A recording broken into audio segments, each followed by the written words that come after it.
Chapter 1931, Savage God's Treasure. Sea of Death, on the giant crocodile worship off Savage God Island. Vice Guild Leader, the results of our investigation are in. According to our spies, Black Flame is personally leading Zero Wing's team this time. As for why Zero Wing is here, we still aren't certain, Silent March reported as she pointed toward Zero Wing's members, who had just set foot ashore. Black Flame. 1,000 Miles smiled upon hearing this. We're quite lucky this time. Since the guild leader of Zero Wing has personally come to a remote place like the Sea of Death, Zero Wing must be conducting a big operation. Although Zero Wing had ruined his plans, it would seem that he was soon going to earn back his losses. I'll have 5 assassin parties secretly tail them, Silent March said, a smile likewise appearing on her face. She then started arranging for the necessary manpower. In God's domain, guild leaders of large guilds generally wouldn't lead a team of their own. However, when they did, it would definitely be an important operation. If one stalked such a team and properly took advantage of the opportunity, one could deal damage to the targeted guild and steal said guild's harvest. Only, it was very difficult to track the guild leaders of the various large guilds as they would generally take preventive measures to cover their traces. Make sure Zero Wing's members don't detect them, no matter what. 1,000 Miles reminded. Vice Guild Leader, rest assured, the parties I sent are the best. I am certain they will not be discovered. Silent March nodded. Meanwhile, on Savage God Island. After Blue Phoenix informed Phoenix Rain about the battle between Aqua Rose and the Water Ghost Legion, Phoenix Rain could not help but sigh ruefully. She had gone to great lengths to secure a clue leading to a sea-based legacy, yet before she could get the legacy, Miracle stole it from under her. Meanwhile, Zero Wing had somehow obtained a sea-based peak legacy without anyone noticing. With this peak legacy, even the naval overlords would not dare to casually start a war with Zero Wing. Big Sis Rain, does that mean the legacy treasure fell into Miracle's hands? When Blue Phoenix heard about Phoenix Rain's battle on Savage God Island, her originally happy mood instantly vanished. If not for 9 Dragons Emperor leaking information, you wouldn't have met such an ambush. Big Sis Rain, why don't we report this matter to the Great Pavilion Master? If we do so, 9 Dragons Emperor will definitely get his just deserts. The clue regarding the legacy treasure was something they had discovered in the Savage Wildland. Now, however, their efforts had ended up profiting Miracle instead. It's useless. We don't have any evidence. The Great Pavilion Master won't believe a unilateral claim. Not to mention, the competition is already at a crucial point. 9 Dragons Emperor might even be hoping I'll complain to the Great Pavilion Master, to use it to lower my standing, Phoenix Rain said, shaking her head. In the next moment, however, the corners of her lips curled up as she added, however, unfortunately for 9 Dragons Emperor, while it is indeed true that 1,000 Miles has stolen the legacy treasure, our side obtained the Savage God's treasure. The Savage God's treasure? Feng, who stood before Phoenix Rain, muttered in surprise. He had never imagined that Savage God Island would really have both the Savage God's legacy and treasure. In the past, he had only heard of these 2 things' existence, nothing more. When no additional information was revealed, many people took the news as fake. After all, both these 2 things were left behind by a god. How could there be absolutely no news about them after players acquired them? That's right. Phoenix Rain smiled. She then retrieved an ancient book from her bag and said, "This is the treasure left behind by the Savage God, a divine tome." The moment Phoenix Rain took out the divine tome, everyone present felt their perception vanish as the large book sucked the ambient mana completely dry. Impossible. A divine tome? Feng goggled at the book in Phoenix Rain's hands reflexively, an indescribable sense of shock flooding his heart. Current players would not have any accurate knowledge regarding divine tomes. However, Feng, who had played God's Domain for more than a decade, knew just how valuable a divine tome was. It was no exaggeration to say that it was worth more than a fragmented legendary item. Its value to lifestyle players could even rival a legendary item. This is a treasure that allows lifestyle players to enter the Divine Library and learn the recipes and designs left behind by ancient gods, Phoenix Rain said, chuckling. Although there are only 2 entry slots available, if used properly, generating a fortune is definitely possible. While the Legacy Treasure could grant players frightening combat power, the Savage God's Treasure allowed players to gain frightening wealth. After all, those recipes and designs were left behind by ancient gods. The items that could be created using those recipes and designs were undoubtedly amazing. Earning a fortune with those items would be very easy. Meanwhile, money just so happened to be the thing she lacked the most right now. She had invested practically every coin she earned into developing her naval forces. However, despite doing so, her naval forces were still significantly weaker than Miracle's. If she wished to surpass Miracle, then she required more funds. Moreover, while Miracle had indeed stolen the Legacy Treasure from her, obtaining the legacy itself was impossible in the short term. The player Miracle selected for the legacy would need sufficient strength. Meanwhile, in order to guarantee success, Miracle would definitely have to make a lot of preparations. Guild leader Black Flame, it is all thanks to you that Blue and her forces were able to escape tragedy this time. At the same time, you also saved my life. I hope that you can accept one of these 2 slots, Phoenix Rain said sincerely as she looked at Feng.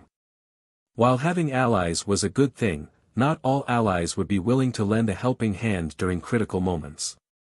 Most of them would take action only after weighing their potential gains and losses.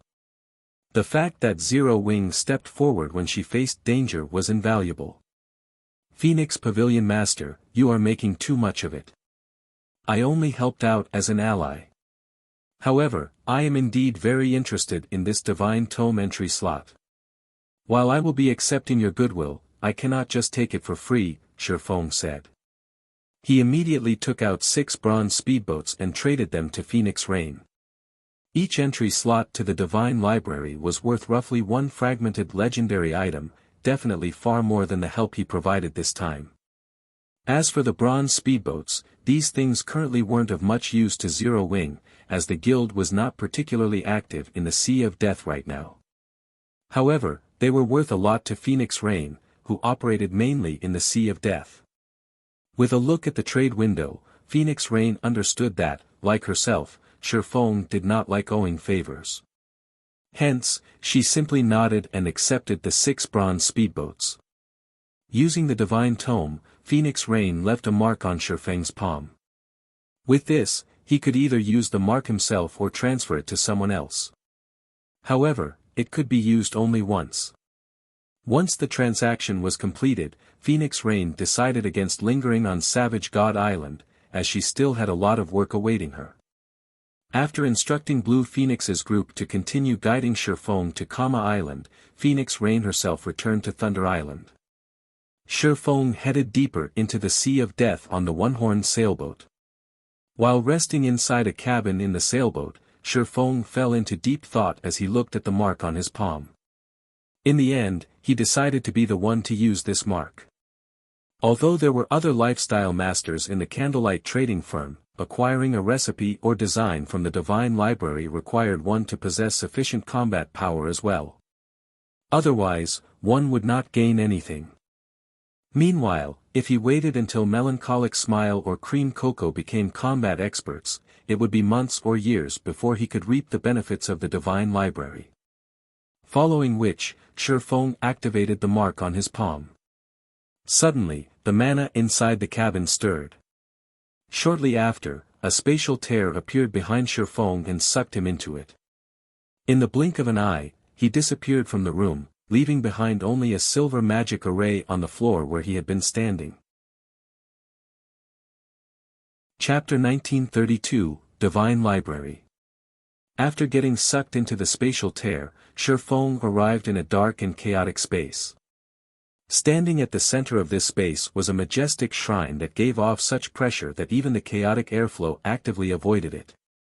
The moment Feng appeared before the shrine, he could feel a stifling suppression of his strength. The frightening divine might the shrine exuded also made his movements extremely sluggish. This pressure really is amazing. It's no wonder they said that players couldn't enter the divine library without having a certain degree of strength. Feng felt a little surprised as he moved his body tentatively. Right now, his body's physique and basic attributes weren't even at the standard of a Tier 1 player. His perception of his surroundings had also become non-existent. If he were to fight in such a state, he might have difficulty going up against a chieftain of the same level. If any other Tier 2 player were in his position right now, one could easily imagine how much weaker they would become, not to mention lifestyle players. After familiarizing himself with the environment, Feng approached the shrine, which was over a kilometer tall. Countless divine runes and magic arrays were engraved into the shrine's exterior, radiating a golden glow that gave the shrine a sacred ambience. Meanwhile, standing before the main entrance was a stalwart statue wearing leather armor and a helmet made out of dragon bones, the helmet exposing only a set of eyes. The statue also held an axe in each hand. The pressure the statue gave off was so powerful that Feng had extreme difficulty approaching it. When he got within 100 yards of the statue, his body refused to move even a step closer. What kind of statue is this? It's clearly an inanimate object, yet it still has such a powerful pressure. Most likely, even Tier 4 players can't walk up to its feet looking at this 10-meter-tall statue. Feng could feel that the pressure it gave off would increase exponentially the closer one got to it. After bypassing the statue, Feng quickly arrived at the shrine's main entrance. The entrance was so massive that even monsters over 10 meters tall could walk through it easily. As Feng approached the golden set of doors, the doors slowly parted, a blinding glow escaping through the gap between the doors. By the time the golden doors were fully opened and the intense light had dissipated, a sea of books appeared before Feng. Rows of bookshelves filled the hall before him with patrol squads of stone guards wandering all around the chamber. Similar to Feng, these stone guards were all level 69. As for their ranks, there were elites, special elites, and chieftains. Although the HPs of these stone guards were not as high as that of ordinary monsters of the same rank and level, the elites still had over 1 million HP, while the chieftain-ranked squad captains had 5 million HP. If Feng were to come across these monsters in the outside world, he wouldn't even have paid attention to them. However, in his current state, he had no choice but to take the many stone guards in the hall seriously. The chieftain-ranked stone guards were especially dangerous to him. While Feng was carefully observing the movements and habits of the stone guards, an armored, middle-aged man, whose body was translucent like a ghost, suddenly appeared at the center of the hall. Even when Feng tried using omniscient eyes on him, aside from finding out that the man was named Bernard, he did not get any other information. Adventurer of the human race, I am Bernard, the manager of the Divine Library. Since you have gained an entry slot from a divine tome, you may pick out one book from the Divine Library. However, the books here are not easy to acquire. They will not be given to people who lack ability, Bernard said after appearing before Feng. Like an emotionless machine, Bernard continued indifferently, there are a total of 5 floors in the Divine Library, and the higher you go, the fewer the books available. In return, however, their value will also increase. Even ancient gods would covet the books found on the top floor. There are a large number of guards on every floor. Your task will be to obtain the book you want from these guards. Once you get a book, I will send you back immediately. If you are killed by the guards, you will similarly be sent away. If you wish to reap a harvest in the Divine Library, you must not be greedy. Tread within the limit of your abilities. After saying so, Bernard vanished. Sure enough, this place is the same as the rumors made it out to be. Feng possessed a certain degree of understanding of the Divine Library due to its great fame in God's domain. Countless superpowers had fought desperately to acquire a divine tome in the past. Stored inside the Divine Library were various recipes and designs for lifestyle classes. There were even designs for powerful war weapons, defensive constructions, and magic arrays. Just like Bernard had said, even after reaching Tier 6, players would still lust for the Divine Library's contents. In the past, the most famous story involving the Divine Library had a Tier 6 God-ranked player obtaining a design for a war fortress from the Divine Library's 4th floor. The war fortress built using this design could resist even Tier 6 gods. Its deterrent force easily surpassed that of a Tier 6 player. The guild that acquired this war fortress also gained great assistance from it. God's domain had many forbidden lands that were so inhospitable that guild towns couldn't be set up within them no matter what. However, the war fortress could. Due to this reason, countless superpowers had tried desperately to obtain a divine tome so that they could acquire an amazing war fortress design themselves. With such a war fortress, they, too, could develop in the various forbidden regions and reap the bountiful resources and treasures there. Of course, while Feng also wished to obtain a war fortress design right now, with his current strength, reaching the 4th floor was utterly impossible. The difficulty of each floor in the Divine Library increased exponentially. A Tier 2 player would be fortunate to obtain a book from the 1st floor. Even the best among Tier 2 players would get only as far as the 2nd floor.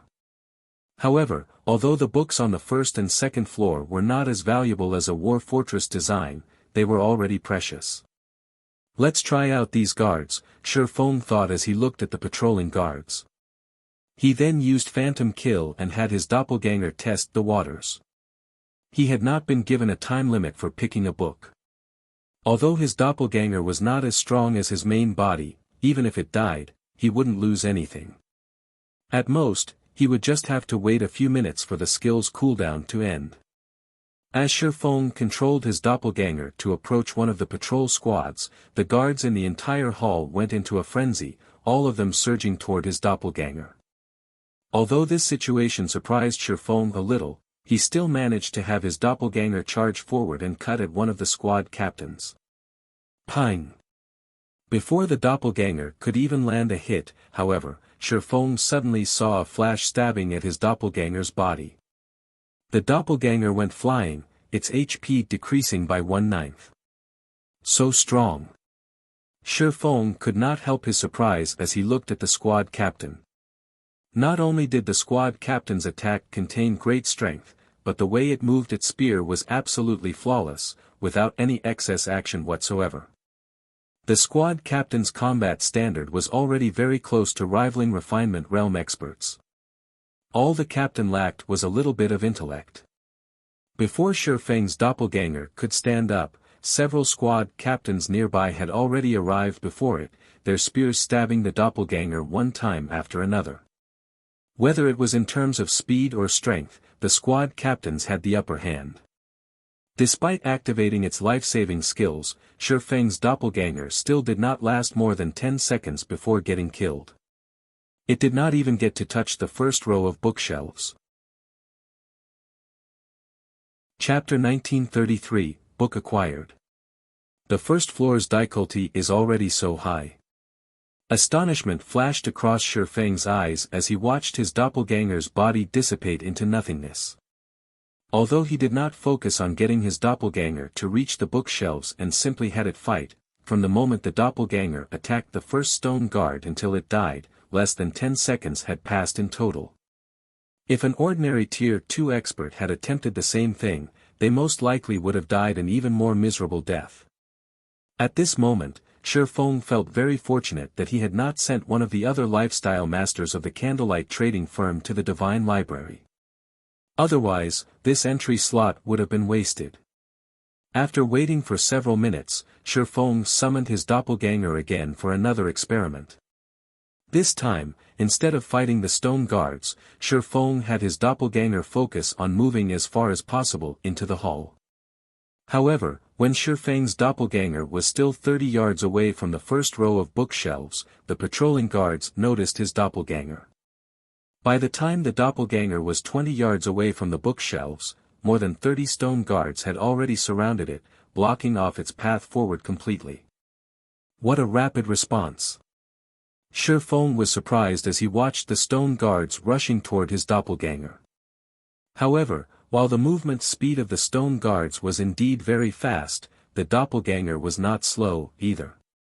Immediately, Feng had his doppelganger use Wind Blade, its movement speed skyrocketing. The doppelganger then skirted the blockade and dashed for the bookshelves. Whenever the stone guards launched an attack at his doppelganger, Feng would have the doppelganger deflect the attack using its two swords. While it barely managed with the chieftain's attacks, it had no problem with the elites and special elites' attacks. Leveraging this knowledge, Feng controlled his doppelganger to surround itself with elites and special elites, using them as shields to hinder the chieftains as much as possible. A short moment later, Feng's doppelganger arrived before the first row of bookshelves.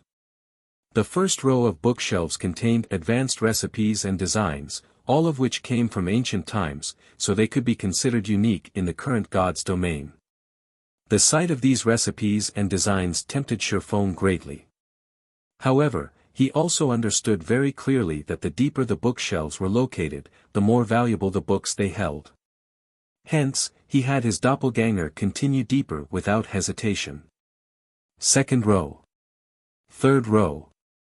The deeper Feng traveled into the hall, the more effort he had to expend to get even further. The first reason for this was the continuous increase in the number of stone guards.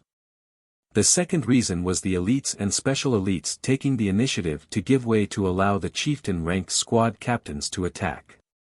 After Feng expended every skill his doppelganger possessed, the doppelganger ended up dying in the middle of the first-floor hall. So that's how it is. It's no wonder so many experts failed to obtain anything from the Divine Library in the past.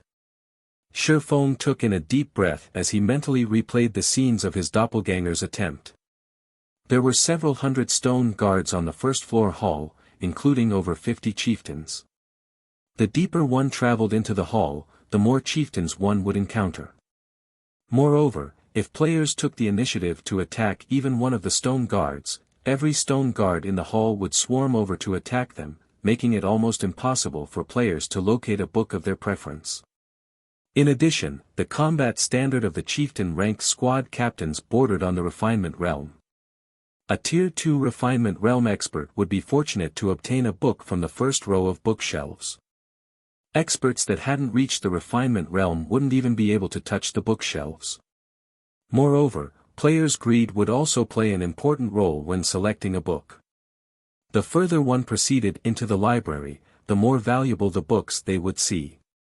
Hence, players that visited the Divine Library would definitely try to push themselves to their very limits. However, after they truly reached their limits, they would not have any opportunities to reach for a book on the shelves, as the patrol guards would have already surrounded them. Even if they did still have some energy left to grab a book, it would be nearly impossible to accurately grab a book suited to their own needs. Now that I've already grasped the basic movement patterns of the guards, it's about time I made a move myself. After Feng simulated the battle on the first-floor hall in his mind several times, he focused his gaze on the closest patrol squad. If he tried to advance into the hall by sneaking through the gaps between patrol squads, once he got discovered, multiple patrol squads would charge at him and quickly surround him. However, if he were to charge straight at the nearest patrol squad, it would take the other patrol squad some more time to reach him. In other words, for a certain period, he would have to deal with only one patrol squad. He wouldn't have to deal with the encirclement of multiple patrol squads right off the bat, which would, in turn, slow down his advance and allow more patrol squads to gather around him. After Feng was done planning, he immediately charged at the nearest patrol squad. Intruder, die. After noticing Feng's approach, the 10-man patrol squad quickly moved to surround him. Upon seeing this, Feng executed Purgatory Pentaslash without hesitation. In terms of basic attributes, he was significantly superior to his doppelganger. Moreover, unlike his doppelganger, he had the assistance of the 7 Luminaries' Ring's aura of wind to increase his movement speed by a significant margin. After sending 5 elite stone guards flying, Feng used Wind Blade and rushed past the squad captain, bolting for the depths of the hall.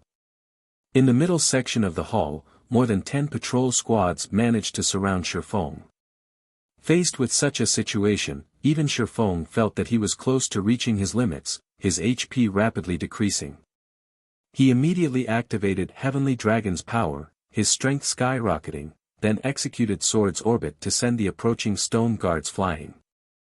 The boost in strength allowed Feng to advance with great ease. Only after he neared the staircase leading to the second-floor hall did he start feeling some pressure.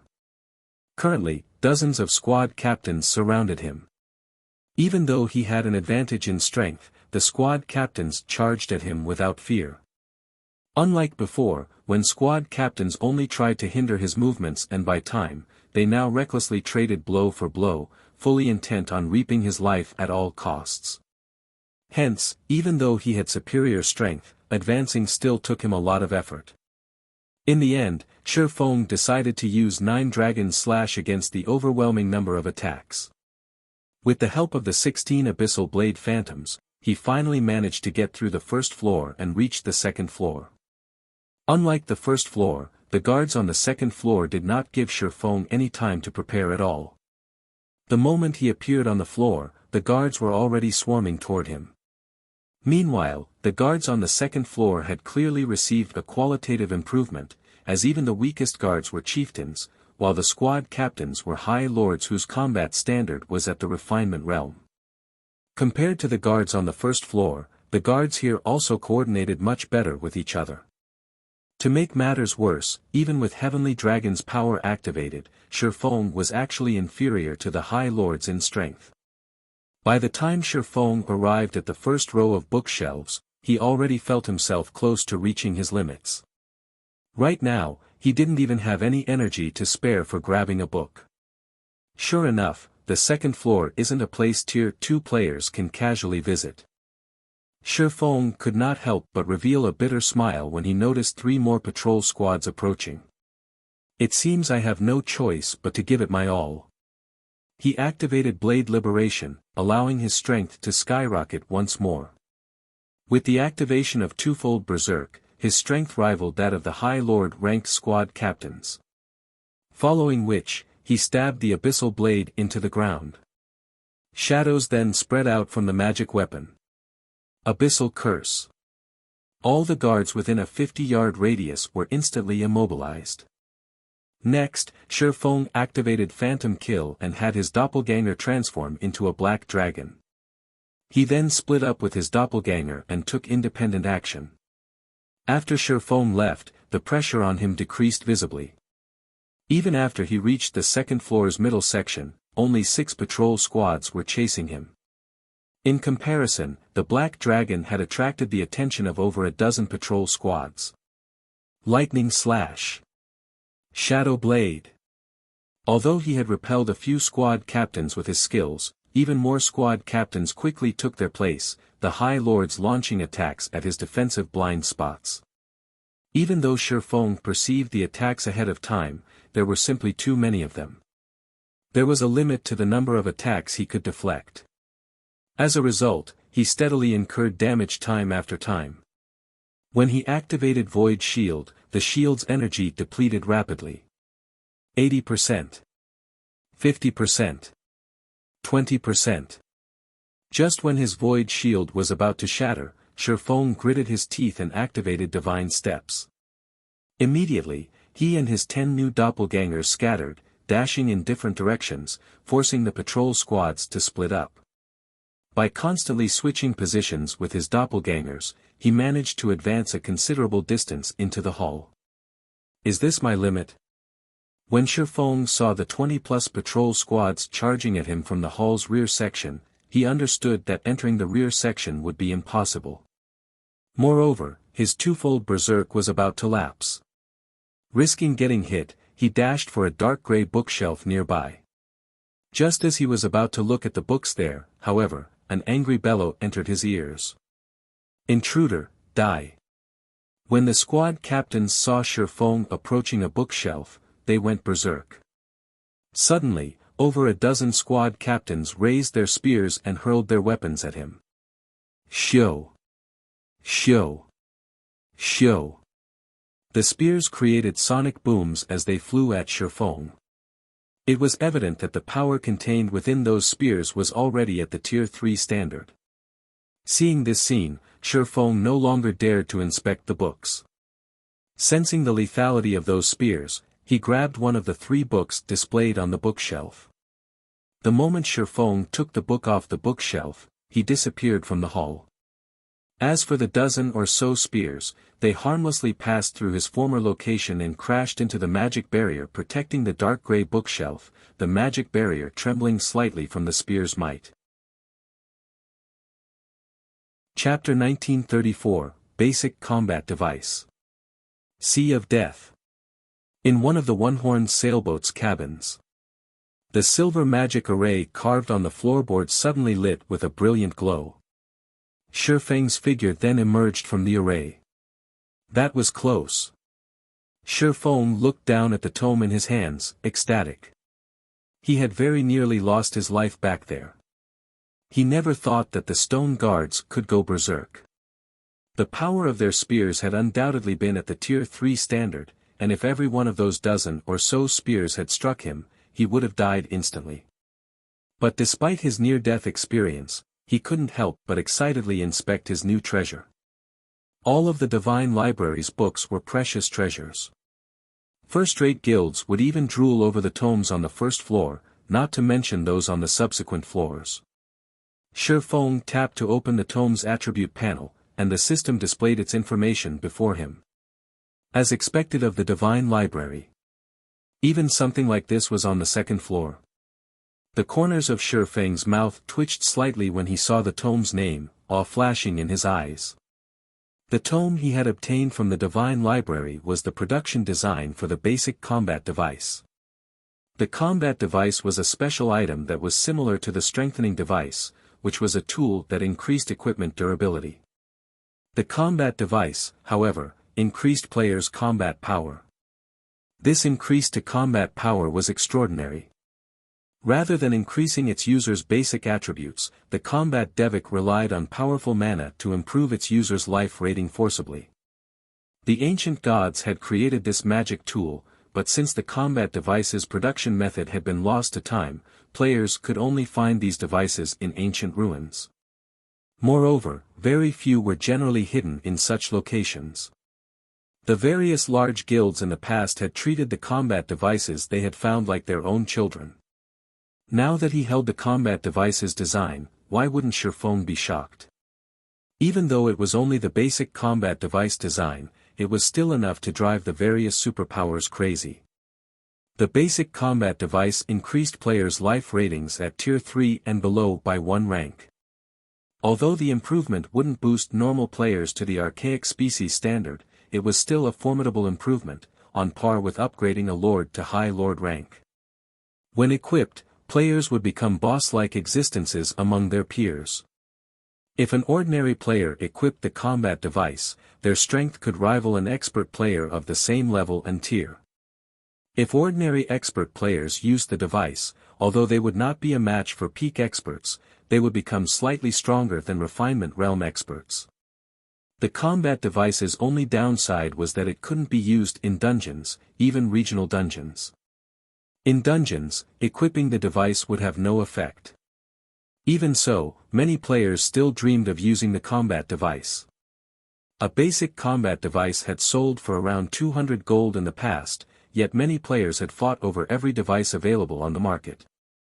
If I can mass-produce these devices, I won't have to worry about a lack of experts in Zero Wing. Although the basic combat device design required precious materials, the total cost for producing each device was only around 60 gold. Unfortunately, the design required mana stones, which amounted to a large portion of the production cost. Fortunately, obtaining mana stones was no trouble for him since he had a 100% success rate when synthesizing them with the Philosopher's Stone. Zero Wing wasn't far from having as many elite and expert players as a true first-rate guild. Some first-rate guilds even had fewer elites and experts than Zero Wing. Only the range of Zero Wing's influence was inferior to these guilds, but that couldn't be helped since Zero Wing had started in God's domain with nothing. However, if he could mass-produce the combat devices, Zero Wing could expand its influence quickly without worrying about a lack of sufficient manpower to manage the guild's additional territory. Thinking up to this point, Feng's desire to obtain Kama Island's Manatite Island grew. Despite Zero Wing's recent developmental achievements, its magic crystal income had seen very little improvement. After all, there was a limit to the magic crystals a single area could produce. If the guild wanted to increase this income significantly, it had to occupy an ore vein that generated magic crystals. Returning his focus to the tome in his hands, Feng clicked to learn the basic combat devices production method. Only the player that obtained a book from the Divine Library could learn from it. They could not be traded. Hence, the various large guilds in the past had generally sent lifestyle players to the library since they could only put the books to good use by doing so. However, some guilds had dispatched powerful experts to retrieve the more valuable tomes. Those guilds had then invested a ton of resources in nurturing these expert players in the required subclass required to produce the book's items. Fortunately, Feng had gotten quite lucky since the book he had claimed contained a forging design. Had he chosen an engineering design or alchemy recipe, he would have had to invest in developing a new subclass. After learning the production method, Feng began to practice the required magic arrays for the combat device while he waited for the one-horned sailboat to reach Kama Island. Time passed quickly. Under Blue Phoenix's lead, Zero Wing's fleet avoided many unnecessary fights with sea monsters. Finally, after more than 10 hours, the fleet arrived before an island enveloped in death energy. Kama Island's twin peaks were intertwined, and from afar, the island resembled some kind of massive, howling beast.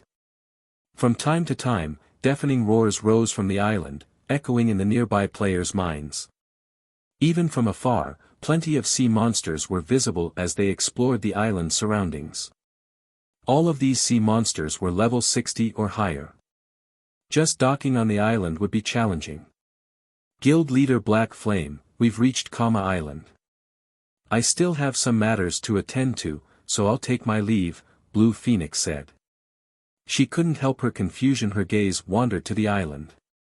She didn't understand why Feng wanted to visit an island doused in death energy and void of mana, but it wasn't her place to question him.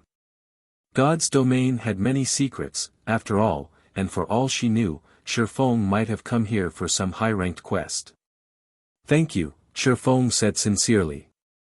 If not for Blue Phoenix's familiarity with the Sea of Death's inner area, Zero Wing's fleet would have seen a lot of trouble on the way to Kama Island. The one-horned sailboat had sustained considerable damage on the way here, even despite avoiding many battles. Without Blue Phoenix's guidance, Zero Wing's fleet might have been annihilated for carelessly entering a danger zone. Once Blue Phoenix and her subordinates had teleported away via return scrolls, Feng commanded his fleet to approach the island. Although many sea monsters surrounded Kama Island, Aqua Rose and the fleet's other players who wielded sea-based legacies easily removed the creatures from their path. In less than an hour, Zero Wing's ships docked on Kama Island's shore. After seeing to the necessary preparations, an inexplicable fluctuation in space slammed into Feng as he set foot on the island. It had felt as if a sonic boom had radiated throughout the world. Just as suddenly, the sound of a system notification reached Feng's ears. God's Domain System Announcement, players have triggered the new expansion pack, Return of the Survivors. The system will undergo a 24-hour update. Please prepare to log out of the game. Chapter 1935, God's Domain Shaken. Upon hearing the system announcement, Feng was stunned. Why has this happened so soon? Feng's expression darkened slightly as he read the system announcement. The Return of the Survivors was a massive expansion pack that affected the entirety of God's domain, but as far as he could remember, this expansion pack shouldn't have triggered until mainstream players had reached level 70. Most mainstream players were only level 50 right now. Most of the various large guilds didn't even have many tier 2 players, yet the Return of Survivors expansion pack had just triggered. While this expansion pack was good news for the various major powers, the same couldn't be said for Zero Wing. Once the Return of the Survivors expansion pack activated, the ancient humans that had split away from God's domain's main continent due to the ancient war would return. Unlike the current human population in God's domain, these ancient humans retained some of the combat techniques and lifestyle techniques from ancient times. The return of these beings also meant the return of lost technologies. One could easily imagine the impact this change would have on current players. In addition to the return of the ancient humans, the Return of the Survivors expansion pack also reduced the teleportation fees between the continent's various countries. The price of guild transfer scrolls would also drop. Once the expansion pack took effect, both independent players and guild players would have a much easier time traveling between countries. As a result, competition within the various countries would become far more intense. However, these changes were only the tip of the iceberg. The expansion pack's real impact lay in the real world. When the Return of Survivors expansion pack activated, the main God system would also activate the mental assistance system, incorporating players' habitual movements and nerve reactions from the real world in the game. Players' control of their virtual bodies would become more comfortable due to this change, removing the disparity between players' virtual bodies and their physical forms. This latest expansion pack also introduced the EXP potion, the effects of which lasted for 6 hours and disappeared upon death, to the game. The potion would help low-level players level up quickly, doubling their EXP gain from monster kills. Of course, the EXP potion would only be effective for players below the mainstream level, which the main God system determined. To acquire the EXP potion, players had to increase their reputation with the survivors until they were respected and complete a series of quests. Only then would players have the privilege of purchasing the EXP potions from the survivor NPCs at the low price of 1 silver per bottle. Due to the EXP potion, new players had an easier time of quickly catching up to mainstream players. This also allowed experts to arise at a much faster rate, which, in turn, allowed the various major corporations to develop rapidly. Many major corporations had only invested in God's domain after they had realized the game's potential. However, the game's top players had reached a considerably high level by then. As a result, these corporations' experts hadn't been able to exhibit their true strength, even though so many powerful, real-world experts worked for these corporations. Fortunately for them, the EXP potion just so happened to mitigate this problem.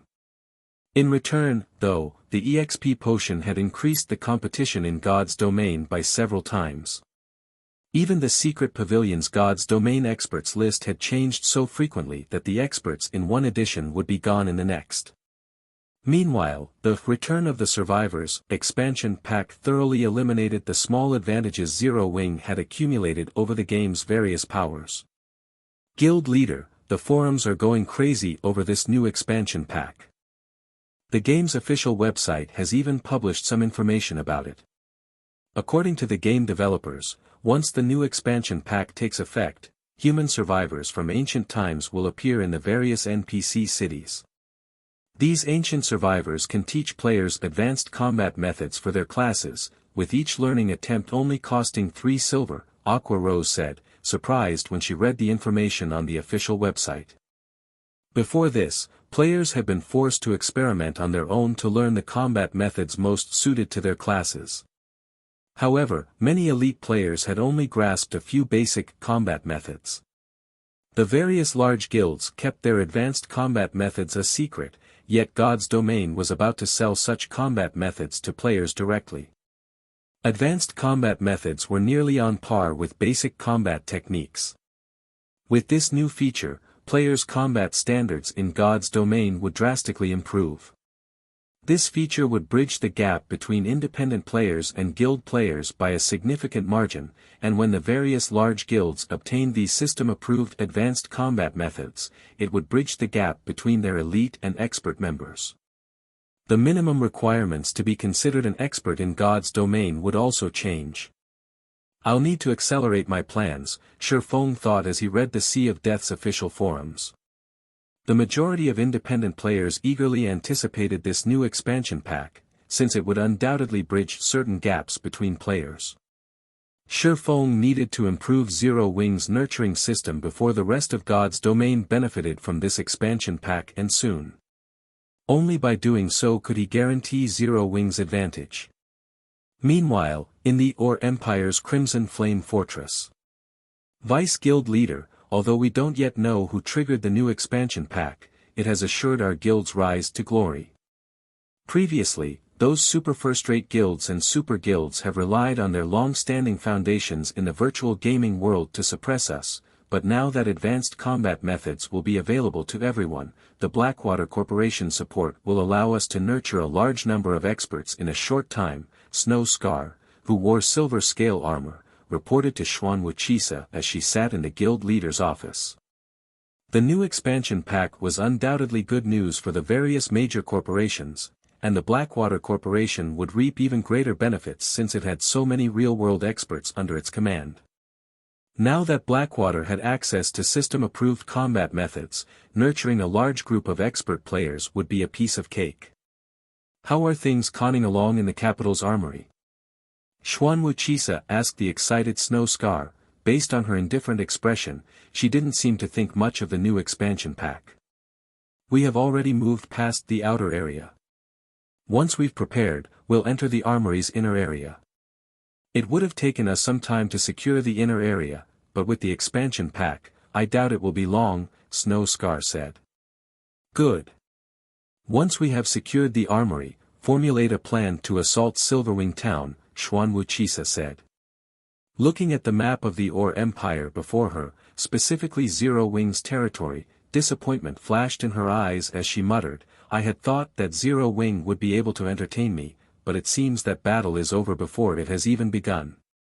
What an uninteresting guild.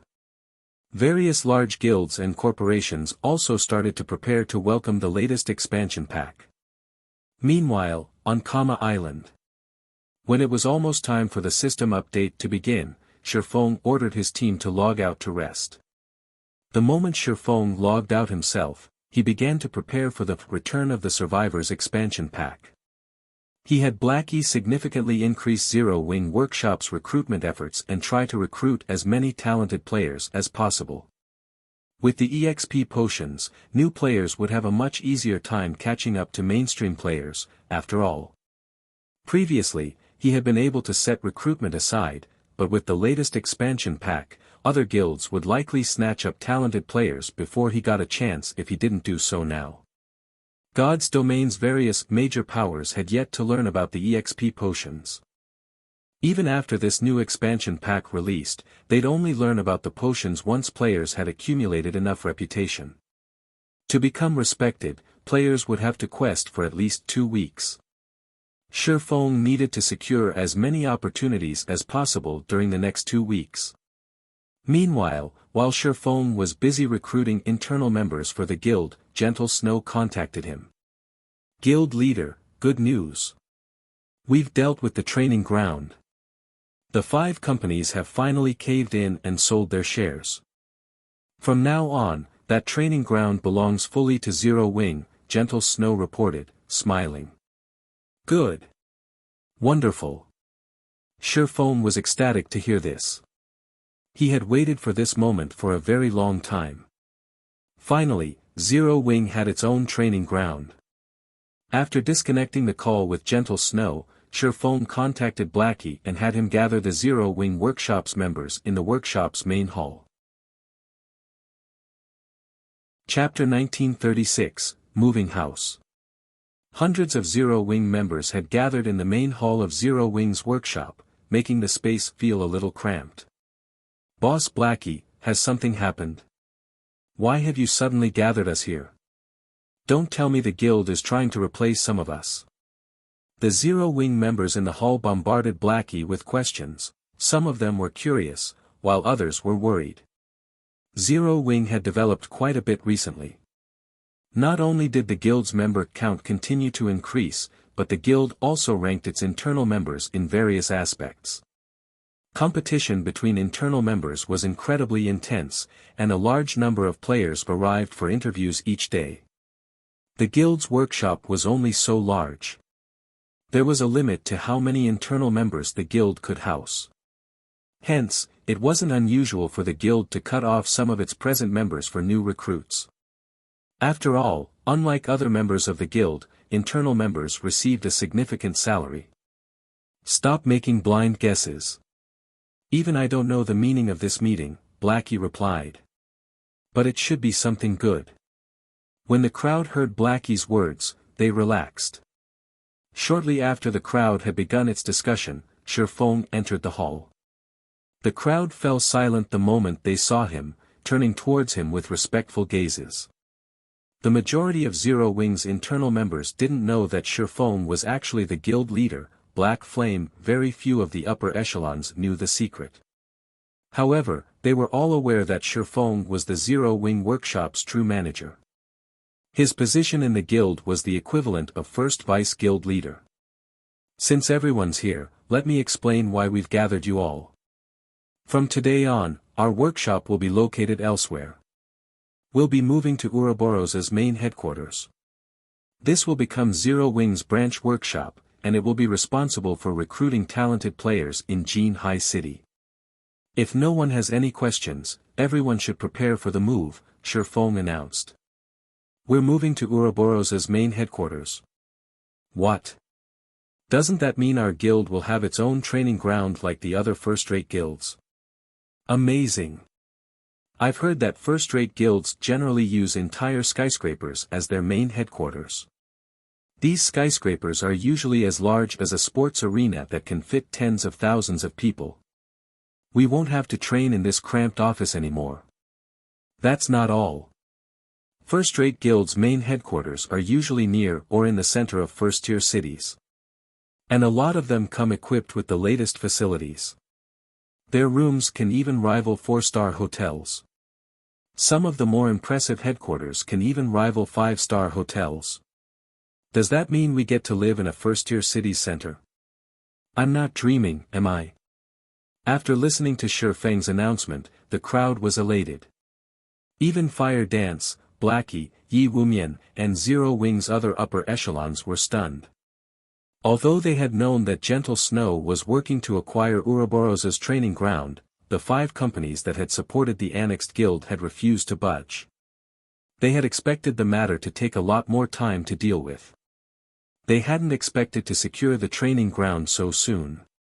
Moving from a third-rate city like Jinhai City to a first-tier city was a matter worth celebrating for the guild's internal members. However, acquiring Ouroboros's main headquarters held a deeper meaning for the guild's upper echelons. Now that Zero Wing had its own training ground, the guild could nurture experts with more ease. Moreover, the guild would no longer be limited by the limited size of its workshop and could recruit more internal members. With this, Zero Wing's development speed would increase by several times. After Feng had informed his players of the move, he had Blackie arrange the group for the relocation.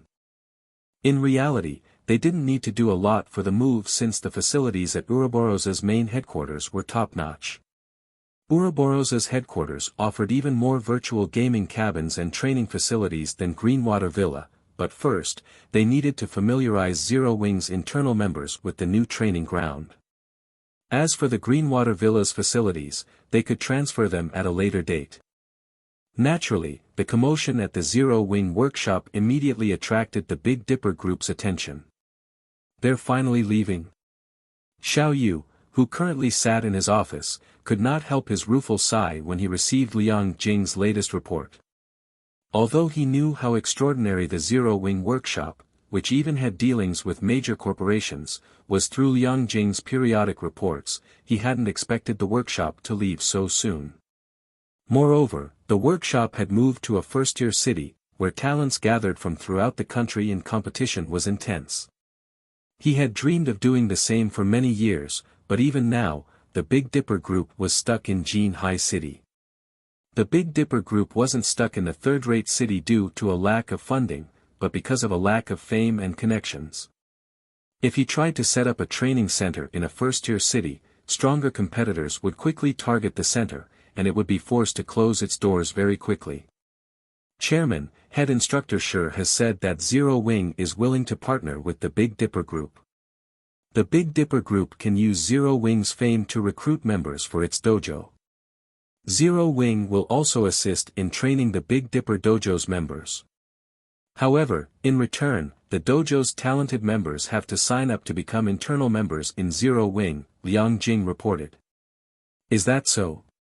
Xiao Yu could not help his growing excitement. He was no longer ignorant of God's domain.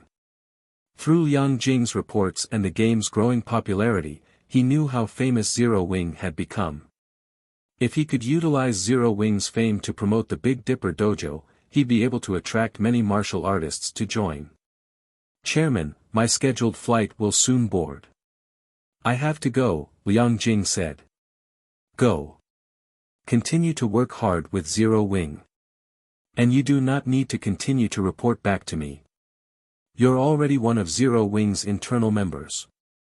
You'll have a much better future with Zero Wing than Big Dipper, Xiao Yu said, nodding. When he had first tasked Liang Jing to serve as Shi Feng's assistant, he had done so to get a better understanding of the mysterious man. He had been confident in her capabilities, but he had never thought that Shi Feng would poach such a talented employee. But the outcome wasn't so bad. After all, Liang Jing owed him a debt of gratitude. If she became one of Zero Wing's upper echelons in the future, the Big Dipper Group could benefit, as well. Thank you, Chairman. Liang Jing said sincerely. Meanwhile, below Big Dipper Tower. As the dojo's many envious members watched, Zero Wing's internal members left for the airport on multiple high-class buses. After several hours of travel, Zero Wing's internal members finally arrived before the building that had previously served as Ouroboros's main headquarters. As they alighted from the buses, the towering skyscraper drew their gazes upward, over 100 stories tall, leaving them astounded. Welcome, Gentle Snow greeted as she and her assistant emerged from the building. The rooms and facilities inside are ready for your use. We have also updated the virtual training system. Everyone can begin training right away. Let's forget about training for today and let everyone adapt first, Shi Feng said, smiling as he glanced at the excited crowd behind him. We'll focus on recruitment today. I have already sent people to advertise the matter. I doubt it will be long before independent experts and workshops seek us out, Gentle Snow said, nodding. She understood that starting everyone on their work after arriving was a little rushed. Moreover, losing one day of training wouldn't affect Zero Wing's development significantly. When Zero Wing's internal members heard that Shi Feng and Gentle Snow had given them a day off, they were elated. They dashed into the building to explore the new training ground. The building that had served as Ouroboros's main headquarters had 133 floors. It had been divided into multiple areas, covering offices, training areas, entertainment areas, and rest areas. Every internal member would receive their own living space, and they wouldn't be nearly as cramped as they had been in the Greenwater Villa, where they had shared a room with several others. When Liang Jing had finished touring the building, she had been stupefied. Every facility in the building was state-of-the-art. Even the simplest accommodation was as luxurious as a 4-star hotel, whereas the top-level rooms and suites were on par with 5-star hotels. Standing in the top-floor suite of the building, excitement bubbled up in Shi Feng as he gazed at the night view from the French windows. He found it hard to believe that such a magnificent building officially belonged to Zero Wing, now the guild's main headquarters. Meanwhile, under Gentle Snow's management, it took only a day for Zero Wing's internal members to get back on track. Moreover, the Zero Wing workshop had recruited 500 new internal members in that single day. Every one of these internal members was extraordinarily talented, either with combat, management, or lifestyle classes. Once God's domain system update had completed, these 500 people would be integrated in Zero Wing's operation. At 6 a.m. the next day, God's domain system update had finished. Laying down in the newly installed virtual gaming cabin in his luxury suite, Feng logged into God's domain. Chapter 1937, Rapid Expansion Sea of Death, Island. The mental assistance system has finally activated. As Feng stood on the death energy-saturated beach and stretched, he could feel a tangible change to his virtual body. Before this update, he had always felt as if he were moving in a body that wasn't his. Now, however, he felt as comfortable in his skin as he was in the real world. It felt as if he had been transported into another world, rather than enter a virtual world via a virtual body. When the other Zero Wing members logged into God's domain and similarly immersed themselves in this new sensation, excitement welled within them. They had felt as if they had been casting spells and using skills from a third-person perspective, but now, they felt as if they used their abilities personally. It felt as if they had gained superpowers in the real world. Looking at the level 60+ demonic beasts on Island, the team eagerly charged at the monsters to test their new forms. Although the mana on Island was very thin, and the corrosive power of darkness lingered, with the help of the all-rounded device and darkness resistance potion, the team remained unaffected by the island's harsh environment. In just 8 minutes or so, the team had killed over 100 Lord-ranked demonic beasts. Guild Leader, we've just received a report. Due to the system update, many players have begun to learn advanced combat methods from the ancient survivors. As a result, far fewer players are interested in joining Zero Wing, Aqua Rose reported. Then, in a quieter tone, she continued, moreover, the various large guilds have started mass recruiting members, and they've lowered their recruitment requirements significantly, especially Blackwater. Blackwater has improved the benefits it offers its elite members by a significant margin. Blackwater is now offering nearly 40% more than Zero Wing. Because of this, many of the players that had applied to join our guild at the Secret Stone Fortress and Silverwing Town have left to join Blackwater. Blackwater really is vicious. To think it would increase its benefit packages by so much. Aqua Rose's report astonished Feng a little, but once he gave the matter some thought, he wasn't overly surprised. The return of the Survivors expansion pack heralded a new area where every major power in the game would seek to recruit elite players. Currently, the Trial Tower was still used to determine players' combat standards. The higher a player climbed in the tower, the stronger combat standards they'd need to progress. Naturally, the fastest way to improve one's combat standards was by learning combat techniques. If players could grasp a single basic combat technique, they'd be almost guaranteed to reach the Trial Tower's 5th floor, which would mean that the player had reached the realm of experts. With the ancient survivors' return, players only needed a small amount of money to learn advanced combat methods. Although these advanced combat methods might not be as helpful as a basic combat technique, they were close. In other words, elite players would have a high probability of reaching the Trial Tower's 5th floor as long as they learned these advanced combat techniques. After all, the various large guilds' elite members, on average, could reach the 4th floor. The only real between elite players was their progress on the 4th floor. Oftentimes, a guild's strength was based on the number of experts it had, since high-difficulty dungeons and quests had very high combat standard requirements. These challenges usually required expert players. Thus, expert players comprised a guild's key support pillar. Now that the return of the Survivors expansion pack had activated, it was only natural that all of God's domain had become so frantic. This expansion pack was particularly beneficial to wealthy guilds like Blackwater. Recruiting elite standard players was much cheaper than poaching experts, and now that elite standard independent players had a much easier time reaching the Trial Tower's 5th floor, it was only natural that Blackwater spared no effort in recruiting them. Guild Leader, should we lower our recruitment standards a little? Blackwater might steal the Ore Empire's independent elite players otherwise. If that happens, contesting Blackwater will be quite difficult in the future, Aqua Rose said worriedly. The Ore Empire wasn't like Star Moon Kingdom, it had become a hub for multiple kingdoms and empires. A large number of elite and expert players had gathered in the empire, so it was much easier to recruit players there than in other kingdoms and empires.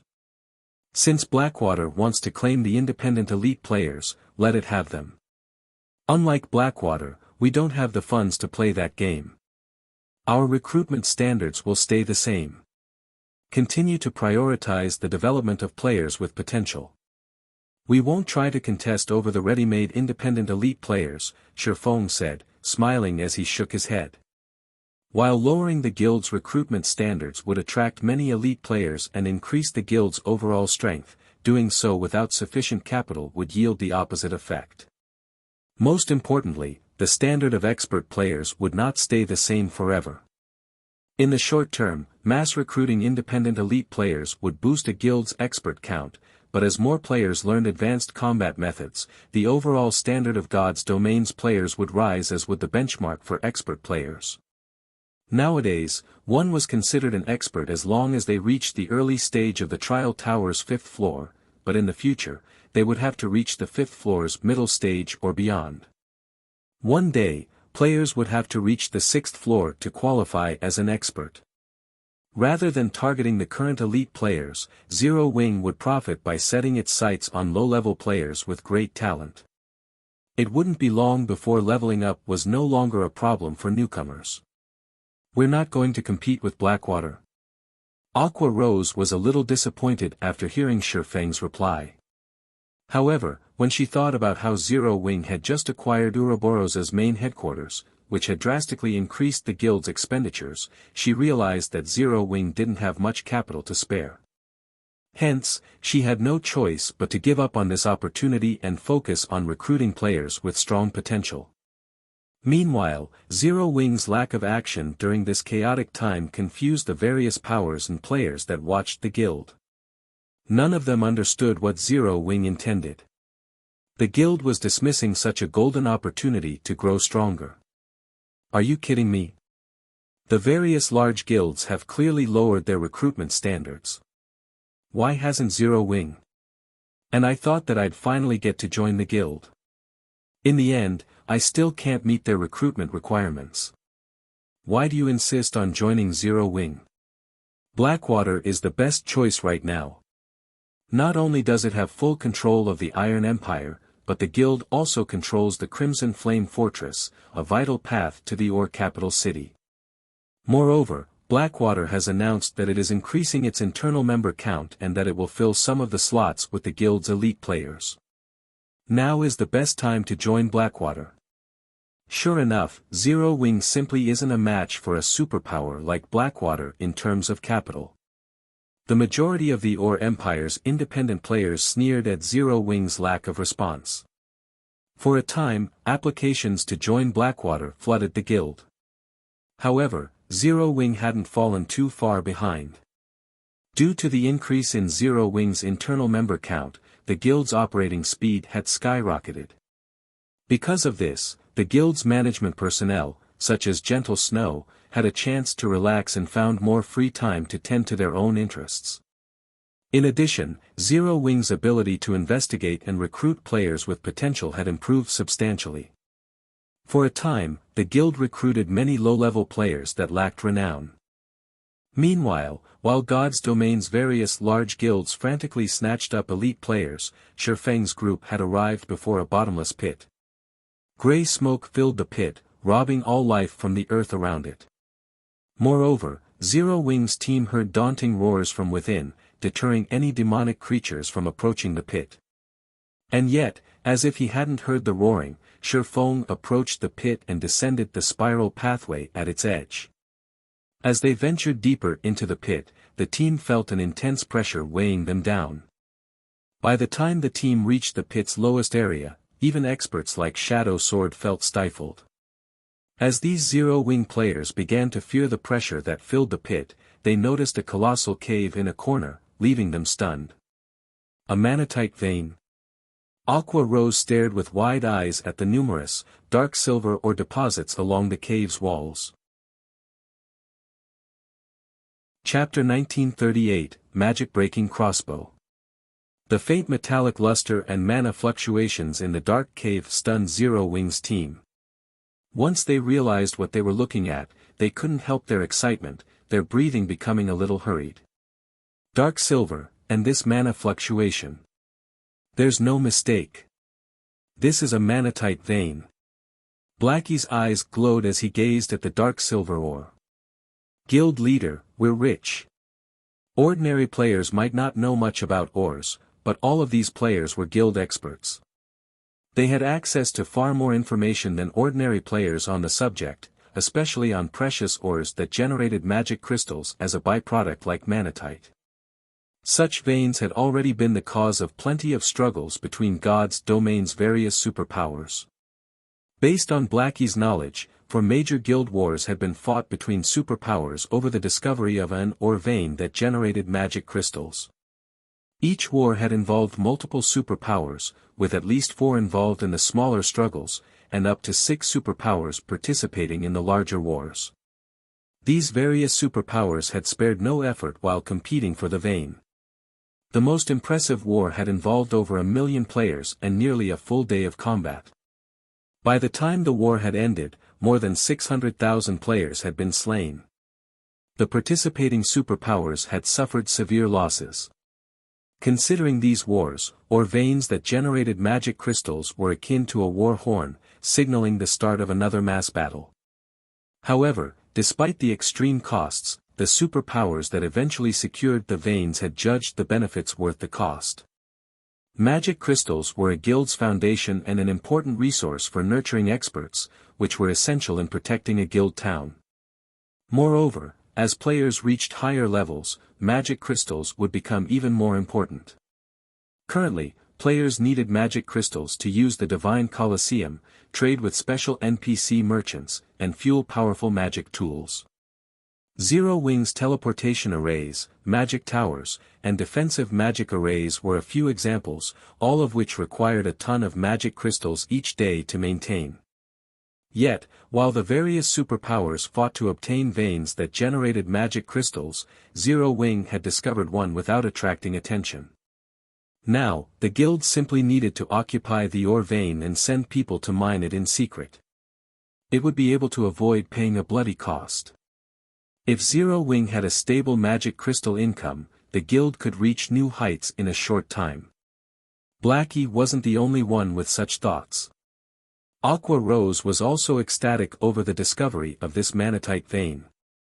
Although the manatite vein wasn't as valuable as the attributed ore vein in the Flame Demon's Valley, the valley's environment was simply too harsh for players. Conducting a large-scale mining operation there was impossible. Fortunately, Karna Island was different. The thin mana here would not affect mining players overmuch. The only problem was the darkness corrosion, but that could be easily solved with darkness resistance potions. With the candlelight trading firm's current strength, mass-producing darkness resistance potions would be a piece of cake. Dispatching a large number of players to mine this manatite vein was definitely possible for Zero Wing. Once Zero Wing harvested enough magic crystals and nurtured a large number of experts, the guild wouldn't have to remain passive in the Orc Empire. It could take the initiative to face Beast Emperor and Blackwater head-on.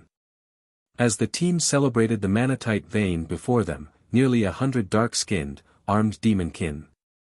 The Demonkin were all level 65 and above, and the weakest among them was a lord. The strongest Demonkin was even a level 66 Grand Lord. The group radiated a chilling aura and moved like a well-trained army. What startled the players the most was the Demonkin patrol squad's heavy crossbows.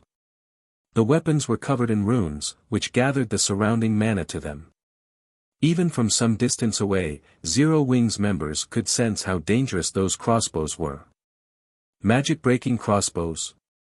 When Feng saw the Demonkin's weapons, he was astonished. Feng had known that the manatite vein was a Demonkin nest, and Pantheon had paid a high price to secure the vein in his previous life. However, he hadn't expected these Demonkin to be so powerful. A single patrol squad even wielded multiple magic-breaking crossbows. Magic-breaking crossbows were lightweight war weapons that individual players could control. They were similar to expendable tools, such as engineered bombs. Not only did the magic-breaking crossbow's attacks carry Tier 3 power, but they were also incredibly fast. Even Tier 2 assassins would struggle to dodge the crossbow's bolts. Meanwhile, with this Demonkin patrol squad strength, annihilating a team of 100 Tier 2 players wouldn't be much of a problem. It was no wonder why Pantheon had paid so dearly. Everyone, prepare for battle. This is a Demonkin nest. Don't let a single one escape. If any do, they'll notify their companions, Feng instructed as he watched the patrolling Demonkin. Fire, sneak over to the patrol squad with the assassin unit. Once the fight begins, focus on keeping the Demonkin with the crossbows under control. Do not give them any opportunities to use those heavy crossbows. Leave it to us. We'll make sure that they don't fire a single bolt. Fire Dance said, nodding as she eyed the crossbow-wielding lords. Feng then assigned tasks to the rest of his team. Once Fire Dance's assassin unit was in position, Feng sent Kola, Turtledove, and Yi Wumian to start the fight according to plan. Go! The three MTs charged at the Demonkin patrol squad without hesitation. When the Demonkin noticed the MT trio, they responded by launching their own attacks, but Kola and his companions ignored them. Relying on their powerful defense and strength, the trio bulldozed through the Demonkin formation and straight toward the cave entrance, sealing off the Demonkin's path of retreat. It was then that Fire Dance's unit ambushed the crossbow-wielding Demonkin while the rest of Zero Wing's members surrounded the monsters and prevented their escape, ensuring that the Demonkin couldn't flee to single their allies. Meanwhile, while Zero Wing's members cleared out the Demonkin, a party of 6 assassins discovered the massive pit. Leader, I've checked their path with my advanced tracking skill. Zero Wing's members should be inside this pit. Good. Let's head inside, the level 58, Tier 2 assassin clad in grey nodded before entering the pit. Zero Wing's actions thus far had rendered the assassin party speechless. The guild team had ventured through dangerous sea zones infested with sea monsters. Initially, their tracking fleet had consisted of multiple speedboats, but only a single party of players still lived by the time they had reached Karna Island. Sea monsters had killed the rest. Fortunately, they hadn't lost track of their prey and could continue their mission. Running along the narrow, winding path, the assassin party soon reached the bottom of the pit. Leader, look. Zero Wing's members are fighting Demonkin. These Demonkin are so powerful. Even the weakest is a lord. It really makes you wonder what Zero Wing's members are thinking. Did they really have to come this far just to grind and level up? Wait a minute. The ore at the cave entrance looks like Manatite, Oregon. There are so many Manatite deposits here. Is this a Manatite vein? Chapter 1939, Secret Exposed. I'm not hallucinating, am I? Leader, we're rich. Miracle's 6 assassins gazed at the Manatite deposits around the cave entrance with sparkling eyes. They were very familiar with Manatite veins, and they knew how valuable such veins were. Miracle had fought other superpowers over such a vein before. Magic crystals were becoming increasingly important to the various large guilds, and having a stable source had become the foundation for a guild's development. Hence, the various superpowers offered massive rewards to players for providing the coordinates of unclaimed Manatite and other ore veins that generated magic crystals. If a player provided proof of an unoccupied ore vein, they would earn 10,000 gold and a single epic weapon. When the various superpowers had announced the reward, players had frantically searched for ore veins. For the majority of the game's players, 10,000 gold was an astronomical sum. If converted into credits, an ordinary person wouldn't have to worry about shelter or food for the rest of their life. Naturally, an epic weapon was fatally attractive to expert players, as well. Epic weapons were even rare among the various superpowers. They were god-tiered weapons to ordinary experts. As long as they wielded an epic weapon, their combat power would skyrocket. They might even be able to stand alongside peak experts. Players could only hunt for more resources with sufficient strength, after all, and as long as an ordinary expert had enough resources, becoming a peak expert wouldn't pose much of a challenge. Because of this, a large number of players had joined the hunt for ore veins. Unfortunately, even though a long time had passed since the superpowers had announced their offer, not a single player had claimed the reward. Of course, they had never thought that they would find a rumored manatite vein by simply following Zero Wing's members. If one of Miracle's members discovered an unclaimed manatite vein, not only would they receive the 10,000 gold and an epic weapon, but their rank in the guild would also increase by one level, bypassing the normal restrictions. Thinking up to this point, the grey-clad assassin serving as the party leader contacted 1,000 Miles and reported on Zero Wing's current situation and the manatite vein. Many of the guild's upper echelons had gathered in a meeting room in Miracle's residence on Thunder Island to discuss the Savage God's legacy. It was, after all, of the utmost importance as it concerned the guild's development. Meanwhile, when 1,000 Miles received the report regarding Kama Island, he displayed an ecstatic expression. He had never thought that he'd gain such an unexpected harvest by sending some of his assassins to follow Zero Wing. First, the Savage God's legacy, and now, the manatite vein. 1,000 Miles chuckled at this double blessing. He then instructed the assassin party, "You have done well. Keep an eye on the manatite vein. I'll send the army to meet you immediately." He had already witnessed Zero Wing's naval strength, so he knew that if it really came down to an out fight between their guilds, they would likely suffer mutual destruction. However, it was a different story if the battle took place on an island. Players with sea-based legacies wouldn't receive a combat power boost on an island.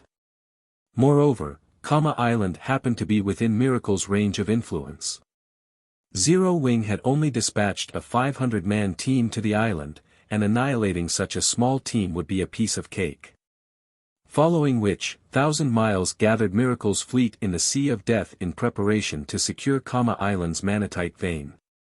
Meanwhile, inside the Demonkin's nest, Zero Wing's members continued to clear out the patrol squads under Feng's command. While these Demonkin patrol squads might be difficult for any other expert team, but they were no challenge for Zero Wing's members.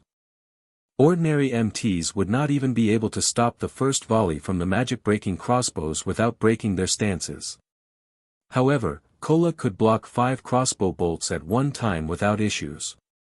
At most, he would lose around half of his HP, but by the time the Demonkin launched their second volley, Fire Dance's assassin units suppressed the monsters. Kola then tanked the Grand Lord-ranked Demonkin that led the patrol squad, while Turtledove and Yi Wumian tanked the Great Lord-ranked Demonkin. The rest of the team systematically dealt with the remaining Demonkin. The Demonkin granted more EXP than ordinary monsters of the same rank and level, and they dropped relatively good weapons and equipment, all of which were level 60 and 65 bronze and mysterious iron rank. Occasionally, the Grand Lord-ranked Demonkin even dropped level 60 secret silver equipment. When the team had defeated the 4th patrol squad, a tattered piece of parchment dropped from one of the Demonkin. "This actually drops here." Feng was stunned as he inspected the tattered parchment piece. This leaf of parchment was a fragment of the magic-breaking crossbow design. If he could gather 6 fragments, he'd be able to form the complete design. Although the various large guilds were ignorant of the magic-breaking crossbow, Feng wasn't. In the past, small guilds had commonly used the weapons. Small guilds' teams had even considered it necessary for grinding in the fields. At the end of the day, only a small portion of God's domain's player base would reach the realm of expert players. Very few would reach Tier 3, and even less would climb beyond that to Tier 4 and 5. Having Tier 4 and 5 players would be practically impossible for the various large guilds. So, what were these guilds supposed to do if they encountered hostile Tier 4 or 5 experts? The answer to that question was reliance on lightweight war weapons and tools like the magic-breaking crossbow. The magic-breaking crossbow's attacks carried Tier 3 power, and while that might not seem impressive, the weapon's attack speed was so high that even Tier 4 players struggled to evade its attacks. If a group of players fired magic-breaking crossbows simultaneously, even Tier 4 players would be at risk of dying. However, the magic-breaking crossbow design was extremely rare, generally only available in ancient ruins. Now that he knew that the Demonkin here dropped fragments of the design, why wouldn't he be surprised? Even in the hands of a Tier 0 player, the magic-breaking crossbow would exhibit Tier 3 power and threaten Tier 4 players. If he could mass-produce these weapons, even dealing with an army of Tier 2 experts would be child's play. Thinking up to this point, Feng inspired his team to grind the Demonkin with far greater fervor. Unfortunately, after nearly 4 hours and constantly using divine providence, the team had only collected 3 fragments. They were still far from completing the design. As Feng prepared to lead his guildmates further into the Demonkin nest, Phoenix Rain called him. Guild leader Black Flame, just what are you doing on Kama Island? Phoenix Rain demanded with a serious expression. I've just received a report stating that Miracle is gathering a force of more than 30,000 players to head for the island. Over 7,000 of them are Tier 1 experts, and more than 400 are Tier 2 experts. She found it truly unbelievable that Miracle was mobilizing such a large force just to deal with Zero Wing's 500-man team. Miracle's gathering more than 30,000 players to take us out. The news confused Feng. Suddenly, he realized something. Has information on the Manatite vein leaked? You should hurry and retreat from Kama Island now. Once Miracle's forces arrive, they won't let you simply walk away. Phoenix Rain advised. A 30,000-man army from Miracle was no laughing matter. Even the Dragon Phoenix Pavilion would have to take the force seriously, not to mention Zero Wing. Thank you for informing me, but Miracle will have to think twice if it wants to force Zero Wing to flee, Feng said, smiling before disconnecting the call. Although he hadn't expected this development, Zero Wing wasn't as weak as it had been in the past. If Miracle wanted to plunder Zero Wing's riches, he would make sure they lost a limb or two in the process. Chapter 1940, Feng's Decision. Big Sis Rain, how are things on Zero Wing's side? Based on the latest update, Miracle's forces should arrive on Kama Island in 10 minutes or so, Blue Phoenix asked anxiously as she read the most recent report she had received from her subordinate. It might be fine if Miracle had simply sent 30,000 elite players, but a considerable portion of its army was expert players. This wasn't a trivial matter. If such a powerful team trapped Zero Wing's team, it would be annihilated. Aqua Rose's sea-based peak legacy couldn't help them either. The battle would take place on land, and Aqua Rose wouldn't receive a boost to her combat power. Based on Black Flame's attitude, I doubt that Zero Wing will leave Kama Island without a fight, Phoenix Rain said, shaking her head. She felt that Feng was simply too reckless. She then ordered, Blue, relay my commands.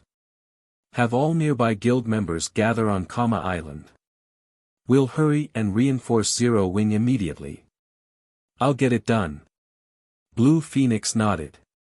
Meanwhile, in the Demonkin's nest on Kama Island, Zero Wing's members were horrified when they heard about Miracle's mobilization. They had never thought that the guild would be so ruthless as to dispatch an army of 30,000 players. This was the army of a super first-rate guild, not a first-rate guild. Moreover, Miracle had only dispatched slightly fewer Tier 2 experts than the number Zero Wing currently had on the island. If they tried to stand their ground against Miracle's army, the battle would definitely end with their deaths. Guild leader, are we going to retaliate? Aqua Rose asked Feng. No. With our current strength, fighting Miracle would be suicide, Feng said, shaking his head. They might have had a chance if Miracle had merely dispatched ordinary and elite players. With Zero Wing's team of Tier 2 experts, they could use guerrilla tactics and have a chance of surviving Miracle's 30,000-strong army. Unfortunately, reality was cruel.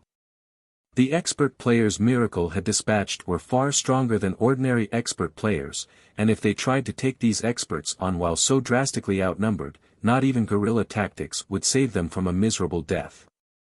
Miracle was a veteran super first-rate guild that could rival veteran super guilds in terms of overall strength. It simply hadn't earned the title of super guild due to lacking a legacy. Miracle's Tier 2 experts were of a far higher quality than those from first-rate guilds or recently risen superpowers. The quality difference wasn't a result of a gap in basic attributes, but due to a difference in combat standards. Refinement Realm experts were considered top-ranked players in first-rate guilds, but to superpowers, Refinement Realm experts ranked nowhere near the top. Naturally, the difference between a Refinement Realm expert and one who hadn't reached that realm wasn't easy to make up.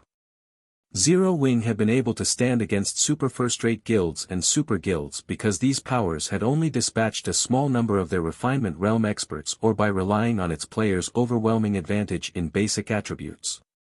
However, this situation was different. In an era where weapons and equipment drop rates had decreased, Zero Wing's Tier 2 experts no longer had as much of a basic attribute advantage. In a one-on-one fight, Miracle's Tier 2 experts would stomp on most of Zero Wing's. Unfortunately, it couldn't be helped. Miracle had secured its foundation after many years of hard work and investment. This was also why the various large guilds tried so hard to nurture experts. In God's domain, experts were a guild's true support pillar. Weapons, equipment, and tools were only one of the many means used to improve a guild's strength. Then, are we going to retreat? Aqua Rose asked. No. We cannot afford to do that. This is a manatite vein we are talking about, finding another one won't be easy, Feng said, shaking his head. Aqua Rose was speechless. If they weren't going to fight or retreat, what were they going to do? For now, you'll continue to lead the team and clear out the Demonkin next. Leave Miracle to me. No matter what happens, don't leave the cave, Feng said, chuckling in response to Aqua Rose's confusion. Guild leader, you're not planning on dealing with Miracle by yourself, are you? That's too dangerous. I'll go with you. Aqua Rose anxiously insisted after realizing that Feng intended to act solo. He might be alright if he were surrounded by dozens or hundreds of Tier 2 experts, but if Miracle used magic arrays or traps to suppress him, the army would even whittle his HP down to zero, regardless of how extraordinarily strong Feng was. The various superpowers were even capable of killing mythic monsters, much less a Tier 2 player like Feng. Do I look that stupid? Feng laughed when he noticed Aqua Rose's nervous reaction. Relax. I know what I am doing. After saying so, Feng left the Demonkin nest alone. Meanwhile, a large fraction of Miracle's members had gathered on Kama Island's beach. Even 1,000 Miles had arrived to command the battle personally. Miracle's 30,000-strong army occupied more than half of the island's beach. Even the lowest-level player present was level 56, and they were all well-equipped. As for Refinement Realm experts, just the ones participating in the expedition this time numbered more than 150, and every one of them was a Tier 2 player. Vice Guild Leader, the Manatite Vein is located in a massive pit in the island's valley. The leader of the assassin party that had tracked Zero Wing's team reported from 1,000 Miles aside. I've already stationed my party outside the cave entrance to deal with Zero Wing's members. Thus far, the guild hasn't shown any signs of retreating. Zero Wing must be suicidal. They still haven't fled. 1,000 Miles laughed. Haven't they made peace with losing their Manatite Vein? Miracle had not tried to hide its large-scale mobilization. With Zero Wing's connection with Phoenix Rain, how could the guild have possibly missed Miracle's movements? The only explanation was that Zero Wing was being stubborn. But it didn't matter. The difference between the two guilds' strength was already massive, and the Sea of Death's inner region was Miracle's territory. Zero Wing didn't stand a chance. Suddenly, the gray-clad assassin's expression darkened as he reported to 1,000 Miles. Sensing the change, 1,000 Miles demanded, "What happened?" A moment ago, black flame abruptly charged out of the cave. Moreover, he discovered the 5 players I left to guard the entrance and killed them all, the assassin muttered softly. Interesting. He dares to emerge alone. Does he plan to use guerrilla tactics with the power of a single player? 1,000 Miles's lips curled into a smile. Perhaps we should play along. Relay my orders. Have every team prepare a magic array and use it the moment they spot Black Flame. I want to see what he is capable of in the face of Miracle's army. After 1,000 Miles issued the command, Miracle's members swarmed Kama Island in 100-man teams, sweeping across the island like a fine-toothed comb in their search for Feng. With how closely the various teams operated, if one of them discovered their quarry, reinforcements would reach the scene quickly. Meanwhile, roughly 2,000 yards away from Miracle's army, Feng grinned as he watched Miracle's approaching army from the top of the island's valley. He then pulled a tome that radiated demonic energy from his bag. This tome was none other than the ancient abyssal book, an abyssal treasure that he could use to open an abyss passage. Dark Abyss, Descend. Chapter 1941, Abyss Descends. Within Kama Island's shriveled forest, Miracle's members advanced on the valley near the island center. Vice Guild Leader, I found Black Flame's tracks. By the looks of it, he has traveled past here before. It's very likely that he is ahead of us in the valley. Although the terrain here is complex, it is also a dead end. As long as we surround the valley's exit, he won't get away, the gray-clad assassin said, grinning at the tracks on the ground before gesturing to the valley ahead. Miracle had already sealed the island with magic arrays, so players couldn't use return scrolls or instantaneous movement magic scrolls to flee. In other words, the only way to leave Kama Island was on foot. While Feng would have the ability to employ guerrilla tactics from within the valley's complex terrain, he had also sealed off his own path of retreat. It might not have been a disadvantage if Feng were merely facing several thousand players, but what awaited him was an army of 30,000. Such a large force was more than enough to search every inch of the valley. Feng wouldn't have room for guerrilla warfare. As long as he revealed himself, he'd be surrounded and killed. Good. Since Black Flame is so eager to die, we'll grant his wish. Leave 50 Tier 2 players to guard the exit. Everyone else, search the valley. Leave no stone unturned. 1,000 Miles barked as he watched the dark, distant valley. Remember, start recording the moment you spot him. I want everyone to know what happens when you make an enemy of Miracle.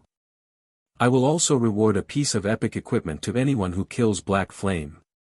Miracle had suffered significant losses in the battle on Savage God Island, and although they had achieved their goal, securing the Savage God's legacy, the various large guilds had learned of the Water Ghost Legion's miserable defeat and the loss of dozens of ships.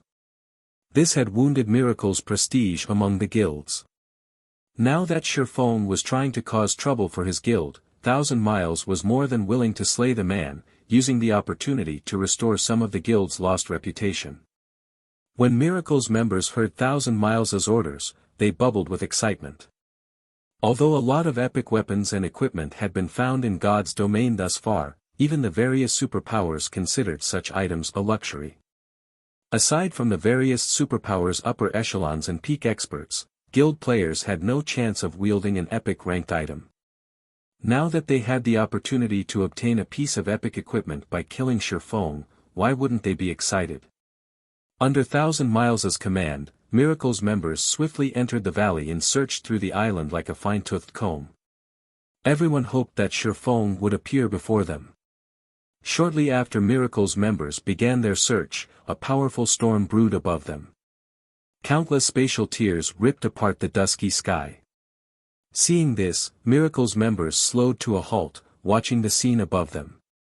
As they all wondered what was happening, the numerous spatial tears merged into one massive black hole, nearly half as large as Kama Island. Darkness energy then poured out, making the space around the black hole muddy and violent. A spatial passage. 1,000 Miles, who was quite knowledgeable about God's domain, found the black hole similar to spatial passages he had seen before.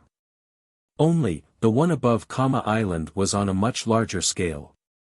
As Thousand Miles wondered about the spatial passage that had appeared above the island, deafening roaring drifted out of the pathway. A winged monster, covered in pitch-black scales, then pulled itself from the spatial passage. The moment this scaled monster appeared, Miracle's members felt the threat of death looming over them. When some of the players used their identification skills on the scaled monster, they could not help but gasp. This monster was actually a level 160 lord. How is this possible? Why has such a powerful monster appeared? These players' thoughts became chaotic when they learned the scaled monster's identity. A lord-ranked monster might not be a tough opponent since it was only the equivalent of a tier 2 player, but a level 160 monster was basically invincible to current players. While the army was stunned by the sudden development, another scaled monster emerged from the black hole. Not only was the second monster much larger than the first, but its aura was also leaps and bounds more powerful. To make matters worse, more scaled monsters followed, swarming out of the spatial passage. 1, 2, 3. By the time these monsters covered half of the sky above Island, Miracle's members had gone from panic to full-on despair. One level 160 lord was enough to wipe out their 30,000-man army, much less an entire force of such monsters. Retreat! Everyone retreat immediately! Thousand Miles shouted as he snapped out of his daze. Unfortunately, by the time Thousand Miles had issued the command, the scaled monsters had descended on the players in the valley. They gave Miracle's members no chance for escape. Not only did the level 160 lords attack with unrivaled strength, but their speed was just as overwhelming. In the blink of an eye, several hundred Miracle members had transformed into streaks of light and vanished from the island. Several thousand players had died by the time Miracle's army had fled the valley, and plenty of Tier 2 experts had been among the slain. While Miracle's members ran for their lives, Thousand Miles noticed a figure at the top of the mountain. He was very familiar with this figure, it was none other than Feng. Like an uninvolved passerby, Feng casually admired the massacre below. Damn it! It must be him. He must be responsible for opening that spatial passage. There's no way these monsters' arrival was a coincidence. Confusion and fury overwhelmed Thousand Miles as he watched Feng. He actually summoned these monsters just to prevent Miracle from stealing the manatite vein, to prevent anyone from obtaining it? Insane. He is definitely insane. Chapter 1942, So What If I Am? A flood of monsters still surged out of the spatial passage above Island. Moreover, as the swarm grew, stronger monsters emerged from the black hole. At first, only lords had come forth, but then, great lords and grand lords had begun to arrive. Now, even mythic monsters appeared from the passage. Like hungry wolves spotting fresh meat, these monsters descended on the fleeing Miracle members the moment they emerged. Level 160 lords were enough to instant-kill Miracle's members, not to mention the higher-leveled Great Lord, Grand Lord, and mythic-ranked monsters. Although Miracle's members had scattered and run the moment they received Thousand Miles's command, the flying monsters were too fast to outrun. In the seconds after Miracle had initiated its retreat, over 3,000 members had transformed into streaks of light and vanished. Vice Guild Leader, these monsters are even chasing the members that have left the valley. They have no regional restrictions. With how fast the monster force is growing, I'm afraid that they'll annihilate us before we reach the shore. Silent March said, watching the monster-filled sky with a grim expression. An endless number of monsters flew out of the black hole above, and even though their forces had split up, the monsters wouldn't need long to eliminate them all. If the 30,000 players had only consisted of elite members, Miracle's losses wouldn't have been so severe, significantly harming the guild's operations, if they all died, but over 400 of these players were Tier 2 experts. If these players were slain as well, we can't break through. It seems that we have no choice but to use the Magicbreaker scroll to remove the seal on the island. Thousand Miles gritted his teeth as he watched his guildmates die, one after another. March, instruct our elite members to do everything they can to attract the monster's attention. Once I remove the seal, have our guild experts use return scrolls to get out of here as soon as possible. Very few magic scrolls in God's domain were capable of removing regional seals. Even a super first-rate guild like Miracle had only managed to obtain 6 thus far. Normally, these scrolls were reserved as life-saving tools to prevent other superpowers from ambushing their key forces. Since he was one of Miracle's vice guild leaders, he had been allocated one of these scrolls. If he used it now, he'd have to wait a long time before he'd receive another. However, he couldn't hold anything back with so many of his guild's tier 2 experts at risk. Understood. Silent March nodded. Following which, Thousand Miles took an ancient, golden magic scroll from his bag and began to activate it. In response, a golden light pillar flew from the unfurled scroll and pierced the invisible magic barrier that enveloped Kama Island. The magic barrier shattered, and players on the island could once again use teleportation spells and tools. As the magic seal faded, Miracle's members breathed sighs of relief. With the barrier gone, they would not have to rely on their own feet to escape the island. Once they found a safe location, they could use a return scroll and leave this nightmare. However, just as Miracle's many experts activated their return scrolls to flee this godforsaken island, the scroll's loading bars were interrupted. What's going on? Why can't I teleport? No. We're still under the magic seal's effects. But didn't we remove the barrier? The development left Miracle's fleeing experts confused. Even Thousand Miles, who had just used the magic breaker scroll, was bewildered. Vice Guild Leader, look at Black Flame. I think he just used a magic seal, a ranger with sharp eyesight announced as he pointed to the mountain and Feng. Hearing this, Thousand Miles spun towards Feng. Multiple magic arrays hovered around the swordsman, all of which manifested to seal off Kama Island. Black Flame. You're courting death. Thousand Miles's gaze was frosty as he glared at Feng, his enraged bellow echoing throughout the valley. Every Miracle member in the valley stared at Feng with hatred and killing intent. They had already used their only magic breaker scroll, so only death awaited them if another magic seal enclosed the island. Courting death. Seeing Thousand Miles's wrathful expression, Feng couldn't help but laugh as he replied, so what if I am? In truth, Feng hadn't wanted to open an abyss passage on Kama Island. Once it opened, it would affect the region, and with the exception of himself, the ancient abyssal book's owner, the abyssal monsters would hunt down every player within range.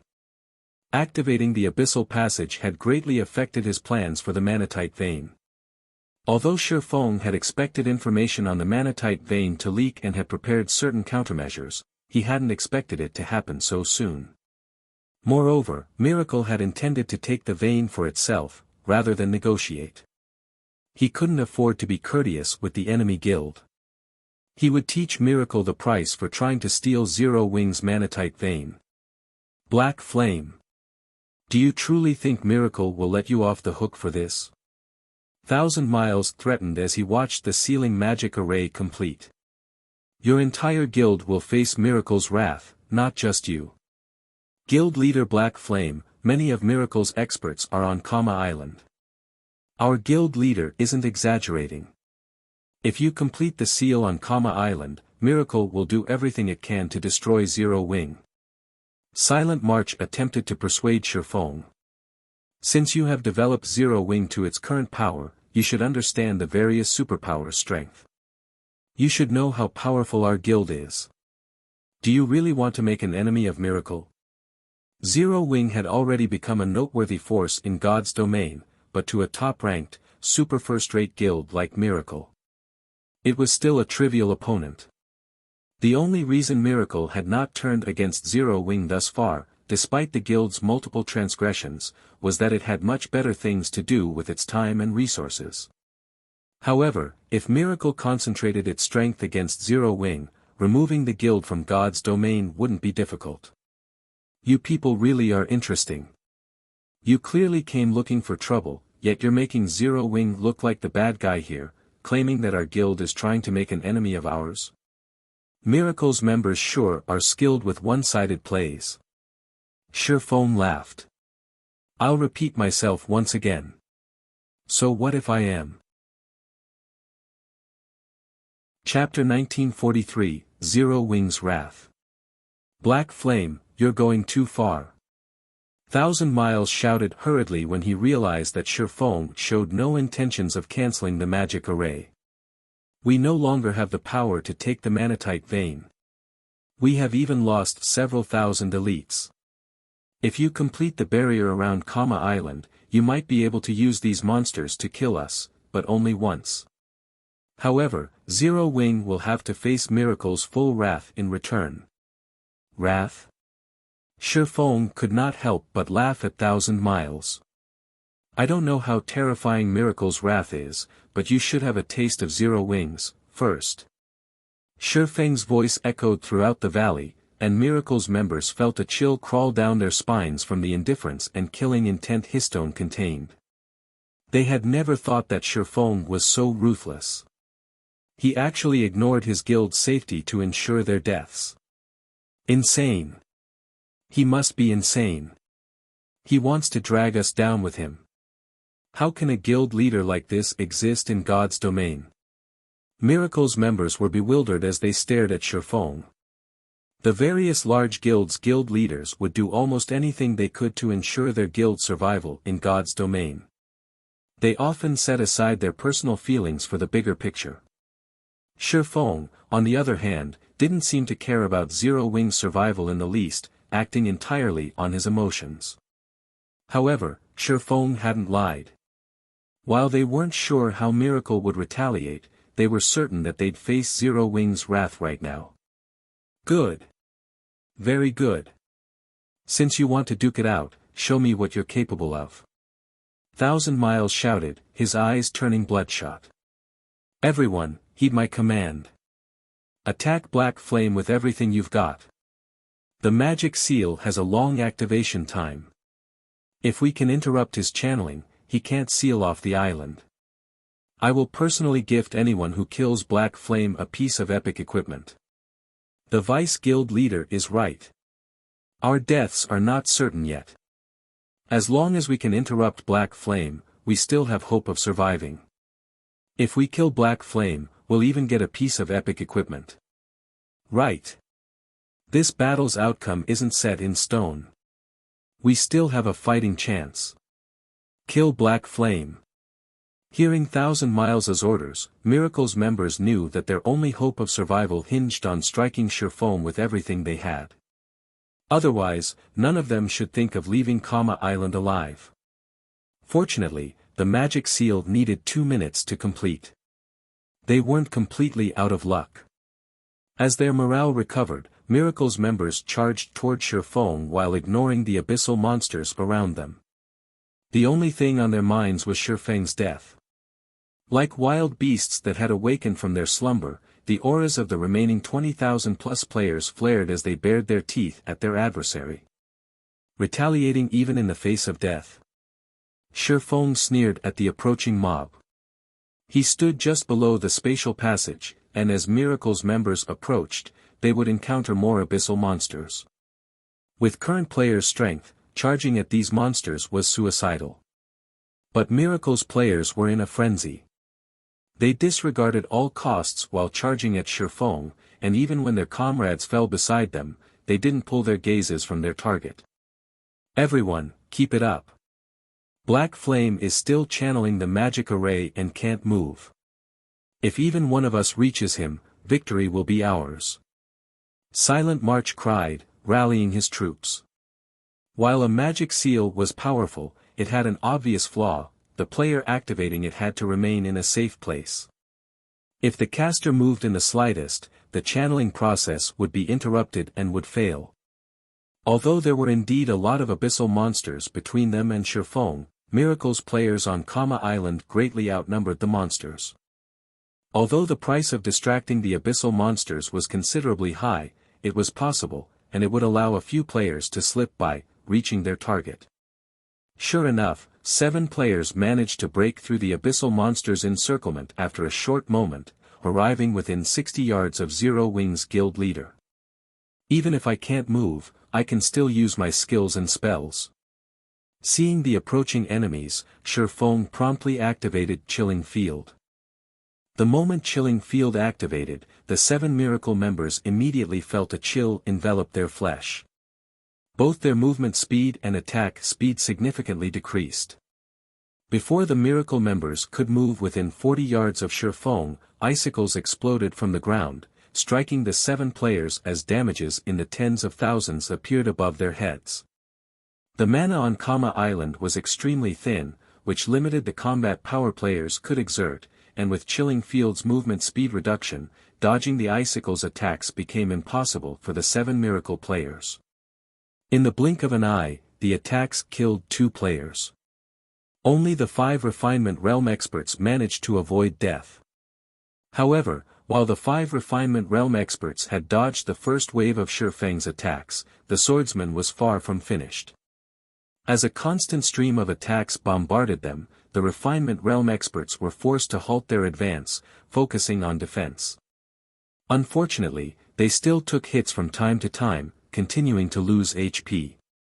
In the end, all 5 died before they could move within 20 yards of their target.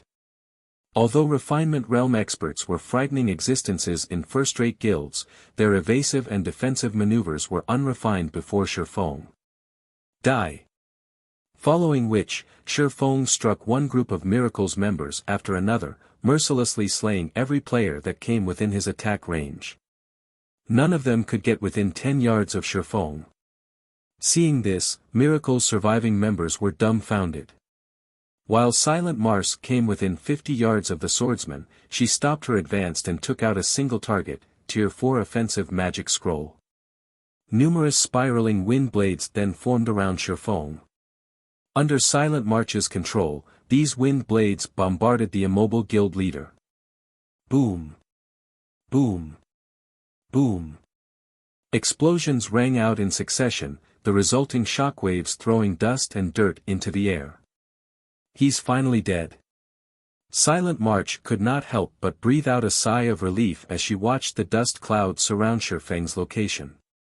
She had used a large number of guildmates as bait to get within 50 yards of the swordsman and find an opportunity to use the magic scroll without her opponent noticing. But once the dust settled, it revealed Feng's unharmed figure. Golden divine runes circled his body, isolating him from the outside world. These runes were the result of the 7 luminaries' ring's absolute defense. However, rather than the runic barrier, everyone's attention was on the pitch-black magic arrays around Feng. The arrays had completed and sealed off Kama Island. Chapter 1944, Slaying 1,000 Miles, U. 1,000 Miles paled when he saw the fully formed magic arrays. Magic scrolls like the Magicbreaker scroll was the only way to remove the magic seal once it was complete and before its duration ended. It's over. We're doomed. When the rest of Miracle's army saw the magic barrier slowly spread out from above them, they were distraught. Thousands of abyssal monsters had already emerged from the spatial passage. They had thought it would be possible to reach the island's shores before their annihilation when there had only been several hundred, but that hope was gone. Several hundred more Miracle members had died while the army had succumbed to their despair. Players only snapped out of their daze, fleeing like madmen, when the fallen players' weapons and equipment hit the ground. Although they knew that they had no hope of surviving this, they prayed for a miracle to save them. Vice Guild Leader, what should we do? Silent March asked anxiously as she watched Miracle's Tier 2 experts fall, one after another. We're out of options now that the magic seal is complete. Have our experts bring up the rear. We're retreating, 1,000 Miles said, shaking his head. Now that the magic seal had taken shape, not even he had a countermeasure. Fortunately, he was one of Miracle's vice guild leaders, and his guild had allocated him plenty of life-saving tools. Unfortunately, He'd only be able to save a small number of players with the tools he had on hand. But, Silent March felt her heart bleed as she watched the abyssal monsters slaughter their guild's experts in the valley. Miracle had brought more than 7,000 experts to Kama Island. This was the first time their guild had suffered such a severe loss since joining God's domain. Enough. If you don't hurry, I can't guarantee our safe escape. 1,000 Miles snapped gravely. He, too, was reluctant to make the decision. He was, after all, responsible for this offensive operation. He wanted nothing more than to kill Feng, but he understood that with Feng's strength and the abyssal monster's interference, slaying the swordsman was impossible. All he could do was leave this godforsaken island as quickly as possible. Understood. Silent March nodded. As Silent March began her retreat, several hundred experts formed a tight circle around her, guiding Silent March and several upper echelons out of the valley. Black Flame, just you wait. It won't be long before I pay this back tenfold. 1,000 Miles bellowed as he glared at Feng, already thinking of ways to deal with Zero Wing. After ensuring that his guild's upper echelons had gathered around him, 1,000 Miles retrieved a dark purple globe from his bag. Countless divine runes had been engraved on this crystal globe, the globe itself giving off waves of pressure. This globe was one of the treasures Miracle had obtained from an ancient ruin _the Wind God's Orb. The Wind God's Orb was a consumable that temporarily granted players the power of the Wind God. With the Wind God's power, players could fly freely through the sky for 5 minutes. Moreover, players' flight speed would be so incredible that not even flying ships could keep up with them. Whether one was using the Wind God's Orb for escape or pursuit, the orb was a very useful tool. Unfortunately, it could only be used 10 times. Once all 10 uses had been expended, the Wind God's Orb would turn into dust. Although the magic seal on Kama Island prevented teleportation, it did not prohibit players from flying. As long as they had the power of the Wind God, they could easily shake off the abyssal monster's pursuit. Moreover, 5 minutes of flying would be more than enough to escape Kama Island. Once they were off of the island, fleeing from the abyssal monsters would be a piece of cake. After taking out the Wind God's Orb, 1,000 Miles began to chant an incantation, granting him and the others the Wind God's power. With 1,000 Miles as the center, a gigantic, dark purple magic array formed on the ground, hungrily absorbing and devouring the surrounding mana. At the same time, a powerful storm enveloped 1,000 Miles and the others, preventing other players from approaching the group. The Wind God's Orb. Feng muttered. He could not help but feel a little astonished when he saw the dark purple globe in 1,000 Miles' hands. Miracle really is quite generous to have given him such a precious item, but you must be dreaming if you think you can escape with that. Feng then activated Gale Domain, transforming into a blur as he flew toward 1,000 Miles. The Wind God's Orb had been extremely famous in God's domain, a masterpiece crafted by an ancient civilization.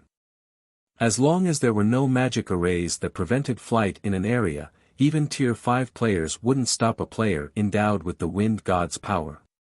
Only Tier 6 players would have the ability. Hence, the Wind God's Orb had been publicly acknowledged as one of the top 10 treasures for pursuit and escape in God's domain in the past. However, the Wind God's Orb had an obvious flaw: it required a lengthy channeling time. Each endowment required roughly 15 seconds.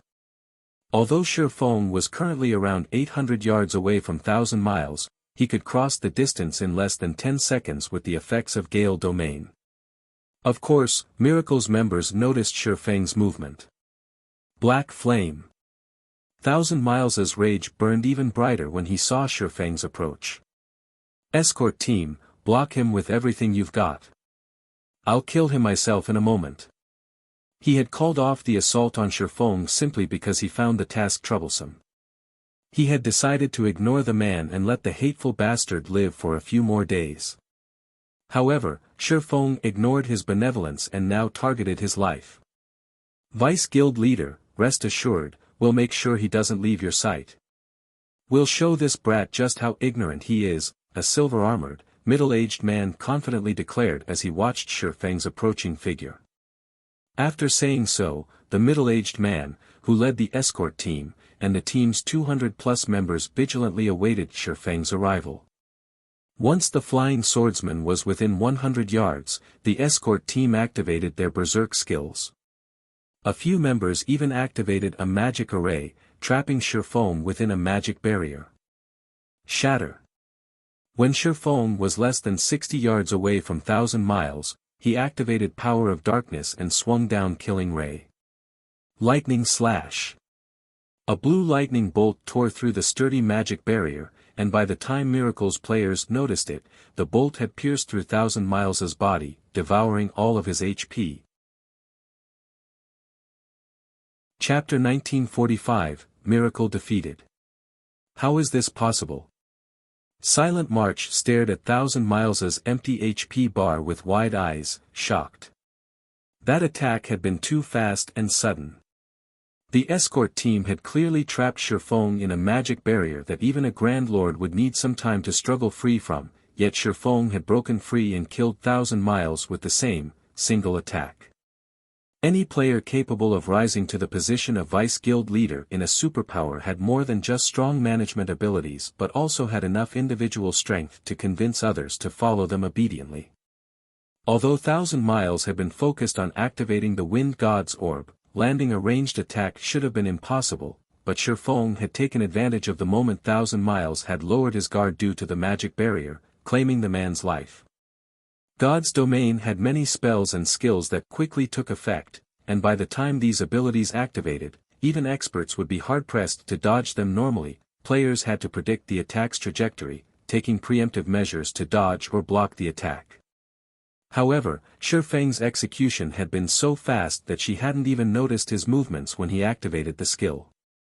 Needless to say, it would have been impossible for Thousand Miles, who had been distracted, to notice the attack. The other members around the Vice Guild leader's corpse were just as stunned. They stared at the body with incredulous looks. Thousand Miles was one of their guild's Vice Guild leaders. Not only was he extraordinarily powerful as an individual, but the guild had also given him plenty of treasures. Even super guilds would have a difficult time killing Thousand Miles. In fact, regardless of the several thousand abyssal monsters on Karna Island, they had never considered that the monsters might kill Thousand Miles, yet their Vice Guild leader was dead. Moreover, Thousand Miles hadn't died at the hands of a superpower. He hadn't even died while surrounded by enemies, overwhelmed and outnumbered. Instead, a guild leader from a guild that had only recently become famous had claimed his life. If news of this spread, it would cause a sensation throughout God's domain. Black Flame. The escort team's leader turned ashen as he shot Feng a glare. From today on, neither you nor Zero Wing will have a place in God's domain. Not even the Dragon Phoenix Pavilion can protect you.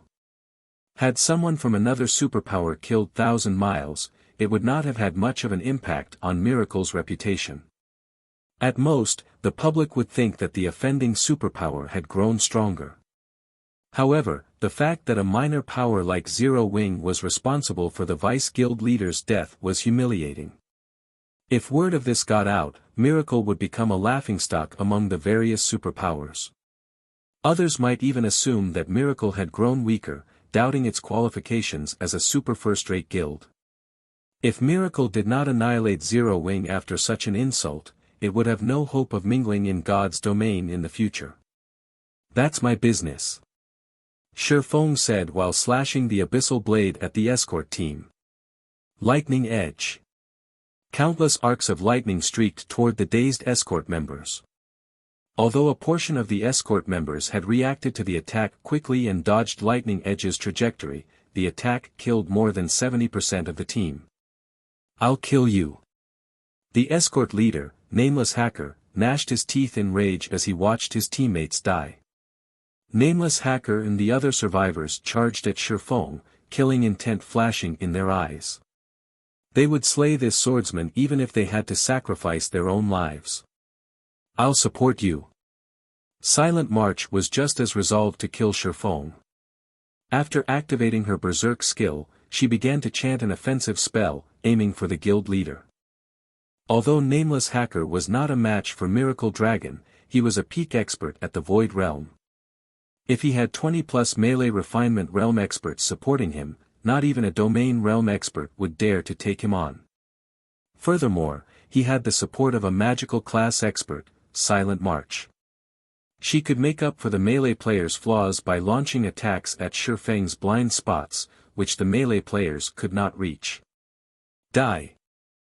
As Nameless Hacker reached Feng, he raised his greatsword and executed a downward slash.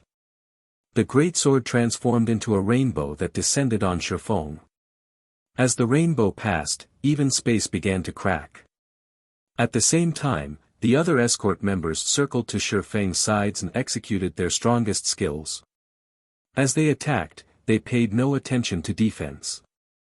They were fully intent on trading blow for blow with Feng.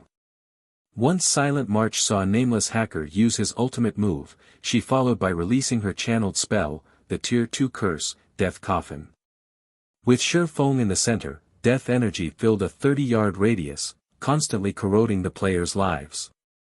Silent March planned to use the escort team to buy time for death energy to detonate, killing the team and Feng. Meanwhile, Nameless Hacker and his comrades paid no heed to Silent March's spell. Now that 1,000 Miles was dead, they had no way to escape Karna Island before the abyssal monsters killed them, in any case. They were more than willing to sacrifice themselves if it meant Feng's death. In response to his opponent's suicidal attacks, Feng used Dragon Breath and 9 Dragon Slash. He had no intention of dodging the attacks. His basic attributes were far beyond Nameless Hacker and Miracle's members. He could simply stop the attacks with brute force. Boom. Boom. Boom. The moment Dragon Breath collided with the descending rainbow, a massive explosion shook the valley. Dragon Breath shattered the rainbow and blew Nameless Hacker away. Abyssal Blade's phantoms, meanwhile, put a stop to the melee refinement realm expert's assault. Before the death energy Silent March had summoned could detonate, Feng used Instant Strike to appear before her and swung Killing Ray at the female necromancer. Although Silent March tried to block the attack with her staff, she was too late. Killing Ray shattered the magic barrier protecting Silent March and cut straight through her neck, instantly obliterating her HP. So fast. The escort team members were stunned. First, 1,000 Miles had fallen. Now, even Silent March had died before the rear-line healers could do anything about it. Feng's attack power and attack speed were terrifying. Without Silent March's assistance, Nameless Hacker and the others were utterly helpless against Feng. Even though they still had their healer support, Feng killed one after another. With the abyssal monster's interference, the entire escort team had been eliminated in less than 20 seconds. Seeing this, Miracle's surviving experts, who had been rushing over to help, turned and fled, losing any motivation to attack Feng. Unfortunately, the flying abyssal monsters gave Miracle's members no opportunities to escape Karna Island. In less than 10 minutes, all of the 30,000+ players Miracle had dispatched to the island were dead. None left the island alive. Chapter 1946, Impossible Outcome. After Miracle's forces on Kama Island were annihilated, the abyssal monsters circling above began to scatter to the surrounding areas. And Feng couldn't be any happier to see it. Although this turn of events would be a problem for players developing in the Sea of Death, it would benefit him. The abyssal monster's presence would deter anyone from approaching Kama Island. However, the abyss passage he opened above the island was small, unlike the medium passage in the Twin Towers Kingdom. As a result, its influence would be very limited. In the continent of God's domain, abyssal monsters couldn't roam freely since they were foreign to this world. Hence, the world's power constantly suppressed them. The farther they ventured from the abyss passage, the stronger this suppression would become. With the power of a small abyss passage, the passage's range of influence was very limited. Moreover, he could only use this method to deter players once. Each ancient abyssal book could be used to open only 2 abyss passages, a medium passage and a small passage. King's Return's Hellfiend had already opened the medium passage to deal with immortal light in the Twin Towers Kingdom, and now that Feng had used the remaining small passage, he'd have to make sufficient sacrifices if he wanted to use the book to open another. To open another passage, he would need to sacrifice 50,000 players for a small passage, 300,000 players for a medium passage, or 1 million players for a large passage. Capturing so many players to sacrifice would be an immensely difficult task.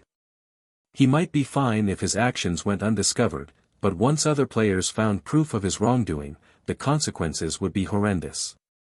After watching the abyssal monsters venture away from Kama Island, Feng began to loot the battlefield. Meanwhile, in the Dragon Phoenix Pavilion's temporary residence on Thunder Island. Big Sis Rain, I've notified every fleet in the Sea of Death. Since we cannot command those under 9 Dragons Emperor, we only have 3 fleets heading towards Kama Island. They should arrive in half an hour at the earliest, Blue Phoenix reported. They had begun to gather their forces the moment they had heard of Miracle's interest in visiting Kama Island. However, the island was located in an extremely dangerous sea zone, and the various superpowers on Thunder Island didn't usually operate in that area. As a result, their fleets had been some distance from Kama Island when the situation had occurred, and even the closest ships would need some time before they'd arrive. Half an hour? Hopefully, they'll make it in time. Phoenix Rain nodded. While half an hour wasn't very long, it wasn't very soon either. If Zero Wing acted rashly, annihilating the guild's forces would be child's play for Miracle's 30,000-strong army. However, if Zero Wing's members split up and hid, they might last for another half an hour. Just what is Zero Wing trying to do? Despite knowing that Miracle has dispatched an army of 30,000 to Kama Island, Zero Wing is insistent on clashing with Miracle. Blue Phoenix was exasperated over Feng's decision. She had the feeling that Zero Wing must have fought so many first-rate guilds that it was treating Miracle like one of those old enemies. Zero Wing only had 500 members on Kama Island. Even if these members were all a part of Zero Wing's main force, they wouldn't even serve as a warm-up for Miracle's army. After all, they were talking about 30,000 elite and expert players. Moreover, all of those players were from a veteran super first-rate guild, not a first-rate guild. As Phoenix Rain and Blue Phoenix discussed the situation, the doors to the guild leader's office swung open, and 2 people walked in. The moment these 2 people entered the office, Blue Phoenix's expression darkened. Rain, long time no see. 9 Dragons Emperor greeted Phoenix Rain with a smile after entering the room. It seems you have secured quite a harvest in the Sea of Death. You've already replaced quite a few pieces of your equipment. 9 Dragons Emperor, why are you here? Phoenix Rain responded dryly. 9 Dragons Emperor was closely tied to the ambush she had suffered on Savage God Island. If not for her lack of evidence, she would have long since reported him to the Great Pavilion Master. Just the sin of setting her up would instantly get 9 Dragons Emperor banished from the Dragon Phoenix Pavilion. Unfortunately, 9 Dragons Emperor was too clever to leave evidence. No matter how hard she searched, she couldn't find any proof. This is the Dragon Phoenix Pavilion's guild residence. Is there some reason that a pavilion master, such as myself, cannot be here? 9 Dragons Emperor returned Phoenix Rain's question nonchalantly. Although this is the Dragon Phoenix Pavilion's residence, this place is under my management. I believe you of all people understand how the Dragon Phoenix Pavilion operates. Neither pavilion is allowed to interfere with each other's work. Or do you need me to remind you of the rules? Phoenix Rain asked coldly. Fine, I won't waste words with you. I am here on official business. The Great Pavilion Master has issued an order. Since this is such a crucial moment, you're not allowed to interfere with Miracle. 9 Dragons Emperor said, chuckling. If you still don't get it, I'll explain the order in greater detail. The Great Pavilion Master had stated that you are not to interfere with the situation on Kama Island, and you must recall all of the ships you have sent. Have I made myself clear? All matters on Thunder Island are under Big Sis Rain's management. Why would the Great Pavilion Master give such a command? Blue Phoenix refused to believe a word Nine Dragons Emperor said. I knew you all would ask that. Here is the Great Pavilion Master's order. He had intended to inform you directly via call, but fearing that you would disobey, he sent me here to carry his orders out, Nine Dragons Emperor said as he playfully displayed the system message Ku Rong had sent him. How could this be? Phoenix Rain frowned when she saw the message. Our guild is in a precarious situation, and Zero Wing has made too many enemies. All of the various superpowers have expressed their opinions on the Dragon Phoenix Pavilion. After lengthy consideration, the Great Pavilion Master has decided not to interfere in the matter between Miracle and Zero Wing to avoid exposing the pavilion to even greater danger. If you refuse to follow orders, then all responsibilities on Thunder Island will be transferred to me. Nine Dragons Emperor said, smiling. Even if you sent reinforcements, it would be futile. 1,000 Miles is leading the operation personally. Zero Wing has no chance of survival. He was very pleased with Miracle's actions. Whether Phoenix Rain helped Zero Wing or not, Zero Wing would suffer severely, and Phoenix Rain would lose a powerful helper. Fortunately, this increased his chances in the next contest for Thunder Island. The naval power Zero Wing had displayed near Savage God Island had been too frightening, forcing him to take the guild seriously. But there was no need for that now. Now that Miracle had crippled Zero Wing, the latter would no longer pose a threat in the upcoming contest. Moreover, with Zero Wing's main force crippled and Ku Rong's current attitude toward the guild, he could take advantage of the situation to deal with Zero Wing's branch guild in the Black Dragon Empire. Big Sis Rain, what should we do? Blue Phoenix asked anxiously. Phoenix Rain considered the matter, her expression ugly. She hadn't expected Ku Rong to interfere. Rain, you best decide quickly. I don't have that much patience. If you can't, I'll make the decision for you, Nine Dragons Emperor threatened. The twisted expression on Phoenix Rain's face delighted him greatly. You. Phoenix Rain frowned. However, before she could say more, she received a message. It had been sent by the spy she had planted in Miracle. How is this possible? Phoenix Rain was stunned as she read the message's contents. She simply could not believe what she read. Rain, are you trying to disobey orders? Nine Dragons Emperor demanded after Phoenix Rain's long silence.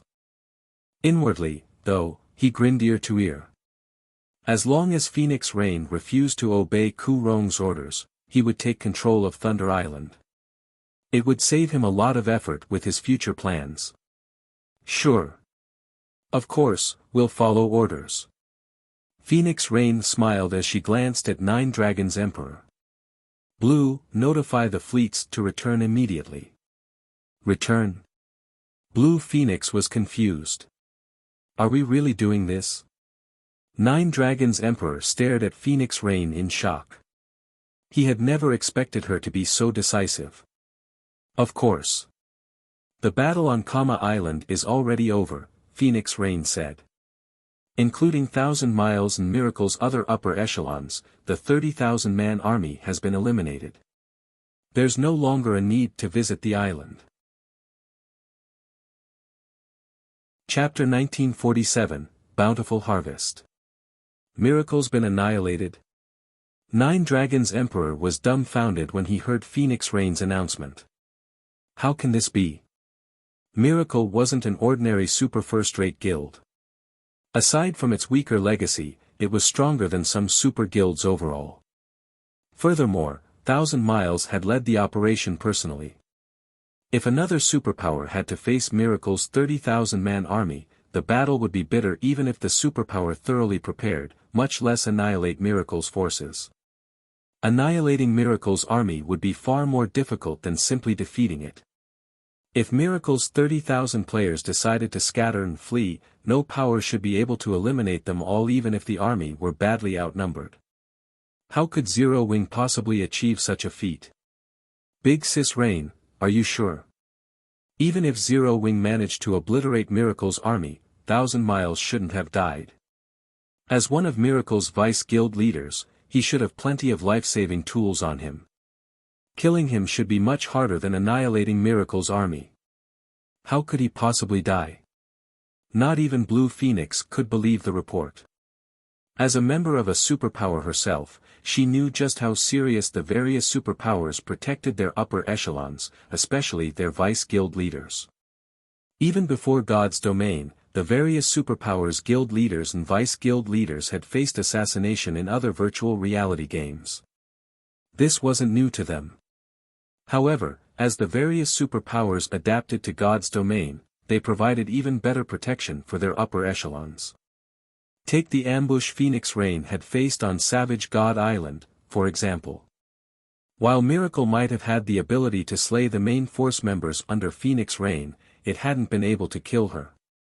Had Phoenix Rain's subordinates faced annihilation, Phoenix Rain would have used the life-saving tools the guild had given her to flee the island. Of course, losing her main force members would have affected her plans.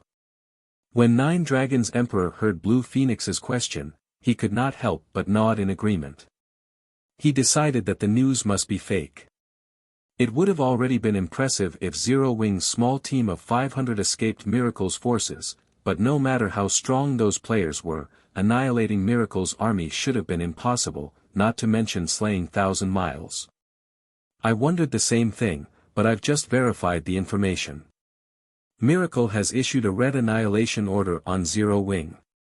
It's the highest-ranking annihilation order available in Miracle.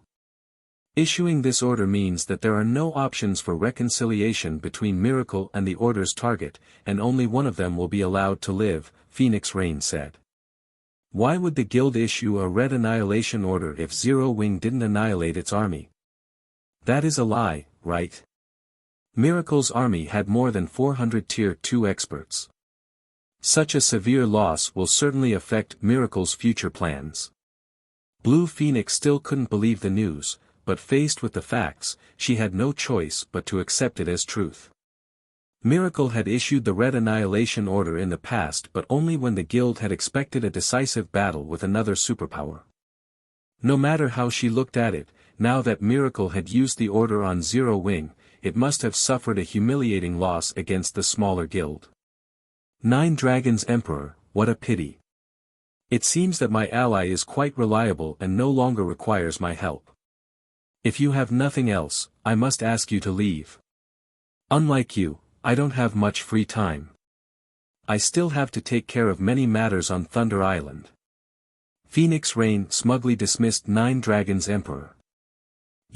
Veins bulged on Nine Dragons Emperor's forehead. After taking a moment to calm down, he sneered and said, Phoenix Rain, don't get excited so soon. Zero Wing might have gotten lucky and defeated Miracle, but you know better than I just how frightening Miracle is. Zero Wing has ignorantly pushed itself onto the path of annihilation. It won't be long before Zero Wing is thoroughly removed from God's domain. After Nine Dragons Emperor finished, he turned and left the office in a huff. Seeing Nine Dragons Emperor's frustrated expression, Phoenix Rain felt refreshed. However, she knew that Zero Wing had gotten itself into more trouble than ever before. Phoenix Rain wasn't the only one to learn of Miracle's extermination. All of the various superpowers received reports on the battle on Kama Island. Ha ha ha. Zero Wing really is impressive to cause so much damage to Miracle.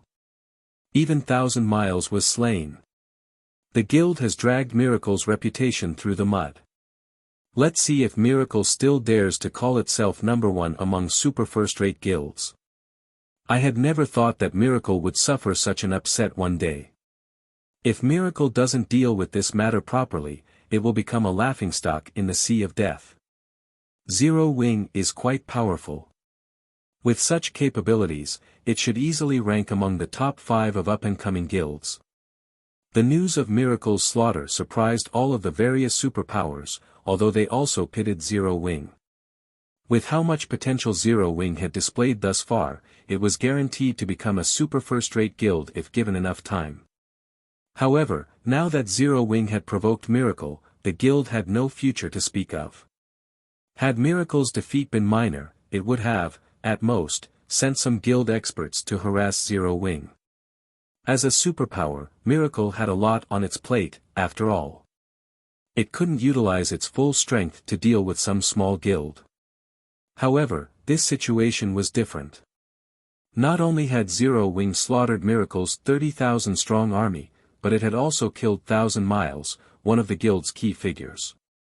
This was a great embarrassment for Miracle. If the super first-rate guild didn't obliterate Zero Wing and restore its reputation, even as a superpower, it wouldn't survive long in God's domain. Meanwhile, Zero Wing, which hadn't been particularly famous in God's domain outside of Star Moon Kingdom, had become a household name. Even the kingdoms and empires far from Star Moon Kingdom now knew the name Zero Wing. Meanwhile, back on Kama Island Dash. After working tirelessly for more than 2 hours, Feng finally collected the items Miracle's members had dropped.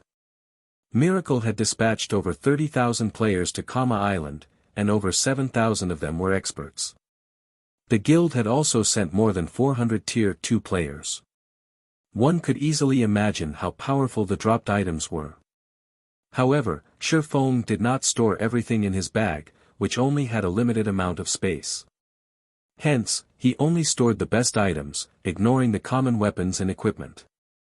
Even so, he still claimed more than 7,000 items, including over 500 level 50 fine gold weapons and equipment, and over 100 level 50 dark gold items. When exploring a corner of the valley, Feng noticed a crimson crystal globe on the ground. Within the globe burned a golden flame, and as if the flame had a life of its own, it transformed into a small, flaming dragon as Feng approached. Fire Spirit. Feng gasped when he saw the item. Chapter 1948, Special Epic Tool. Snapping out of his daze, Feng stepped forward and picked up the crystal globe. Although he had seen this crystal globe at an auction during his previous life, he found it hard to believe that the item before him was the same one. He had to verify his suspicion. Sure enough, it really is a fire spirit. Miracle is amazing. It actually got its hands on this. Feng could not help his elation as he inspected the crimson globe. Current players should be wholly ignorant of the fire spirit. Even if they managed to find one, they wouldn't know the fire spirit's true value. Based on the fire spirit's attribute panel, it was a weak epic tool that could only cast one spell, the Tier 2 spell, Fire Spirit. When cast, the spell would summon a Tier 2 fire spirit of the same level. In other words, obtaining the epic tool only granted players one additional summoning skill. While a Tier 2 fire spirit might be of some help to Tier 1 players, it was hardly of any use to Tier 2 players and above. Moreover, each fire spirit summon cost 5 magic crystals. Although the summoned fire spirit did not have a duration, to Tier 2 players, 5 magic crystals per summon was very expensive. Moreover, the summoned Tier 2 fire spirit wasn't even stronger than the summoners. Rather than wasting 5 magic crystals to summon a meat shield, it was cheaper to party with an MT. Because of this, the various large guilds paid no attention to the fire spirit, despite being an epic tool. However, Fire Spirit had one passive skill called Devour Mysterious Flame, which allowed the fire spirit to absorb mysterious flames, growing stronger. Unfortunately, no guild dared to use this passive skill. Mysterious flames were incomparably precious in God's domain, helping lifestyle players increase their production success rates. Losing a Tier 1 mysterious flame might not be so painful, but only a fool would sacrifice mysterious flames at Tier 2 and above to strengthen an epic tool. Tier 2 mysterious flames were, after all, just as valuable as ordinary epic items. Sacrificing a Tier 2 mysterious flame to upgrade the fire spirit was simply unprofitable. No one knew what the fire spirit would do after devouring the flame, and on the off chance that it received a minor basic attribute boost, the sacrifice would be an utter waste. Hence, the powers that obtained a fire spirit generally considered it useless. Even worse, the fire spirit would drop upon death. If one accidentally died after expending a mysterious flame to upgrade the fire spirit, they'd die a second time from regret. However, players hadn't yet discovered the fire spirit's frightening growth rate after devouring a mysterious flame, especially a high-tiered flame. Not only would feeding the fire spirit mysterious flames increase its tier, but its life rating would also improve. One guild in the past had become incredibly famous due to the fire spirit. The guild had been Thunder Family, a first-rate guild. A super first-rate guild had backed Thunder Family into a corner, and all of its territories, save the guild's main city, had been taken. Everyone had thought that the Thunder Family was finished, but the guild had summoned a fire spirit. The highest-tiered fire spirit in God's domain had only been tier 3 back then. However, the Thunder Family had summoned a tier 4 fire spirit. Moreover, it was an archaic species-ranked fire spirit. Fire spirits might not be as durable as ordinary monsters of the same rank and level, but as pampered children of fire, they had plenty of tier 4 curses. A tier 4 archaic species was already a challenge to take down, not to mention one with multiple tier 4 curses. One could easily imagine what the influence the Thunder Family's tier 4 fire spirit would have on a large-scale battle. In the end, Thunder Family had won the final battle at its main city. Afterward, the various major powers had paid more attention to the epic tools known as fire spirits. Although Thunder Family had remained a first-rate guild even after 10 years in God's domain, no superpower underestimated it. The guild had eventually nurtured its fire spirit to tier 5, and its life rating had risen to fallen angel. It had become almost invincible among opponents of the same tier, and even tier 6, God-ranked players had fled from one-on-one battles with the tier 5 fire spirit including its many tier 5 curses. The fire spirit had become a terrifying adversary. One could say that obtaining a fire spirit was the equivalent of obtaining a capable tier 5 helper. It was unimaginably valuable. However, nurturing a fire spirit wasn't easy. Thunder Family had practically bankrupted itself to nurture its fire spirit to tier 5. Even superpowers had a hard time getting their hands on tier 3 and 4 mysterious flames, and unless one obtained them in secret, countless problems would plague the player. Even so, the fire spirit was worth the cost. The fire spirit tool had another amazing aspect, as well. After devouring enough mysterious flames, the tool's rank would increase. Once it became a fragmented legendary item, it would gain an additional skill called Flame Refinement. The skill could grant a maximum often players the fire spirit's flames. Naturally, the strength of these flames would depend on the fire spirit's strength. The stronger the fire spirit was, the stronger the flames would be. In the past, various superpowers and first-rate guilds would frequently rent these flames from Thunder Family, which, in turn, allowed the guild to make a fortune.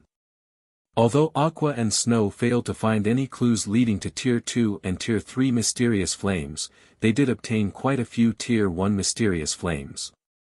I can use them to feed the fire spirit. Feng was quite satisfied as he gazed at the crimson globe in his hand. Tier 1 mysterious flames might not upgrade the flame spirit by much, but if it devoured enough of them, it would undergo a qualitative transformation. After Feng finished organizing the loot, he returned to the cave that contained the manatite vein. He then set up an abyssal barrier and a teleportation point outside of the cave. In the future, Zero Wings members would be able to teleport directly there without worrying about the abyssal monsters. From now on, the manatite vein belonged exclusively to Zero Wing. The guild wouldn't have to worry about competition from other superpowers, and it wouldn't have to dispatch players to guard the mine. The island's abyssal monsters would serve as a natural deterrence. Following which, Feng regrouped with Aqua Rose and the others, continuing to lead them deeper into the Demonkin nest, defeating one patrol squad after another. The Demonkin nest was quite large, and the pathways within were incredibly complex. As a result, exploring the nest was far more difficult than Feng had assumed. Guild leader, I found the nest's boss. Fire Dance excitedly announced. To mine the manatite vein, they first had to defeat the nest's guardian boss to stop the Demonkin from respawning. The Demonkin would only respawn once the guardian boss had, but the bosses based in or veins had very long respawn times. Although the guardian boss would grow stronger with each respawn, it wasn't a cause for worry since players would be much stronger by the time it did. Alright, I'll lead the team to you. Feng rejoiced when he heard Fire Dance's sudden declaration. He immediately led his team to her location. However, when Feng made it to the cavern Fire Dance stood in and saw the Demonkin, he was stunned. The Demonkin was 6 meters tall and fully geared in dark gray armor. Its back was decorated with all sorts of longswords. Currently, the Demonkin stood in the middle of the cavern with its eyes shut. A tier master. Chapter 1949, Tier Master. Everyone felt stifled as they watched the quiet Demonkin in the middle of the dark cavern with grim expressions. Demonkin King Ava, Mythic, Tier Master. Level 68. HP 600 0000000/600 0000000. What kind of monster is that? How is it giving off such intense pressure? Is that really a Tier 4 monster? I can already feel death loom over me just by looking at it. Why do I feel like I can't even hit it even though it's just standing there? Huh. What does Tier Master mean? Although none of them knew what a Tier Master was, after a long time fighting in God's domain, they had developed their instincts. Those instincts screamed a warning: if they set foot in this cavern, they'd get a one-way trip to hell. Naturally, Feng wasn't particularly surprised by his team's reaction.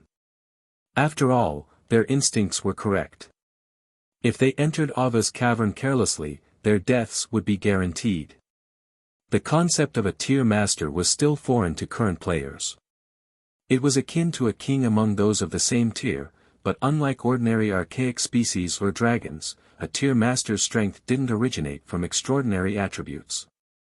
Rather, it came from the monster's extraordinary combat standards.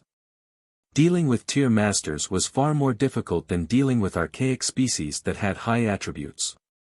A fight against a Tier Master was a test of players' combat standards. If players' combat standards were lacking, they would die instantly. In comparison, players would have a fighting chance against an archaic species even if they were at a disadvantage in terms of attributes.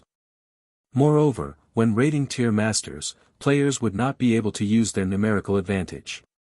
In fact, raiding a Tier Master with more players than necessary would only increase the raid difficulty. Tier Masters were capable of summoning an army of monsters, and they would summon more monsters based on the number of players participating in the raid. The summoned monsters might not have high attributes, but even the weakest combat standards would be at the Trial Tower's 3rd floor. This was why Tier Masters were so fearsome. Normally, Tier Masters only spawned after level 100. Feng had never considered that the boss guarding Kama Island's manatite vein would be a Tier Master. Guild leader, this boss is giving off a very dangerous feeling. We have quite a few players with us. Should we send some players in to test the waters? Aqua Rose suggested. When dealing with unknown bosses, particularly field bosses, teams usually dispatched a small group to test the boss's abilities and search for appropriate countermeasures to avoid excessive losses. After all, dying in the field meant losing a full level. Even when resurrected, players still lost half a level of EXP. Forget it. Compile a list of data on every member of the team. I'm going to reform a 100-man raid team, Feng said, shaking his head. There was no point in probing a Tier Master. Such bosses were straightforward. Unlike other bosses, which used many strange skills and spells, a Tier Master would only use normal attacks and the occasional team wipe move. If players could keep up with the boss's combat standards, they could defeat it. If they couldn't keep up, it didn't matter what strategies they employed, they'd all die. Moreover, the 500 Tier 2 players present were all true experts in the guild. Whether they lost half a level or a full level, it would deal a significant blow to Zero Wing. They'd be better off going all out on their first try. Following which, Aqua Rose gathered the details on the 500-man team and sent the information to Feng. She had collected data on players' basic attributes, weapons, equipment, and current progress in the trial tower. After planning for about half an hour, Feng finally decided on the 100 members that would take part in the raid. The weakest of the players he had selected had already reached the late stage of the trial tower's 6th floor. They would have no problems facing the tier masters' summoned mobs in a one-on-one. "Alright, Cola, start the raid." Feng commanded once everyone had their tasks. Cola nodded seriously. Although he was nervous, he willed himself to enter the cavern. The moment Cola stepped into the cavern, a bright light illuminated the space. Rather than a cavern, this place looked like an ancient temple. Faded murals covered the cavern walls, and stone pillars stood at intervals, supporting the cavern's vast ceiling. Although severely damaged, magic arrays were visible on the stone ground. Once Cola was within a certain range, the Demonkin King opened its eyes. The moment Ava's crimson eyes were revealed, Cola felt as if he had plunged into an icy hell as a chill seeped into his bones. Unlike other monsters, whose auras contained death and violence, Ava's aura was calm and indifferent. Before Cola could overcome the frosty sensation, Ava moved. Unlike other monsters they had faced, Ava wasn't lightning fast. They could all follow every single movement with their eyes, but despite the several hundred yards between the boss and Cola, each of Ava's steps rapidly devoured the distance. Crap! This monster's an expert. Cola had an incredibly bad feeling as he watched Ava approach. Hurriedly, he raised Titan Guard to defend himself. Dang! A crisp, metallic clang reached everyone's ears as dazzling sparks flew from Cola's Titan Guard. Cola stumbled back several steps before stabilizing himself. However, before he could catch his breath, another sword descended on him. This time, Cola instinctively raised his shield to block the attack. As they watched Cola receive a series of attacks from Ava, everyone could not help but gasp. Although Cola only lost around 13,000 HP from each attack, the tier master continued to push him back. In the battle between the expert MT and the guardian boss, Cola was at a complete disadvantage. He had no opportunities to launch a counterattack, he could only defend himself. If he diverted his focus in the slightest, Ava's blade would likely find its mark. When the rest of the 100-man team came within 100 yards of Ava, the Demonkin King bellowed with anger. Multiple Demonkin then began to rise from the ground, ranging between level 64 and 66. By the time they stopped emerging, a total of 200 Demonkin stood before the players. Among them, the weakest was a chieftain, while the strongest was a lord. At first, Zero Wing's members paid little attention to these monsters due to their low ranks, but after clashing with them, these expert players were stunned. These Demonkin commanded incredibly high combat standards. The weakest Demonkin could easily reach the trial tower's 3rd floor, while a few Lord-ranked Demonkin could reach the 5th floor, the publicly acknowledged expert standard in God's domain right now. Of course, Demonkin's attributes were already higher than players. Combined with expert combat standards, the Lord-ranked Demonkins instantly slew several Tier 2 players. Fortunately, Violet Cloud managed to rescue some of them in time, reducing the number of casualties. Thank goodness. It seems this Demonkin King is only at the late stage, 5th floor standard. Defeating it shouldn't be a problem. After watching Cola fight Ava for some time, Feng had a rough estimate of the Guardian boss's combat standard, and he could not help but breathe out a sigh of relief. Not all tier masters were equal. The weakest among them were close to reaching the trial tower's 6th floor, in other words, the 5th floor's late stage. In a large guild, a player with such a combat standard would be considered a relatively strong expert. As for the stronger tier masters, some had even reached the Void Realm.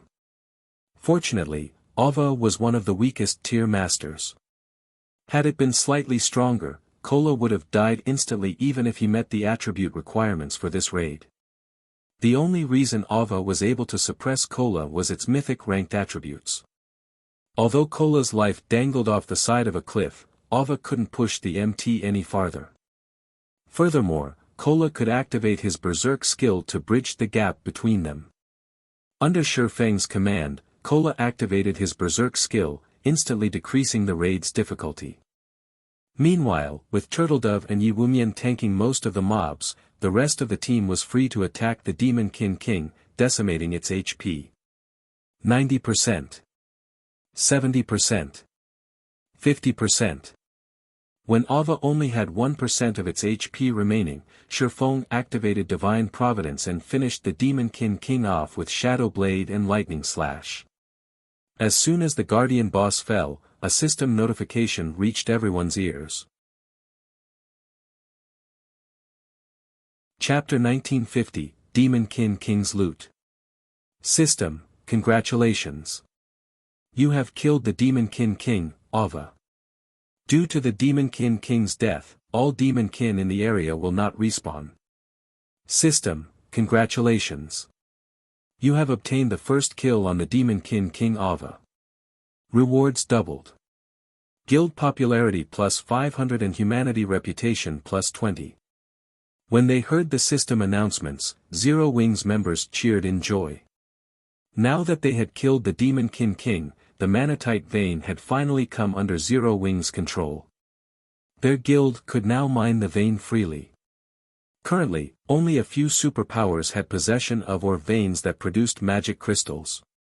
Once the system notifications ended, the Demonkin King's corpse burst into countless particles of light. Items began to manifest in the air, falling to the ground one after another. These dropped items glowed with colorful lights, dazzling the watching players. By the time they stopped appearing, a small mountain had formed on the ground. As expected of the first kill reward. The loot is frightening.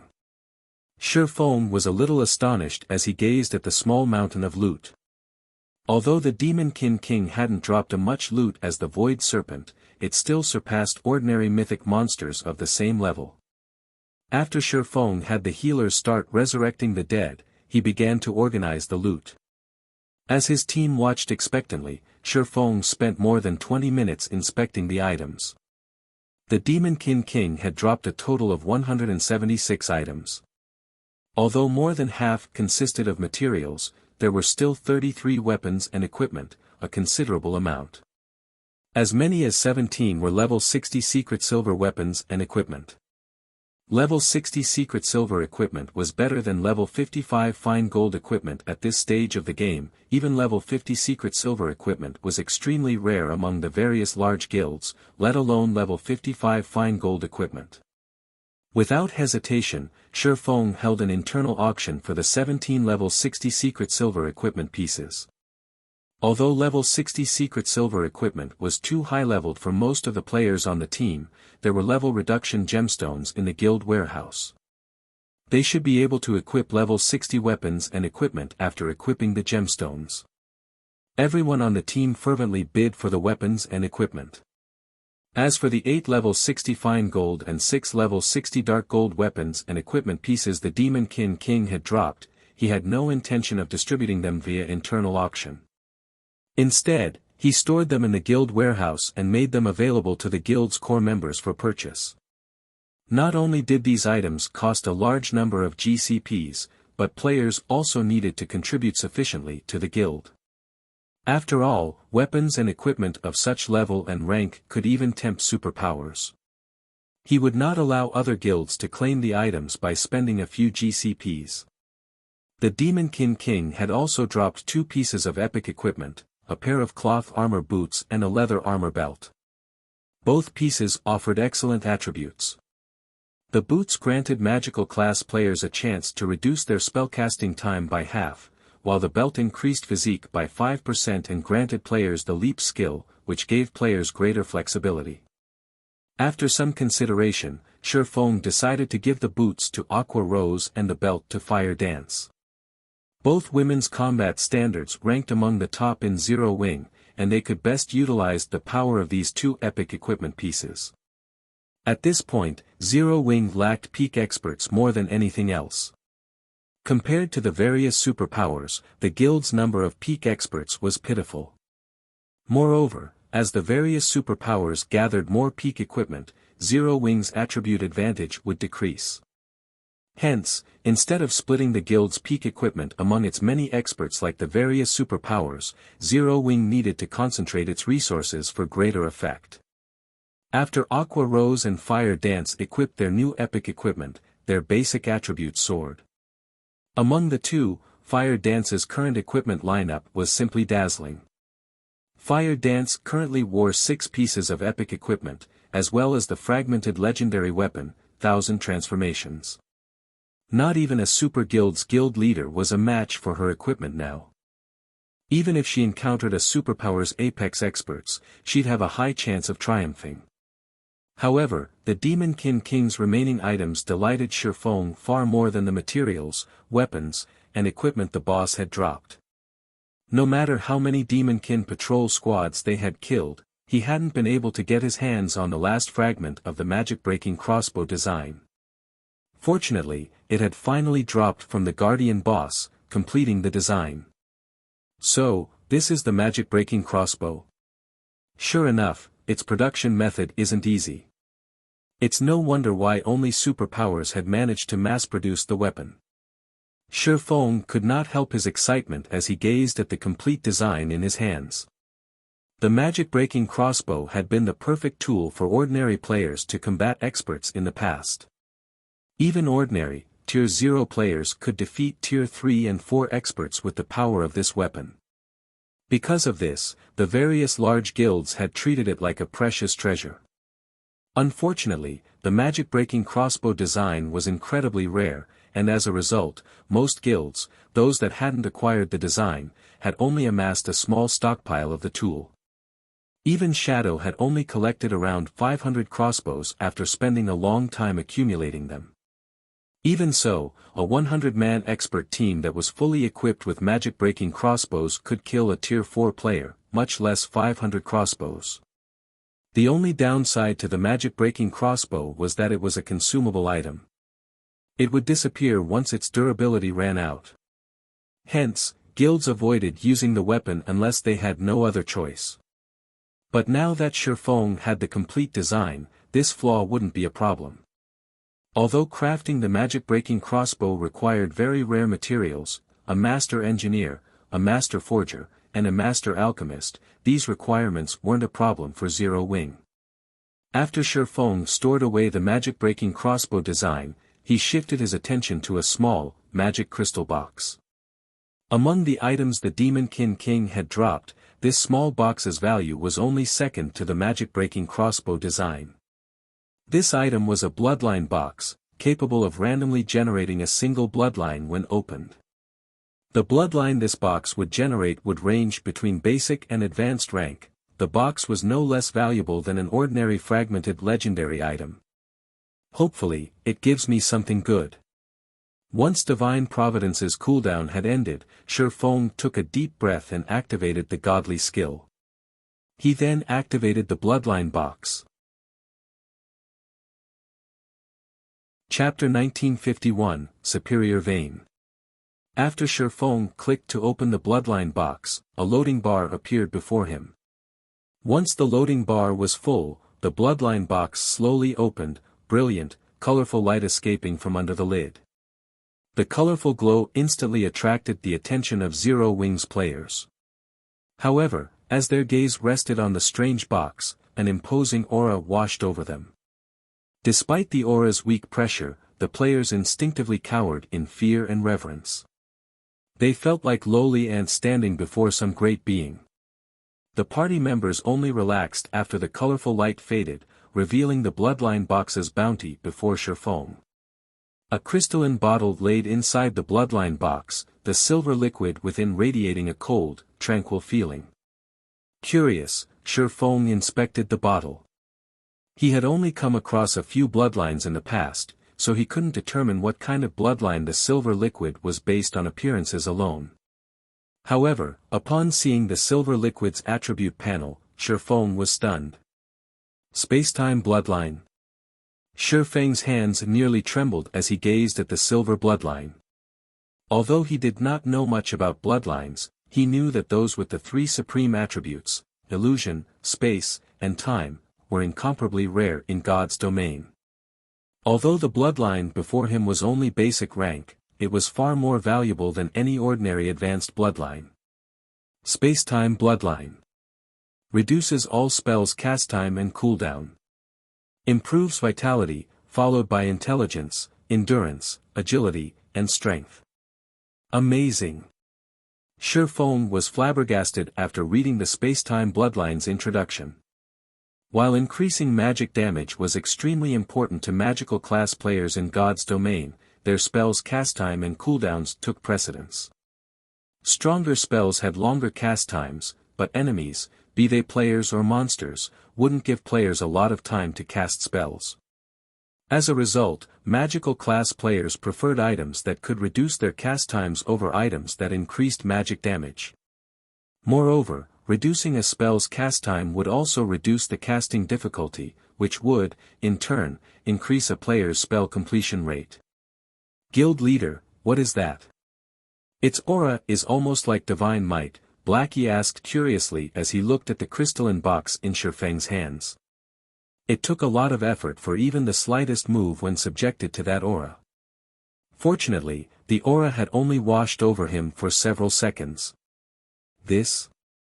It's something that can guarantee expert players a straight path to the apex of God's domain. Feng said, chuckling. Take a look at its attributes for yourselves. Saying so, Feng shared the Spacetime Bloodline's attributes with Blackie, Aqua Rose, Alluring Summer, and Violet Cloud. Amazing! Whoever gets this bloodline will have no trouble completing their Tier 3 promotion quest once they get that far, Aqua Rose muttered as she stared at the Spacetime Bloodline, entranced. She had never expected to find such an amazing item in God's domain. Its effects could practically rival a legacy. Alluring Summer and the others nodded in agreement. Just the basic attribute growth the bloodline granted could greatly affect the user's future. In addition, the reduced cast time and cooldowns would improve as a player reached higher levels. With this bloodline, even an ordinary magical class expert could become a peak expert with enough time. If the guild provided further resources, a somewhat talented player wouldn't have any issues reaching Tier 4 in the future. Looking at the four people before him, Feng could see the burning passion in their eyes. He suggested, we can't let this bloodline just sit around. Why don't you discuss among yourselves and decide who will take this bloodline? The Spacetime Bloodline was incomparably valuable. Regardless of which player he gave it to, they'd have no issues reaching Tier 4. Unfortunately, relying on a basic bloodline wouldn't be enough to reach Tier 5, they'd also need luck and individual strength. I already have my Sea God's legacy. Let someone else have this bloodline, Aqua Rose said after giving the matter some thought. I'll pass, too. I'm normally busy with the guild's management. I won't be able to put this bloodline to good use, Blackie said as he swallowed his desire. He also felt that someone else should have it. Let's give it to little sister Violet. She only has an advanced legacy. Her current equipment isn't that great either, but she has the highest combat standard among us, Alluring Summer suggested. If Violet uses this bloodline, it'll be a great help when raiding dungeons or in PvP in the fields. I agree, Aqua Rose said.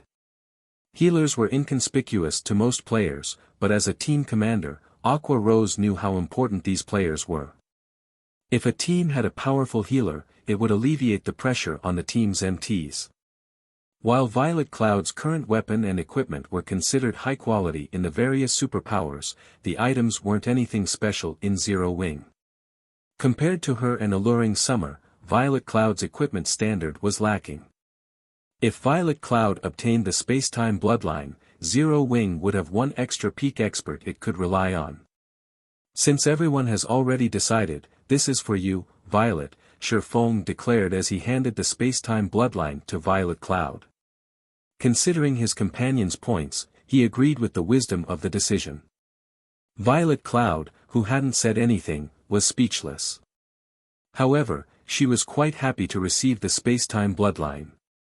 With this, her basic attributes would no longer be so much lower than the other main force members. After dealing with the Demonkin King's loot, Feng had fired Dance lead a small group of players to eliminate some of the scattered Demonkin in the nest while he led the rest of the team to take care of the remaining Demonkin patrol squads. He also had Aqua Rose survey the manatite vein and calculate the mining volume so they could determine the suitable amount of manpower to dispatch. Although teleporting here would be convenient, each teleportation would consume a large number of magic crystals. Hence, it was best to plan properly to maximize their profits. Moreover, as it was still necessary to keep the manatite vein a secret, it was best to inform as few players about it as possible. After about 4 hours, they finally killed the last Demonkin near the manatite vein. In the end, many of the team's players had risen from level 57 to 58, and Aqua Rose had completed her survey of the vein. Guild leader, we're rich. Aqua Rose excitedly announced. Based on the information I've obtained, the various superpowers manatite veins required between 1,500 and 2,000 players to mine at maximum efficiency, and their chances of obtaining magic crystals are between 5% to 7%. Meanwhile, after our experiments, we'll only need around 1,600 people to mine at maximum efficiency, but we'll have a 7% to 9% chance of obtaining magic crystals. Our vein is almost a superior vein. Alright, dispatch players to mine this vein immediately. I'll leave the management to you. Keep the vein confidential, Feng said, nodding. This outcome didn't particularly surprise him. He had long since known that Kama Island's manatite vein was a superior vein. Otherwise, he wouldn't have chosen to capture it first. Also, guild leader, I received a message from the secret pavilion some time ago, stating that Miracle has issued a red annihilation order on Zero Wing. Moreover, Miracle has secretly dispatched a large number of experts to the Black Dragon Empire. The guild likely plans to attack our branch guild members, Aqua Rose said worriedly. They have trouble striking us in Starmoon Kingdom, so they're starting with the Black Dragon Empire? Feng chuckled.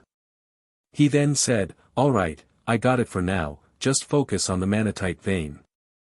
I'll prove to Miracle that Zero Wing isn't just unshakable in Starmoon Kingdom, but in the Black Dragon Empire, as well. Chapter 1952, Dark Tidings. Black Dragon Empire, Lakeheart City. Due to the teleportation gate to the Ice Crystal World, Lakeheart City had become one of the most popular cities in the Black Dragon Empire. A flood of players visited the city each day to travel to the Ice Crystal World and obtain its unique resources. Moreover, it was much faster to level in the Ice Crystal World than on the continent of God's domain. Even adventurer teams eagerly rushed to the new Otherworld, not to mention the various large guilds. Meanwhile, Nine Dragons Emperor sat by a window in a high-class restaurant not far from the teleportation plaza, quietly watching the teleportation gate with a grin. Suddenly, a tall, muscular man approached with hurried steps. He was none other than Blood Dragon, the Dragon Phoenix Pavilion's branch guild leader in the Black Dragon Empire. Pavilion Master, good news. I've discussed the situation with Miracle. As long as we provide information about the Zero Wing members in Lakeheart City, Miracle will take care of everything. Once the matter has been dealt with, we will secure Zero Wing's possessions in the Empire, Blood Dragon respectfully reported. Miracle sure moves quickly. Nine Dragons Emperor smiled upon hearing Blood Dragon's report. I knew Miracle wouldn't let things slide. I had planned to remove Zero Wing from Lakeheart City quietly, but now, I won't have to put in the effort. Based on the information I've received, Miracle has dispatched at least 20,000 expert members and 80,000 elite members, Blood Dragon said. To ensure the total annihilation of Zero Wing's branch in the Empire, Miracle's elders have decided to send their first vice guild leader to command the battle. By the looks of it, Miracle plans to end the battle swiftly, restoring the guild's reputation as quickly as possible. They've even sent Shredded Soul. Nine Dragons Emperor was slightly surprised by the news. He had only met Shredded Soul a few times, but almost everyone in the virtual gaming world knew about the man. One could say that he was a mythical figure. Since his rise, Shredded Soul had been responsible for numerous, miraculous feats. He was no doubt the most capable subordinate under Miracle's guild leader. Some time ago, Shredded Soul had led Miracle's forces in a victory over a super guild on the western continent of God's Domainal, and occupied a neutral city.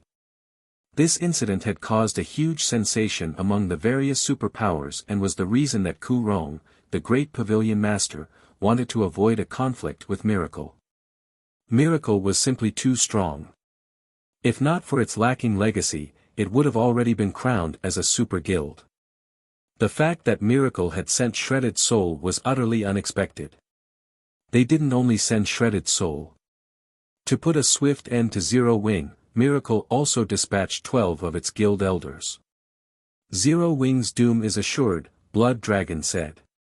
Those capable of rising to the position of elder in a superpower had a list of impressive achievements in the virtual gaming world. They also had to display certain individual combat standards.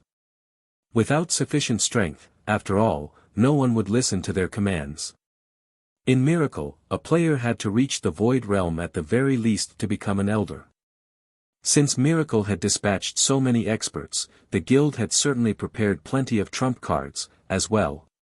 It was clear how furious the guild was with Zero Wing. Good. Keep an eye on Zero Wing's people. Notify Miracle the moment you notice any changes, Nine Dragons Emperor instructed, smirking as he watched the numerous Zero Wing members on the street outside. I had thought of involving Beast Emperor, but it seems that won't be necessary. Meanwhile, in Star Moon Kingdom's Zero Wing City. After Feng had assigned Aqua Rose her tasks, he used a return scroll to teleport to Zero Wing City. As soon as he exited the guild residence, he could tell that the city's player population had slightly decreased. The city wasn't as lively as it had been during his previous visit, and there were far fewer guild players in the city. When Feng reached the candlelight trading firm, he noticed that the shop's business had slowed considerably, as well. Guild leader, you're back. When Melancholic Smile noticed Feng enter the shop, she hurriedly reported, the invites we've sent to the various corporations have all been returned. Even some of the corporations that had previously expressed interest in our auction have lost interest. They've declared that they are only willing to purchase Zero Wing City's virtual stores. None of them are willing to rent. Feng was surprised by the news. Has something happened in Witch's Hill? Amicham. 3 hours ago, 2 guilds established towns in the area. Although both are only basic towns, they have received support from the kingdom's various large guilds. All of these guilds intend to share responsibility for the 2 towns' development. Moreover, both towns are selling a large number of virtual stores and are currently negotiating with the various corporations, Melancholic Smile said, nodding. Based on our investigations, a few major corporations and first-rate guilds have expressed interest and plan to invest in the towns, as well. If they reach an agreement, it will severely affect Zero Wing City's development. Why don't we sell a small number of our virtual stores, guild leader? We've recently moved to a new training ground, and we have to spend a lot of money on multiple aspects. With our current daily income, we can't afford to support the training ground. Not bad. They actually set up towns in Witch's Hill so soon. Feng chuckled. Don't worry about selling the virtual stores for now. If we really need credits, you can sell some of Candlelight's lower quality weapons and equipment. Sell them in batches and don't reduce the price too much. We'll store the higher quality items in the guild warehouse. After saying so, Feng transferred all the weapons and equipment he had looted from Miracle's members to Melancholic Smile. When Melancholic Smile saw the items, she was dumbfounded. Of the 7,000 plus weapons and equipment Feng had just given her, even the most inferior was level 50 secret silver equipment. Although mainstream players had already reached level 50 equipment was still difficult to come by, especially for secret silver rank and above. Even if she only sold 1,000 pieces of level 50 secret silver equipment, she'd earn enough credits to sustain the guild for quite some time.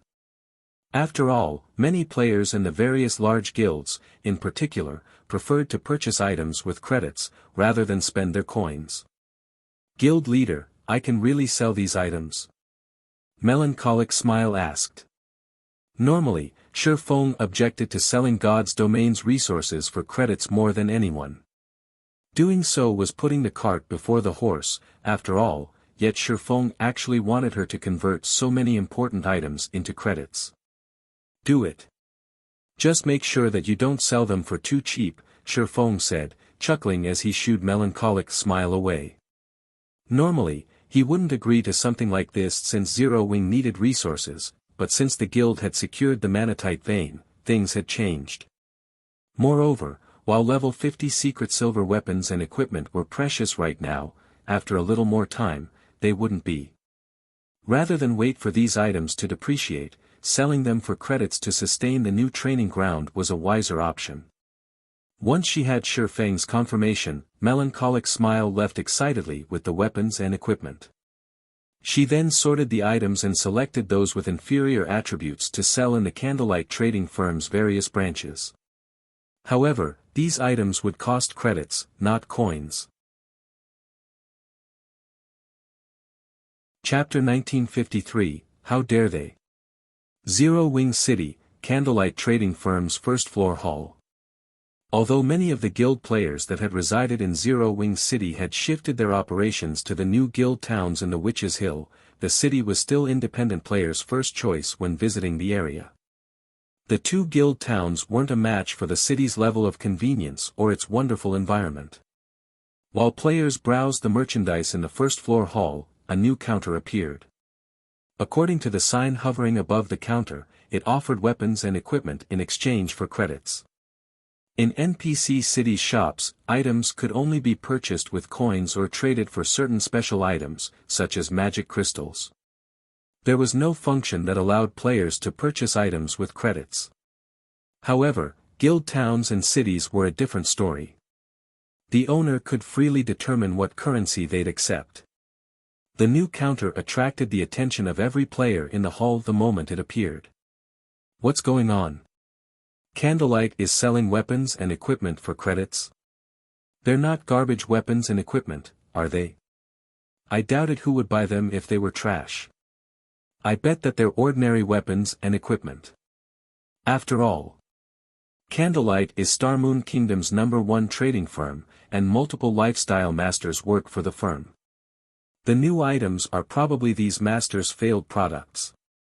Even so, it's better than nothing. I have wanted to replace my level 45 equipment for a while now.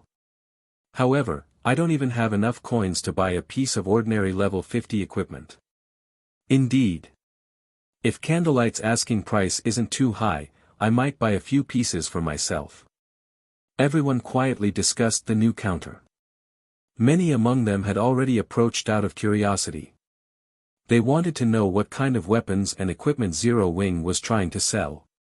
Several dozen level 50 weapons and equipment had been laid out on the counter, and every one of them gave off the glow unique to secret silver items. The dazzling sight dumbfounded the players that investigated the counter. What's going on? These are level 50 secret silver weapons and equipment. Am I hallucinating? Did Zero Wing make a mistake when it set the currency requirement? Even large guilds' internal members have a hard time obtaining a piece of level 50 secret silver equipment, yet Zero Wing is selling them. And they're only selling the pieces for credits. Amazing. Scram. I was here first. I'm buying 5 pieces. I want 10. The players that had only planned to window shop went into a frenzy. Regardless of whether they could use these weapons and equipment right now, they intended to buy as much as they could. Each piece of equipment only sold for a few thousand credits, while the weapons sold for over 10,000 credits. It was much easier to buy these items with credits than with coins. Relatively well-off players, in particular, immediately purchased an entire set. In the end, it took less than 3 minutes for the 100-plus secret silver weapons and equipment to sell out, and Zero Wing instantly earned over 600,000 credits. Crap. They've already sold out. I knew I shouldn't have hesitated and bought more. I could have made a small profit by reselling them. The moment the weapons and equipment sold out, many of the independent players who had hesitated regretted their decision. They hated themselves for acting quicker. However, after another 10 or so minutes, another batch of weapons and equipment appeared on the counter. Like the first batch, every piece was level 50 secret silver rank. Is Zero Wing insane? It's selling more. Out of the way. I'm going to buy as many as I can this time. Upon seeing the new batch of weapons and equipment, the independent players' eyes turned bloodshot as they charged over to the counter. This time, the items sold out in less than a minute. Meanwhile, news of the Candlelight Trading Firm's level 50 secret silver weapons and equipment quickly spread, shocking many powers. What's going on? Our guild has had a massive headache over acquiring more level 50 secret silver equipment, yet Zero Wing is selling such items in large quantities. Is Zero Wing going to disband soon? Is Zero Wing's warehouse overflowing with these items? Quick! Send someone to camp the Candlelight Trading Firm. As long as Zero Wing sells these weapons and equipment for credits, buy as many as you can. Although the various large guilds had already raided level 50, 100-man team dungeons, they had been limited to normal mode. None of them had any progress in hard or hell mode. Only the various superpowers had the power to challenge these modes. Hence, level 50 top-tier weapons and equipment were still extremely rare. Normally, players could only obtain such items by defeating field bosses or completing high-difficulty quests. At this point, the various superpowers didn't even have enough level 50 secret silver weapons and equipment to gear their expert players fully. Yet, Zero Wing had so many of these items that they were selling them so cheaply to the public. However, while most of the various large guilds assumed that was the case, the various superpowers knew otherwise. Zero Wing was simply offloading the loot it had taken from Miracle. News of the battle between the two guilds had only reached the various superpowers thus far. Most first-rate guilds had no idea of the incident, let alone those weaker than first-rate guilds. Black Dragon Empire, in one of Lake Heart City's high-class restaurants. Uncle Yuan, is this Zero Wing's way of complaining that Miracle isn't killing it fast enough? Purple Jade was astounded when she read the latest report. Even newly formed superpowers would not dare to provoke Miracle to such an extent, yet Zero Wing was so bold as to throw fuel on the fire. I don't know, but based on my understanding of Shredded Soul, he won't let Zero Wing get away with this. He'll employ the most ruthless methods to deal with the guild, Yuan Tiexin said, chuckling. However, this has definitely made our trip here worthwhile. Even if we don't see Miracle's true strength, we should at least witness 3/4 of it. They had come to Lake Heart City to investigate Miracle's power. This was only the third time Miracle had launched such a major assault on another guild, and every major operation was a golden opportunity to investigate a guild's strength. Meanwhile, inside Miracle's temporary residence in Lake Heart City, Miracle's upper echelons and durs currently filled the residence's spacious meeting room. However, the room was deathly silent as everyone focused on an emaciated, middle-aged man. Although he appeared frail, none in the virtual gaming world dared to look down on this man. He was Miracle's first vice guild leader, Shredded Soul. Damn it! Damn Zero Wing! How dare they! I will tear their corpses to shreds. 1,000 Miles' expression had twisted in an ugly mask as he read the latest report on the enemy guild. Zero Wing. A cold glint flashed in Shredded Soul's eyes as he read the report. How courageous. They dare to sell our items so openly. It seems it has been so long since Miracle has taken action in the Eastern continent that even an upstart guild dares to look down on us. If any of Miracle's members find Zero Wings outside of an NPC town or city, regardless of their rank in the guild, they are to kill them all on sight. Chapter 1954, Basic Combat Devices Affect Starmoon Kingdom, Zero Wing City. As the crowd in the Candlelight trading firm cheered the level 50 secret silver equipment sales, a disturbance occurred among Zero Wing's internal members. There hadn't been much level 50 secret silver or fine gold equipment in Zero Wing's guild warehouse, but suddenly, a massive stockpile had appeared. There were even plenty of level 50 dark gold weapons and equipment now, tempting many of the guild's internal members. They, too, went into a frenzy to purchase the new items. Level 50 secret silver equipment wasn't very difficult to obtain for Zero Wings members since the guild's various raid teams returned with some of these items from time to time. However, level 50 fine gold and dark gold equipment was a different story. Many of the guild's tier 2 experts didn't even have full sets of such equipment. Many guild members chose to convert their rare materials into GCPs to purchase the new equipment, which not only increased the guild's material stockpile, but also increased the overall strength of these guild members. At this point, Feng had arrived at the Candlelight trading firm. He immediately headed to his exclusive special forging room and was greeted by the sight of various rare materials, all of which he had instructed Melancholic Smile to prepare. He then dived into crafting the basic combat device. Feng was very familiar with the combat device's power. Although the design he had obtained was only for the basic combat device, the basic version was most suitable for current players. Even an ordinary player could become as strong as an ordinary expert after equipping the basic combat device, and if given to ordinary expert players, they wouldn't be far from rivaling peak experts, if at all. The basic combat device was what Zero Wing needed most right now. If he could mass-produce the device, he could mostly solve the issue regarding Zero Wing's weak foundation and expand the guild significantly in a short time. As for the Magicbreaking crossbow, he had left the tool's production to Cream Coco and her comrades. After all, he was Zero Wing's guild leader. He had a long list of duties each day, and he simply didn't have the time to stay cooped up in his forging room.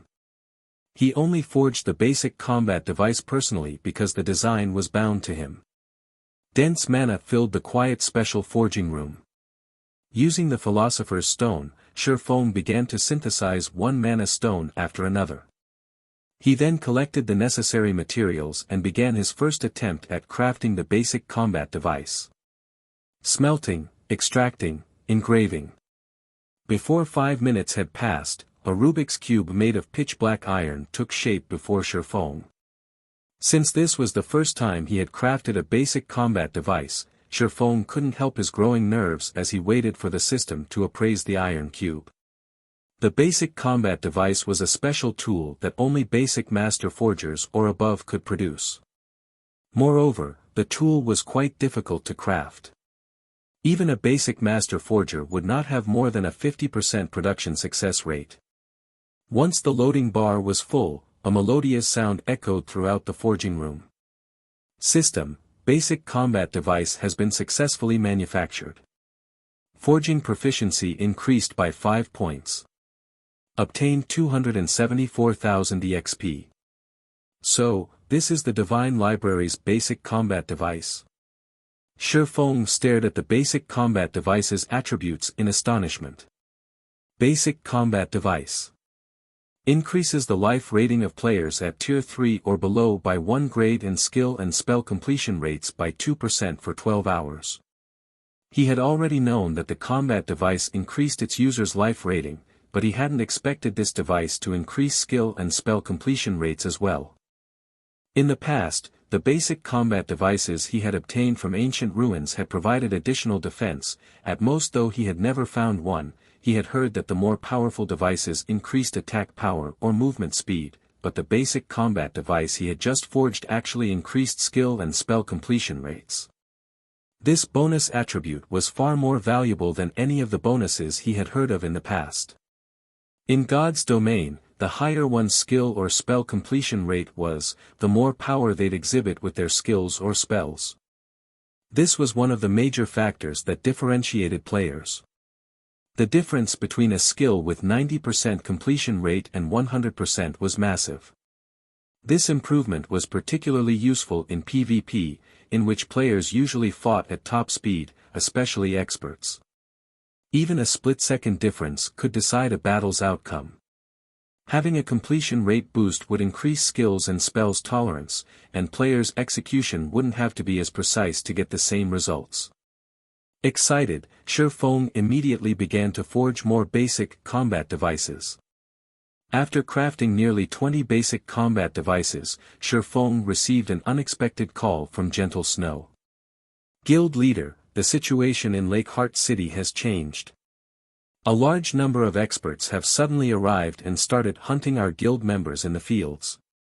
Over 500 of our players have already died, Gentle Snow reported, her head aching slightly. All of these ambushing players have very high combat standards, and although I've sent teams to deal with them, they've turned the tables on our members. Miracle can't sit still any longer, huh? Giving the matter some thought and considering the previous reports, he assumed these players were from Miracle. Only, he hadn't expected the guild to act so soon. Do you know how many people they have? We've confirmed around 50,000 enemies, Gentle Snow replied weakly. Although Zero Wing's development in the Black Dragon Empire had been progressing smoothly, the branch guild did not have many expert and elite members. Overall, there were a little over 2,000 experts and 90,000 elite members. Moreover, the majority of the expert players were her subordinates from Ouroboros. They sure mobilized their forces quickly. The number surprised Feng slightly.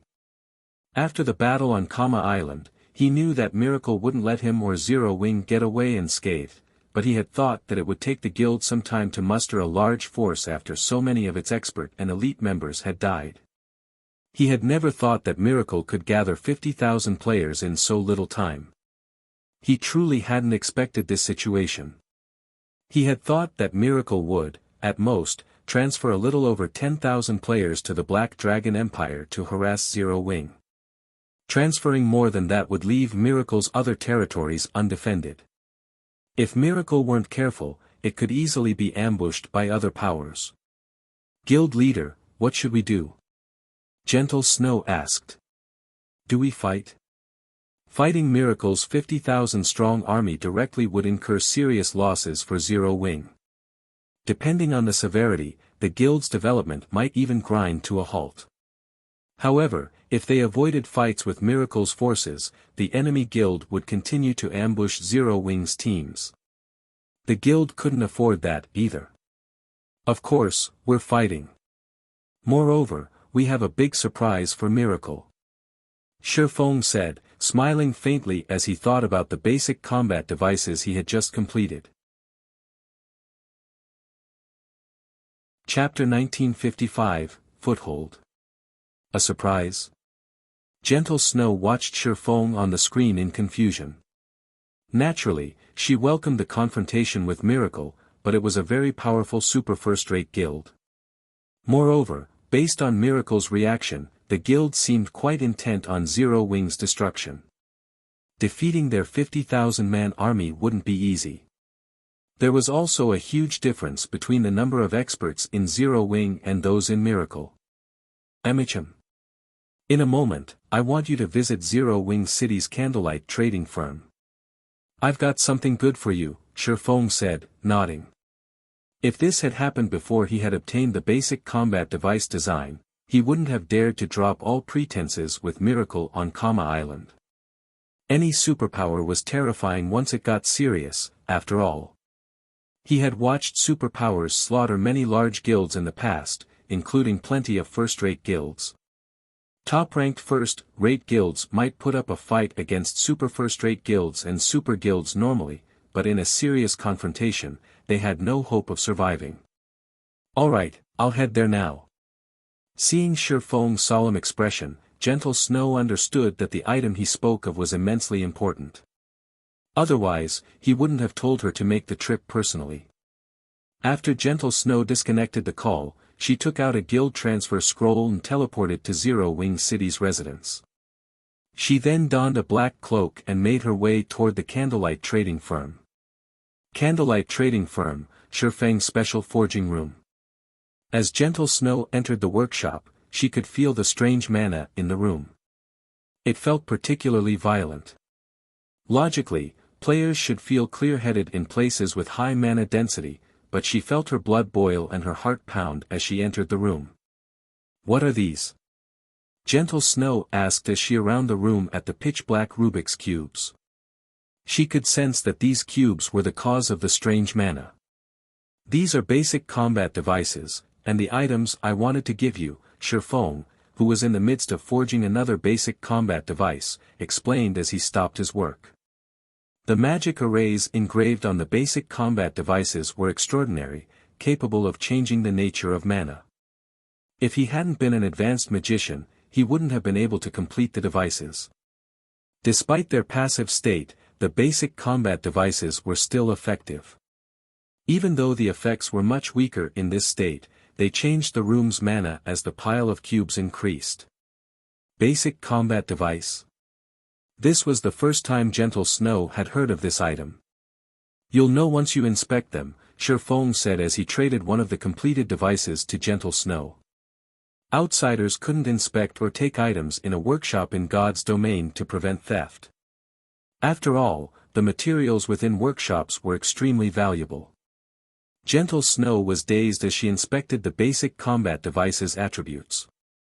Not only could one of these devices increase a player's life rating by 1 grade, but it could also increase skill and spell completion rates.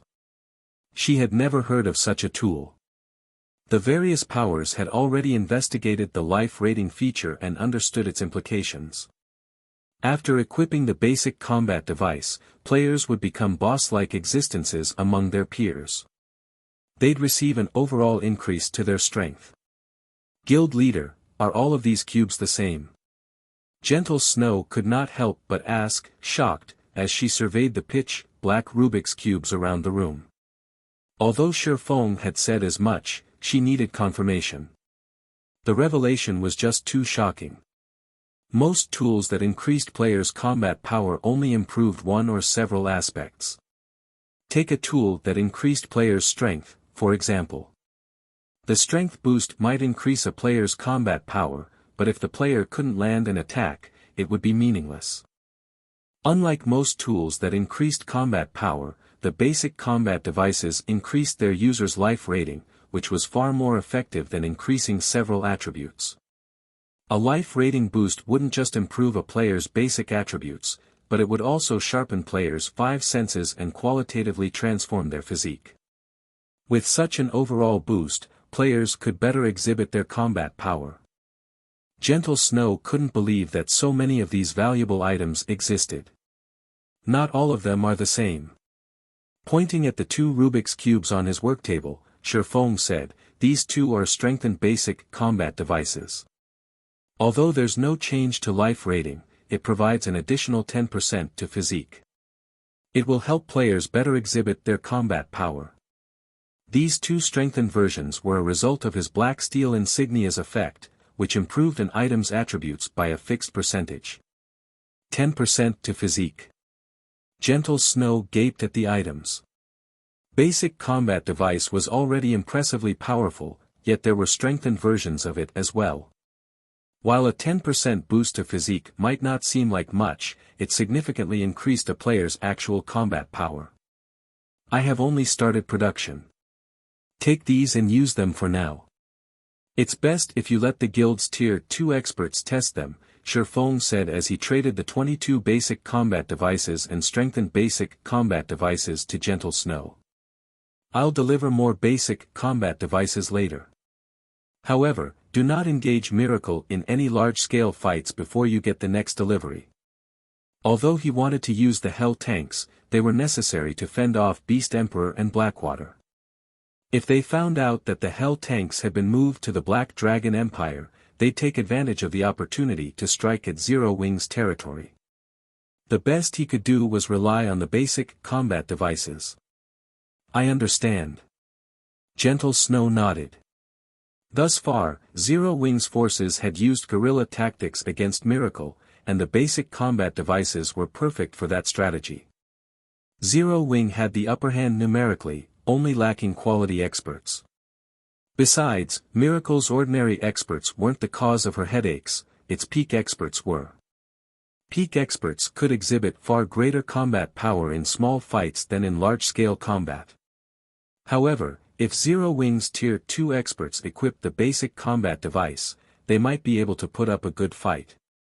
Following which, Gentle Snow returned to Lake Heart City with the 22 basic combat devices. She then recalled all of the guild's Tier 2 experts in the area, anxious to test the device's effects. Meanwhile, in one of Lake Heart City's high-class restaurants. Boss Soul, we've just received a report from the Dragon Phoenix Pavilion. Zero Wing has sent a 100-man team to quest in Blue Wave Rock, a level 58, Tier 2 assassin reported after approaching Shredded Soul. Zero Wing still won't give up. Shredded Soul chuckled. Notify the nearby teams and get rid of them. Teach Zero Wing that it no longer has a foothold in Lake Heart City. Chapter 1956, First Test Lake Heart City, Blue Wave Rock. A large group of Miracle members patrolled inside a mountain surrounded by lush forest. These players had split into 32 teams of 100. Boss Starstreak, everyone's in position. If Zero Wing's members dare to set foot in Blue Wave Rock, we'll ensure that none leave alive, a level 57 ranger wearing silvery gray chainmail reported to the black-clad, indifferent youth before him. Good. Vice Guild Leader Shredded assigned us this mission personally. We need to complete it properly. You all know the consequences if we fail, Starstreak said solemnly. Shredded Soul was well known for his strict nature. He'd even demote the guild's peak experts if they didn't handle a mission properly, not to mention lower-ranked members. Hence, the guild members had given him the title, Demonic Vice Guild Leader. Boss, rest assured, Zero Wing can't even dispatch enough members to serve as a warm-up. Besides, you're in command this time. Even if Gentle Snow leads her branch guild's main force personally, she'll only be marching towards her grave, the level 57 ranger confidently declared.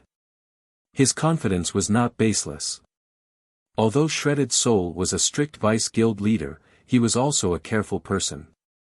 All of the 32 teams he had dispatched to Blue Wave Rock were expert teams, with over 1,000 expert players. Over 100 among them were also Tier 2 players. The peak assassin expert, Starstreak, was even in command, and his assassination and tracking standards were first-rate. 4 other peak experts were participating in the operation, as well. Zero Wing had only sent a 100-man team to Blue Wave Rock, and based on the latest reports, the team only had 20 Tier 2 players. Even if the remaining 80 players were experts, defeating Zero Wing's team would be a piece of cake. While Miracle's forces waited for Zero Wing to fall into their trap, the 100-man team had rested in a forested area a short distance away for some time now. Boss Fierce, Blue Wave Rock is just ahead. My guess is that Miracle's army has been hiding there, waiting to ambush us. Are we really going in there? A level 57, Tier 1 assassin asked nervously as he looked towards Blue Wave Rock. In truth, Gentle Snow hadn't sent them here for a quest, but to fight Miracle's members. However, although the team had 20 Tier 2 experts, the rest were elite members. These elite members might hold their own against first-rate guild's elites, but they'd be lucky to defeat a super first-rate guild's elite members in a one-on-one, not to mention Miracle's army. The 80 elite players likely wouldn't even survive against one of Miracle's expert parties.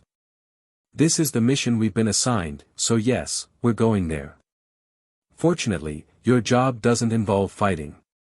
You guys only need to scout the area and figure out Miracle's movement pattern. Leave the fighting to us, Fierce Snake said. Alright, we've recovered most of our stamina.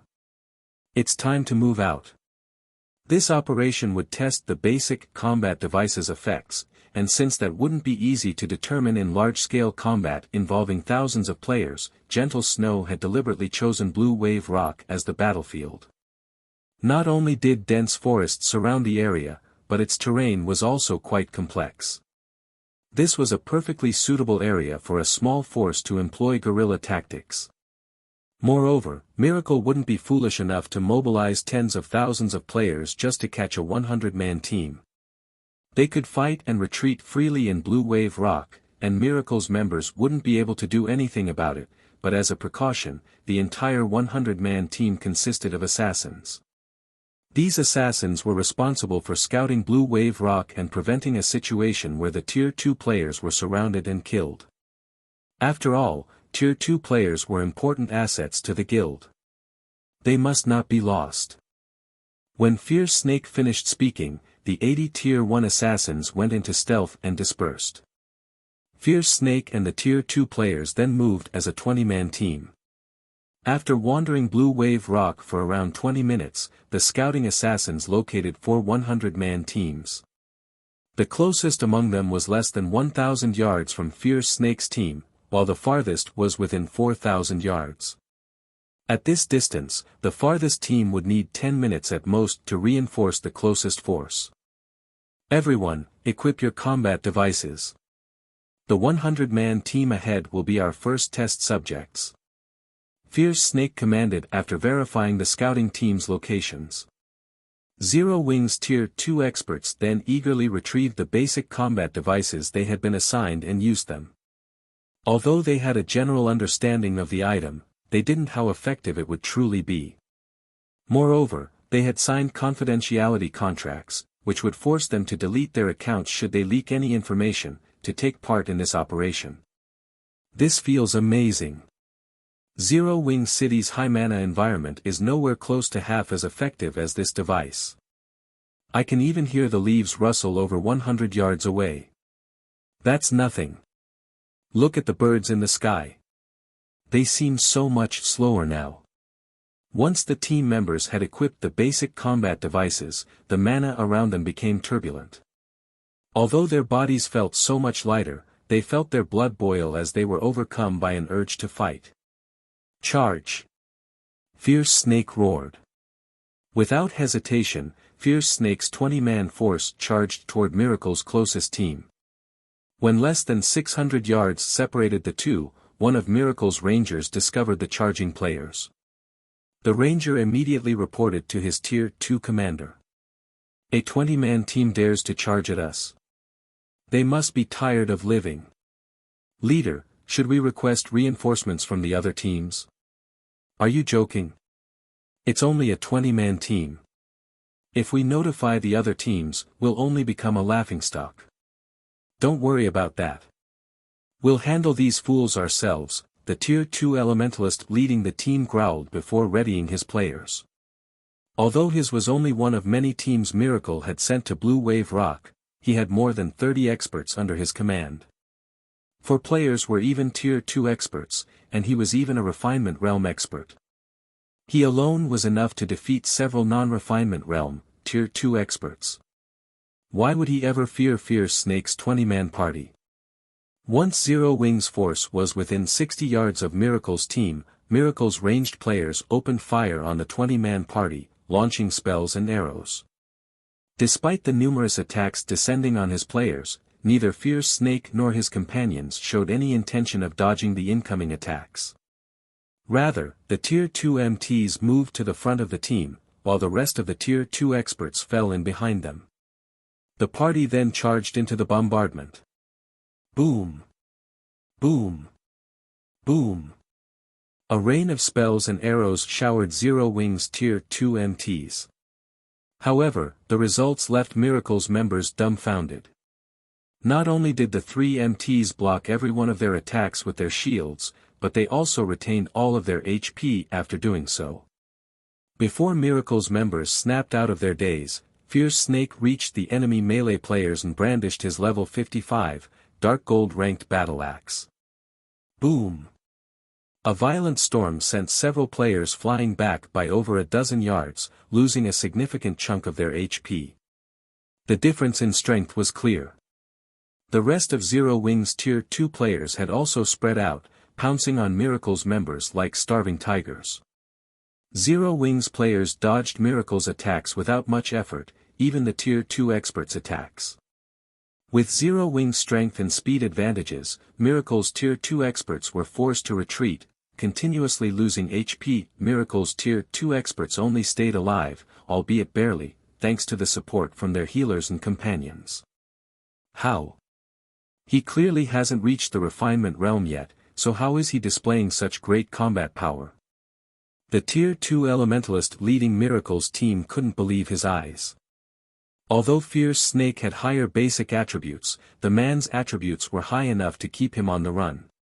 However, not only was Fierce Snake's perception astonishingly acute, but the Berserker's reaction speed was also impressively fast. The Berserker even blocked attacks that no normal player should be able to. After less than 30 seconds, nearly half of Miracle's 100-man team had been annihilated. Quick! Notify Boss Starstreak and the others, the Tier 2 Elementalist shouted in a panic. Chapter 1957, Experts Close to the Peak. Starstreak and his team had set up camp on one of Blue Wave Rock's barren hillsides. They had excellent visibility, which allowed them to scout their surroundings. Unfortunately, the monsters in the area had short respawn times and constantly need to be cleared out. Currently, Starstreak's team fought dozens of level 62 cliffside gargoyles. Boss, Deep Trace's team has been attacked by Zero Wing and is requesting immediate backup, a level 57 ranger reported. Zero Wing has taken the initiative to attack. Starstreak, who commanded the battle against the gargoyles, could not help but chuckle. It seems they haven't learned from the previous lessons. Send the nearby teams to reinforce Deep Trace immediately. Tell the other teams to head towards their location, as well. Do not allow Zero Wing to escape. The level 57 ranger immediately relayed the command to the various teams. Fortunately, the closest team was only 3 minutes away from Deep Trace, and once the two teams grouped up, they should have no problems pinning down Zero Wing long enough for the other two nearby teams, which were about 10 minutes away, to arrive. Once the four teams surrounded Zero Wing's members, the latter would have no chance to flee. Starstreak then led his team as they withdrew from the battle, ignoring the provoked the cliffside gargoyles and heading straight for Zero Wing. Shredded Soul had given him this mission personally, and he had no choice but to take it seriously. Although Starstreak felt that 4 teams should be enough to defeat Zero Wing's 100-man team, he decided to head there personally as a precaution. Elsewhere, Fierce Snake's 20-man party fought with more vigor as time passed. On the other hand, fear overwhelmed the Tier 2 Elementalist that led Miracle's team as he watched his teammates die, one after another. What is this? Just what is going on? The Elementalist couldn't believe his eyes as he watched Fierce Snake and his comrades cut down Miracle's players. At first, Zero Wing's defense had contained many weak points, but as the battle progressed, these weaknesses had vanished. Zero Wing's fighters had also reduced their excess movements. It was as if Fierce Snake and his players had obtained a new body and adapted as they fought. His spells had been, more or less, able to interrupt Fierce Snake's strikes at the beginning of this fight, but the Berserker now chased him while dodging or blocking his spells without issue. While the Tier 2 Elementalist was awed by Fierce Snake's improvements, the Berserker continued to tighten his control. Now, he completely abandoned defense and utilized the basic combat technique, Wind Shadow Footwork, for the first time in this battle. Like a light breeze, Fierce Snake weaved his way through the incoming spells. In 2 breaths, Fierce Snake dodged the spells and reached the Elementalist. He then swung down with his battle axe. Tier 2 skill, Thundering Impact. The battle axe descended on the Tier 2 Elementalist like a lightning bolt. The enemy player had no way of coping with the attack's speed or strength. Boom! When the lightning bolt landed, the blast carved out a massive crater beneath the elementalist. The caster, who had only had 1/3 of his HP remaining, vanished from the forest with his shattered magic shield. Only a robe remained of the player. When Miracle's members saw this, they despaired. The Tier 2 Elementalist had been their leader and a bona fide refinement realm expert. He could hold off several non-refinement realm, Tier 2 experts by himself during their sparring sessions. Now that even their powerful leader had died, how were they supposed to face Fierce Snake and the others? Run away! One of Miracle's members instinctively shouted before turning and fleeing the battlefield. Run away! Can you, though? Fierce Snake ran after the fleeing player before snatching up the robe his prior prey had dropped. When the basic combat device increased his and his teammates' life ratings, their basic attributes had received a significant boost. The improvement was akin to activating a miniature berserk skill. Their HP, in particular, had doubled. At the same time, their movement speed had risen considerably. Fierce Snake was even confident of defeating an excellently equipped, Tier 2 assassin with his current movement speed. After less than a minute since the battle had begun, all of Miracle's 100 elite and expert players were dead. In contrast, Fierce Snake's team of 20 had suffered 0 casualties. Boss Fierce, Miracle's other teams are heading your way, one of the scouting assassins reported in the team chat. The nearest team should arrive in about 2 minutes. 2 minutes. After giving the matter some thought, Fierce Snake looked at the teammates around him and asked, "We should have enough time. Brothers, what do you think? Will you be ready for round 2 after a short break?" "Don't be insulting, boss. That fight was barely a warm-up." "That's right. Boss, you're so sneaky. You fought the enemy leader by yourself and only left the small fries for us. We barely got a chance to test any new combat techniques." Every player in the 20-man party agreed with Fierce Snake's conclusion. In fact, they brimmed with fighting spirit. They had discovered how powerful the basic combat devices were in their previous battle, and due to their new life ratings, they could finally execute the combat techniques that had given them too much trouble before. This was a great opportunity to grasp these techniques fully. Of course, they still couldn't use these combat techniques casually since it was such a burden on their stamina. By using combat techniques they had yet to master, they lost stamina even faster than usual.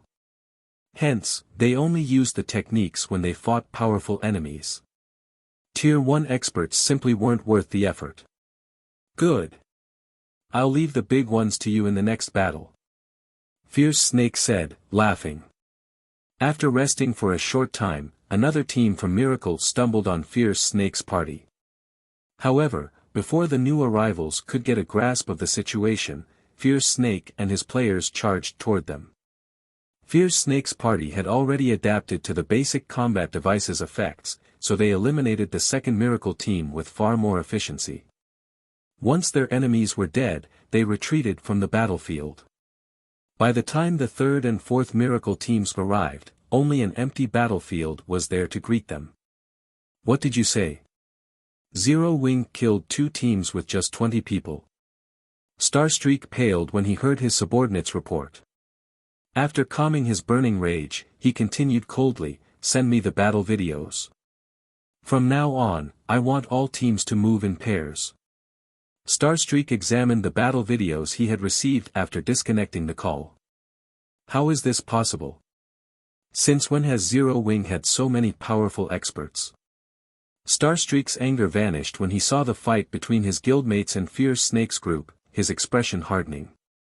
Originally, he had refused to believe that Zero Wing had slaughtered 2 100-man teams with only 20 players, even accomplishing this feat before reinforcements could arrive. They shouldn't be able to wipe out 2 teams so quickly even if Fierce Snake and his party were all Tier 2 players, but after watching the videos, he understood how it had happened. Although Fierce Snake and the others had not reached the refinement realm, their combat power nearly rivaled that of peak experts due to their attributes, extraordinary perception and reaction time, and combat techniques. Even Starstreak would need some time to take Fierce Snake down by himself. If he had to face 2 or 3 experts of this caliber, even he'd be forced to retreat, and every member of Zero Wing's 20-man party wielded the same combat power.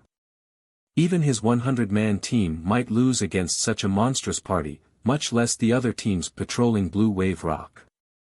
Starstreak, what's happened? A level 58, Tier 2 Ranger asked when he noticed Starstreak's twisted expression. It's nothing, Starstreak said, shaking his head. Inform all teams to give up the search for Zero Wing immediately. Give up? But we have orders from Vice Guild Leader Shredded. The Ranger stared at Starstreak in astonishment. I understand. I'll report the situation to the Vice Guild Leader personally, Starstreak said, nodding. Even so, shouldn't you give us a reason? The Ranger asked. A reason? Smiling bitterly, Starstreak responded, what if I tell you that the 20-man team we're chasing consists of experts with the combat power to rival peak experts? Is that enough of a reason? What a joke. If their remaining 3,000 members work together to fight Zero Wing's 20-man party head-on, it might be a different story, but trying to catch 20 peak experts in this forest was impossible. Even though Blue Wave Rock's forest wasn't particularly large, they'd still need 10 times their current manpower to accomplish such a feat. Chapter 1958, Promotion to Intermediate Master. Black Dragon Empire, Lake Heart City. Several guild elders and over a dozen upper echelons occupied the guild leader's office within Miracle's temporary residence. They all quietly and carefully watched the emaciated, middle-aged man before them. This man was none other than Shredded Soul, one of Miracle's mythical existences. Although the people present were all peak experts, they were tense with fear as Shredded Soul's aura washed over them. The tension in the room was all due to the message Starstreak had just sent. Has Starstreak gone mad? He only has to take out 100 Zero Wing members, yet he dares to retreat despite having over 3,000 players under his command. Doesn't he know that the Vice Guild Leader hates retreating more than anything? This is the first time I've seen the Vice Guild Leader so angry. Hopefully, Starstreak's punishment won't be crippling. The upper echelons whispered amongst themselves as they gazed at Shredded Soul's frosty expression. They all agreed that Starstream must be tired of living in God's domain. Shredded Soul's authority in the guild was only second to the guild leaders, and while the other Vice Guild leaders had command of their subordinates, the man before them could mobilize any player in Miracle. Even the guild's trump card legions were forced to follow Shredded Soul's commands. Shredded Soul even had the authority to remove guild elders from their positions as long as he had enough reasoning to do so, let alone regular guild members. Even the other Vice Guild leaders feared this man. But there was no helping it. Shredded Soul was responsible for major contributions to the guild, and all of the guild's founding elders and the guild leader stood behind his authority.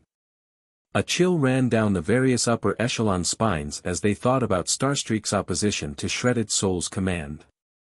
After a long moment of tense silence, Shredded Soul finally seemed to relax. The watching crowd then released a sigh of relief. Good. Very good. Shredded Soul's lips curled as he read the report from Starstreak. I have underestimated Zero Wing. It's no wonder why such a small guild dares to provoke Miracle. Vice Guild Leader, what happened? Is there something unique about this 100-man team from Zero Wing? One of the upper echelons asked curiously. Shredded Soul had clearly been furious about Starstreak's decision to flee from Blue Wave Rock a moment ago, but after reading the follow-up report, the Vice Guild Leader actually smiled. Those that knew Shredded Soul knew what his smile meant. He had either found something interesting or an opponent that he considered appropriate. Take a look for yourselves. Shredded Soul said as he input the report and displayed the information before the crowd. He then played the battle video involving Fierce Snake and the other Tier 2 Zero Wing experts. As Fierce Snake and his comrades fought the first team, their movements were clumsy but had visibly improved during the fight against the second team. Even when facing Miracle's Tier 2 Refinement Realm experts in a one-on-one, Fierce Snake and the others had gained the upper hand, slowly whittling down their opponents. Every member on Zero Wing's 20-man team wielded combat power that rivaled Miracle's peak experts. How is that possible? How does Zero Wing have so many experts with peak-level combat power? Based on our information, although Zero Wing is stronger than the average first-rate guild, it has less than 10 peak experts. How did it suddenly gain an additional 20? Miracle's upper echelons watched Fierce Snake and his team fight with wide eyes. After watching the videos, they realized why Starstreak had ordered a retreat. With the forces under his command, facing 20 experts with peak-level combat power who used guerrilla tactics would be suicidal.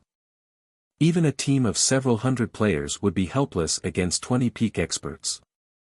If they wanted to hunt these players down in the field, they'd have to dispatch 1,000-man teams for the search, and several tens of thousands for the fight.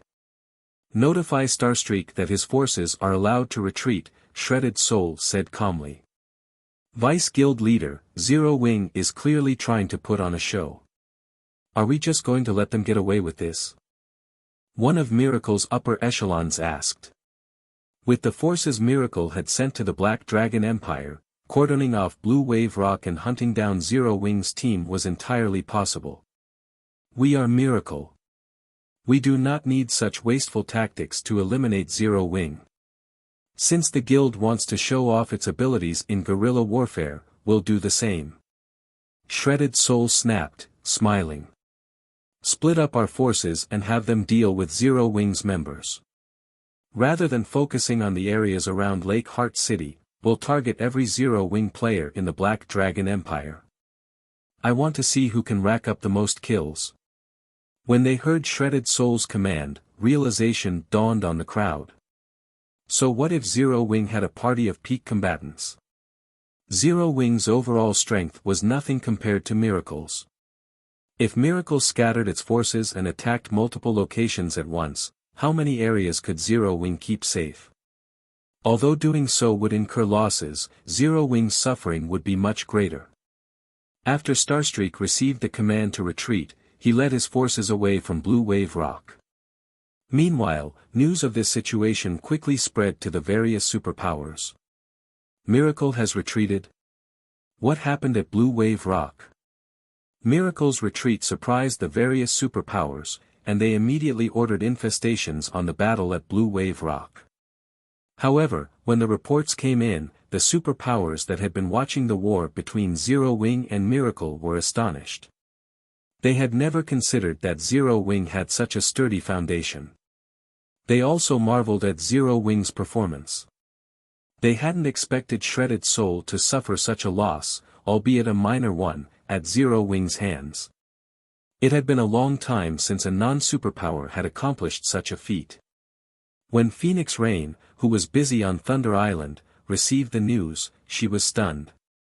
Unyielding Heart and Illusory Words, who explored an ancient ruin in the Dark Knight Empire, were astonished, as well.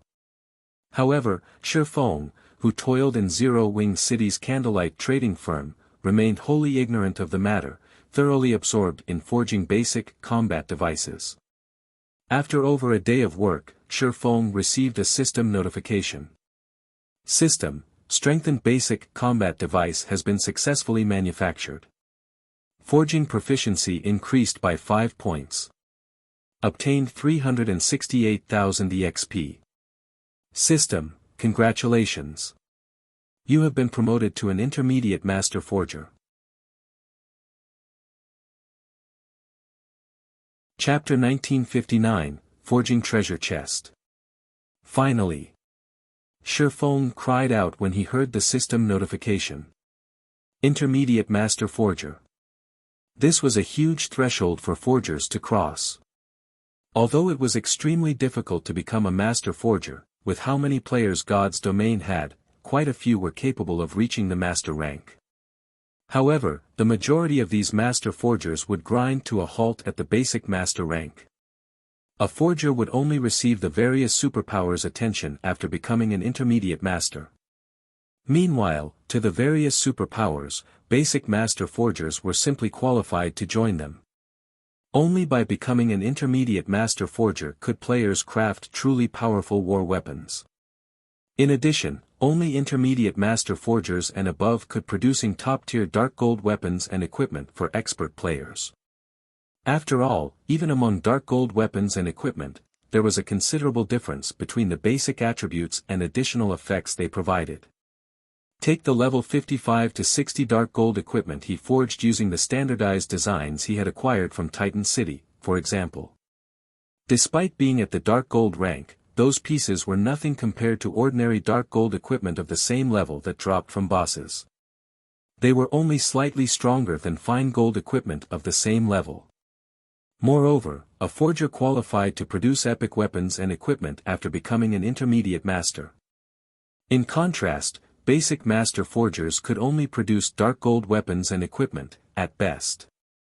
Moreover, they would be limited to forging the most ordinary dark gold ranked items since they'd have such a low success rate when attempting to craft top-tier weapons and equipment of the same rank.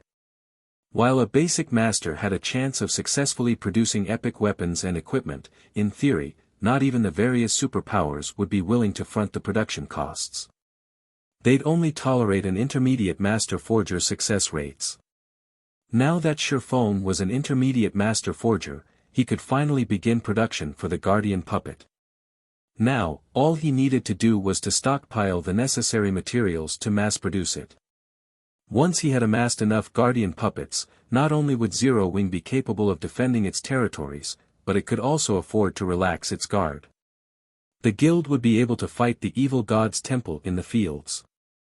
Even capturing ancient Rock City would be possible. Shortly after Feng received the notification informing him of his subclass's new rank, a second notification reached his ears. System, congratulations. You are the first player to become an intermediate master forger in Star Moon Kingdom. Rewarding 1 silver forging treasure chest and humanity reputation plus 50. A silver forging treasure chest. Surprise flashed in Feng's eyes as a silver chest, studded with a 5-colored gemstone, appearing in his bag space. At this stage of the game, players were ignorant of forging treasure chests. However, all forging players had dreamed of acquiring one during his previous life. As the name suggested, forging treasure chests contained items specifically for forgers, such as secret forging techniques, forging designs, and various forging tools. In the past, there had even been rumors that these chests could drop mysterious flames. To forging players, forging treasure chests were far more valuable than ordinary treasure chests. Normally, players had to complete high-ranked quests for their subclass to obtain such a treasure chest, and even then, the quests normally only awarded bronze forging treasure chests. Feng had only ever heard of the silver version, he had never seen one personally. He had never thought that he would receive such a reward for being the first person to become an intermediate master forger in Star Moon Kingdom. Immediately, Feng removed the silver forging treasure chest from his bag and activated Divine Providence. When Feng opened the treasure chest, the lid slowly lifted. A dazzling, 5-colored light escaped the chest, illuminating the forging room. When the glow eventually faded, 2 items appeared before Feng. One was a hammer engraved with dark purple runes, while the other was an old book. When Feng tried to inspect the items, all they would reveal was the word unknown. These are, after Feng appraised both items with omniscient eyes, he could not help but stare at the items with wide, surprised eyes. Magic Refining Hammer, Dark Gold Rank, Durability 200 out of 200. Equipment Requirement, Master Forger. Increases production speed by 10%, success rate when producing items below epic rank by 5%, and success rate when producing items at epic rank by 2%. 100 Refinement Gold Design. 100 Refinement Gold has a certain chance of granting weapons and equipment below epic rank the metallic reinforcement buff, strengthening the item by 10%. Each weapon or equipment piece can only be strengthened once. Players are allowed to equip a maximum of 3 weapons and equipment with the metallic reinforcement buff at a time. Amazing! It's no wonder why there had barely been any information about silver forging treasure chests in the past. Feng's eyes glowed as he read the 2 items' attribute panels. Both items were extraordinarily valuable, especially the 100 refinement gold design. This would be an excellent item for strengthening his guild members. He wouldn't even trade it for tens of thousands of gold. Meanwhile, with the magic refining hammer, he would have a slightly higher success rate when forging items. Following which, Feng notified Aqua Rose and had her collect large quantities of the necessary materials for the guardian puppet. Meanwhile, he intended to continue his work with the basic combat devices. Zero Wing urgently needed more of these devices. Miracle had withdrawn from the Zero Wing members who wielded basic combat devices, but it had redirected its focus to whittling down the guild's forces in the Empire. This situation had given Gentle Snow a massive headache. Although he had focused on forging the basic combat devices to produce more temporary peak experts, he could only craft around 200 devices each day. He was also expending a ridiculous number of magic crystals to do so. If Aqua Rose hadn't already arranged the necessary manpower to mine the manatite vein, which earned the guild tens of thousands of magic crystals every day, he would have likely emptied Zero Wings reserved in a single day. Furthermore, he had to take breaks from time to time.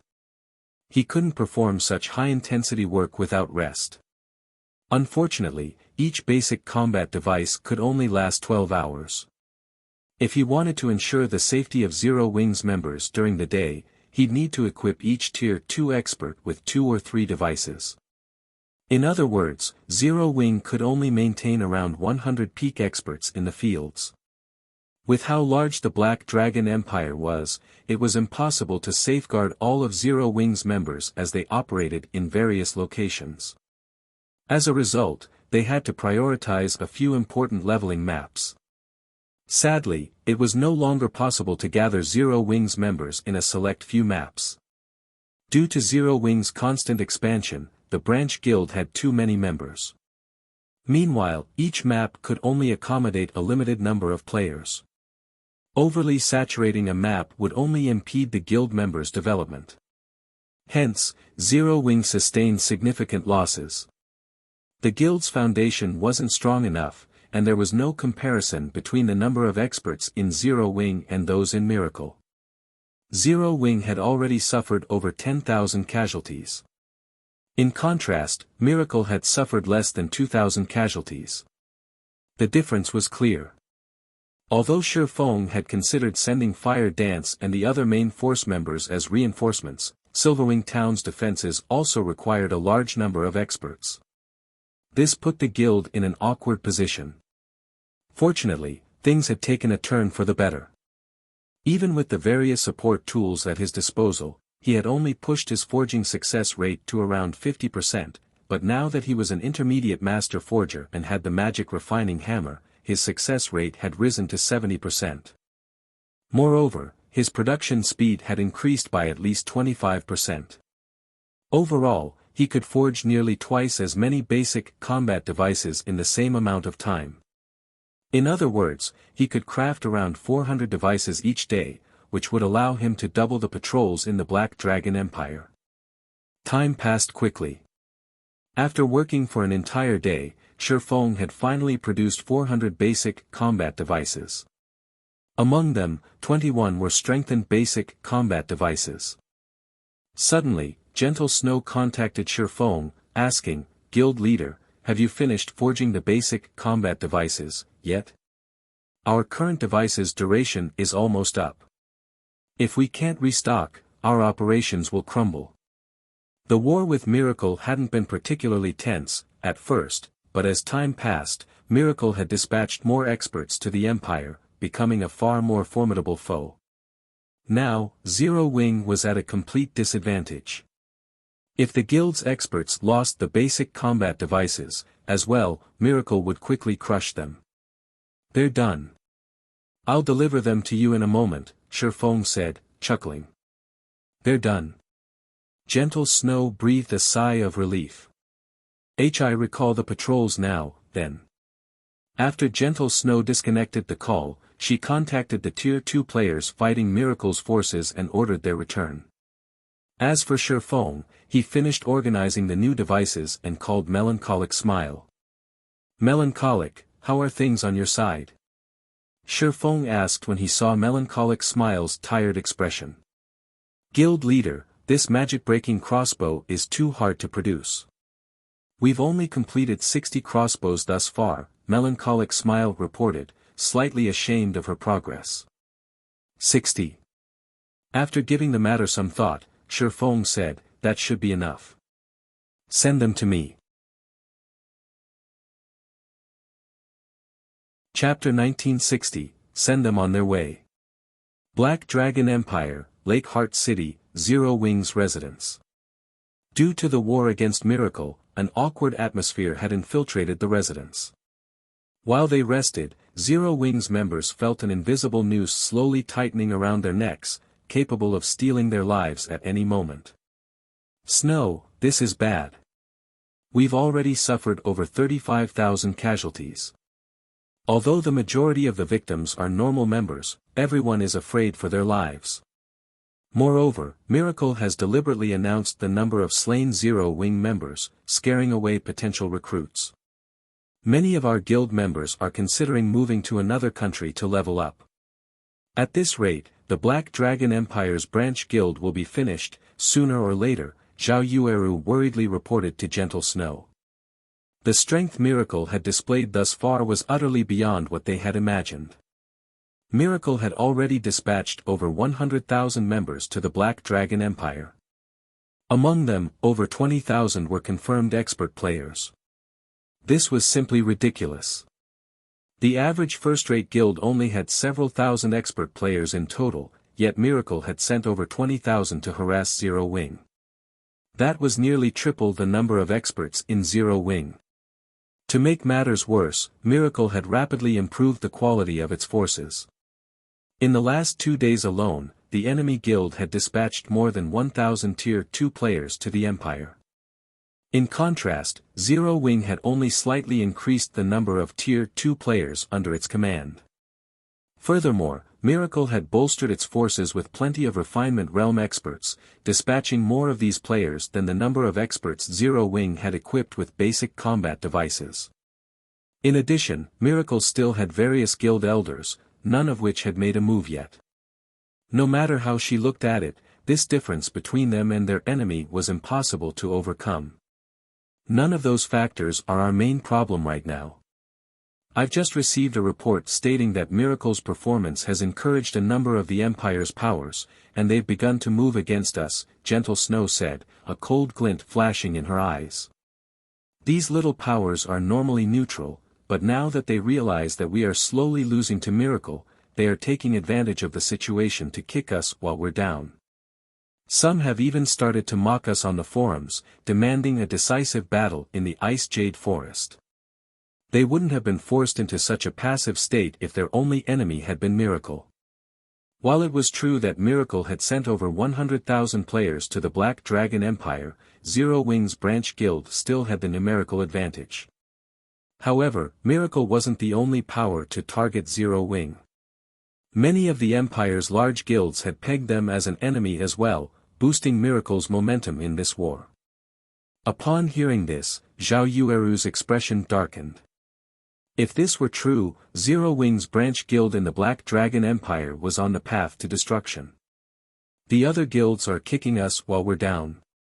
Feng, who had just entered the room, frowned as he overheard the two women's conversation. Emicham. Gentle Snow nodded as she turned to Feng. They aren't fools, guild leader. They know that we cannot afford to face Miracle head-on, resorting to guerrilla tactics. Hence, they're boldly ambushing our guild members. However, if we dispatch our forces to deal with these interlopers, either they'll notify Miracle or Miracle will hear of it from their spies, setting up an ambush for our reinforcements. We have already lost nearly 3,000 experts thanks to these little powers' interference. With the branch guild strength, Zero Wing could easily deal with these large guilds, but they were using themselves as bait to lure Zero Wing's experts in for Miracle.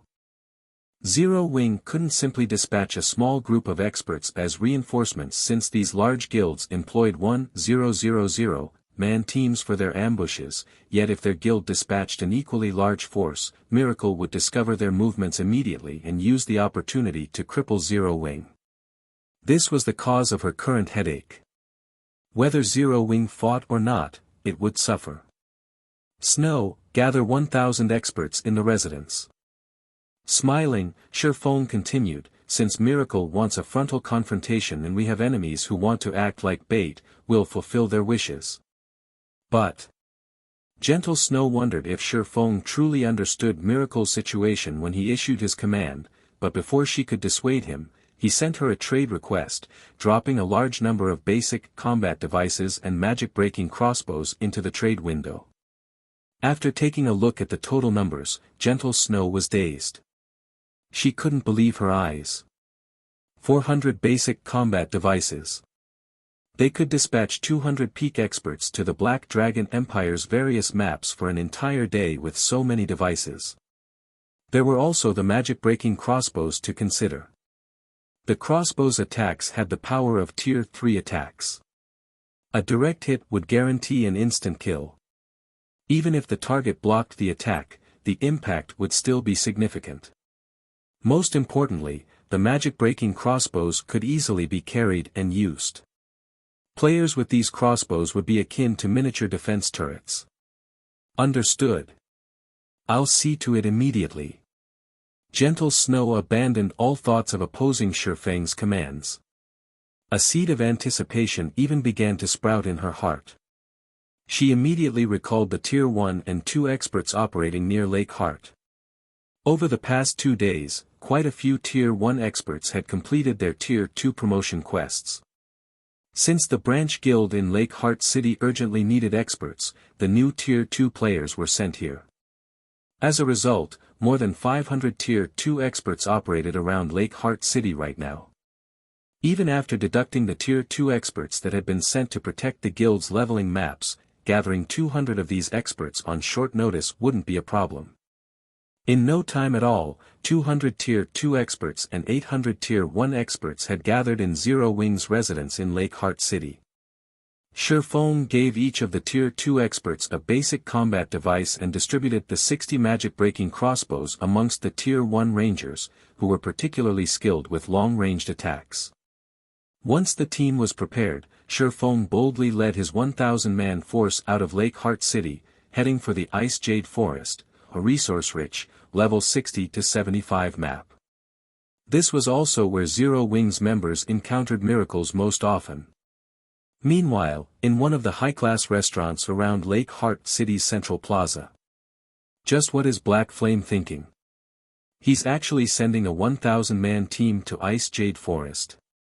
Doesn't he realize that Miracle and the various large guilds have occupied that map already? Yuan Tiexin could not help his surprise when he read the latest report on Zero Wing. Over a dozen large guilds had gathered in the Ice Jade Forest, and Miracle had stationed a significant portion of its army in the area. There should be more than 150,000 players in the forest at the moment, and they were all elite and expert players. Even if Zero Wing gathered every one of its players in the Black Dragon Empire, it would fail to wrestle back the Ice Jade Forest, much less a 1,000-man team. While Yuan Tiexin wondered about Zero Wing's purpose, Feng and his team reached the Ice Jade Forest by mount. Guild leader, we discovered a team raiding a field boss. It has roughly 3,000 players. 2,000 Miracle members are also lying in wait, a Tier 2 assassin reported to Feng. Since we found them, let's send them on their way. Feng commanded indifferently. Chapter 1961, Slaughtering Time. Icy blue frost covered the Ice Jade Forest's trees. From afar, it looked like a crystal forest. Since the monsters in the area had a chance of dropping ice crystal fragments, which could be refined into ice resistance potions, many powers came here to grind. Moreover, As the monsters in the Ice Jade Forest were not skilled with magic and had no ranged attacks, they were relatively easy to kill. Because of these factors, the Ice Jade Forest had become one of the most important resource maps within the Lake Heart City region. A 3,000-man expert team from the Tier 2 Guild, Eternal Undead, currently raided the Eight-Eyed Frost Spider, a level 62 specialized Grand Lord.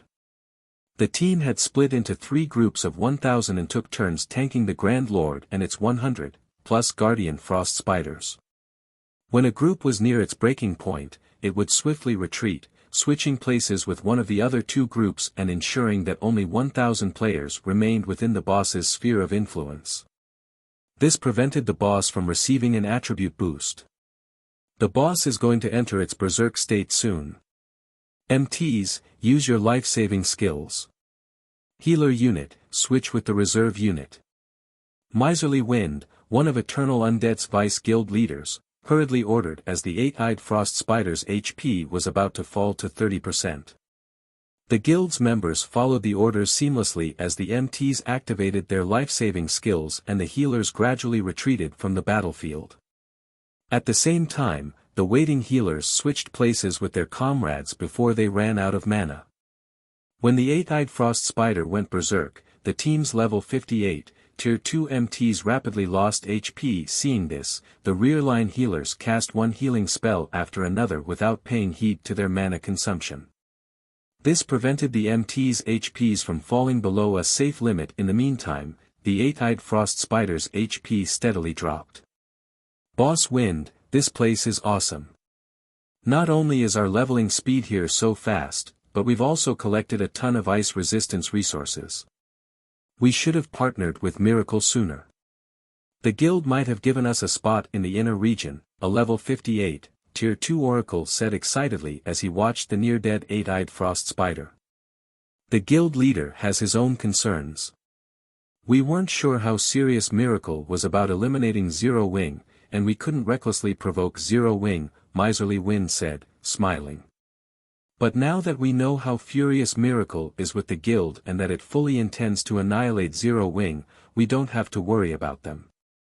Even if we are bait, Zero Wing won't dare to attack us, and we can grind in such a resource-rich area in return.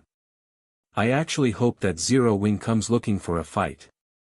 If they do, we'll be able to earn some extra income, the Tier 2 Oracle said as he licked his lips in anticipation. That isn't likely. Zero Wing should know that it has no place in the Ice Jade Forest anymore.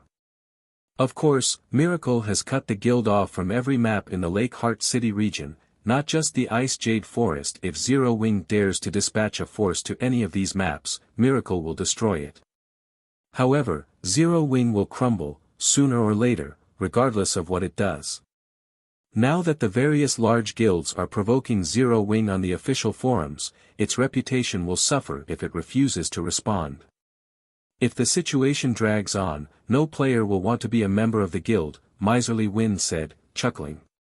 Once Zero Wing is gone, our guild can garrison in Lake Heart City and enjoy a share of the Ice Crystal World's profits.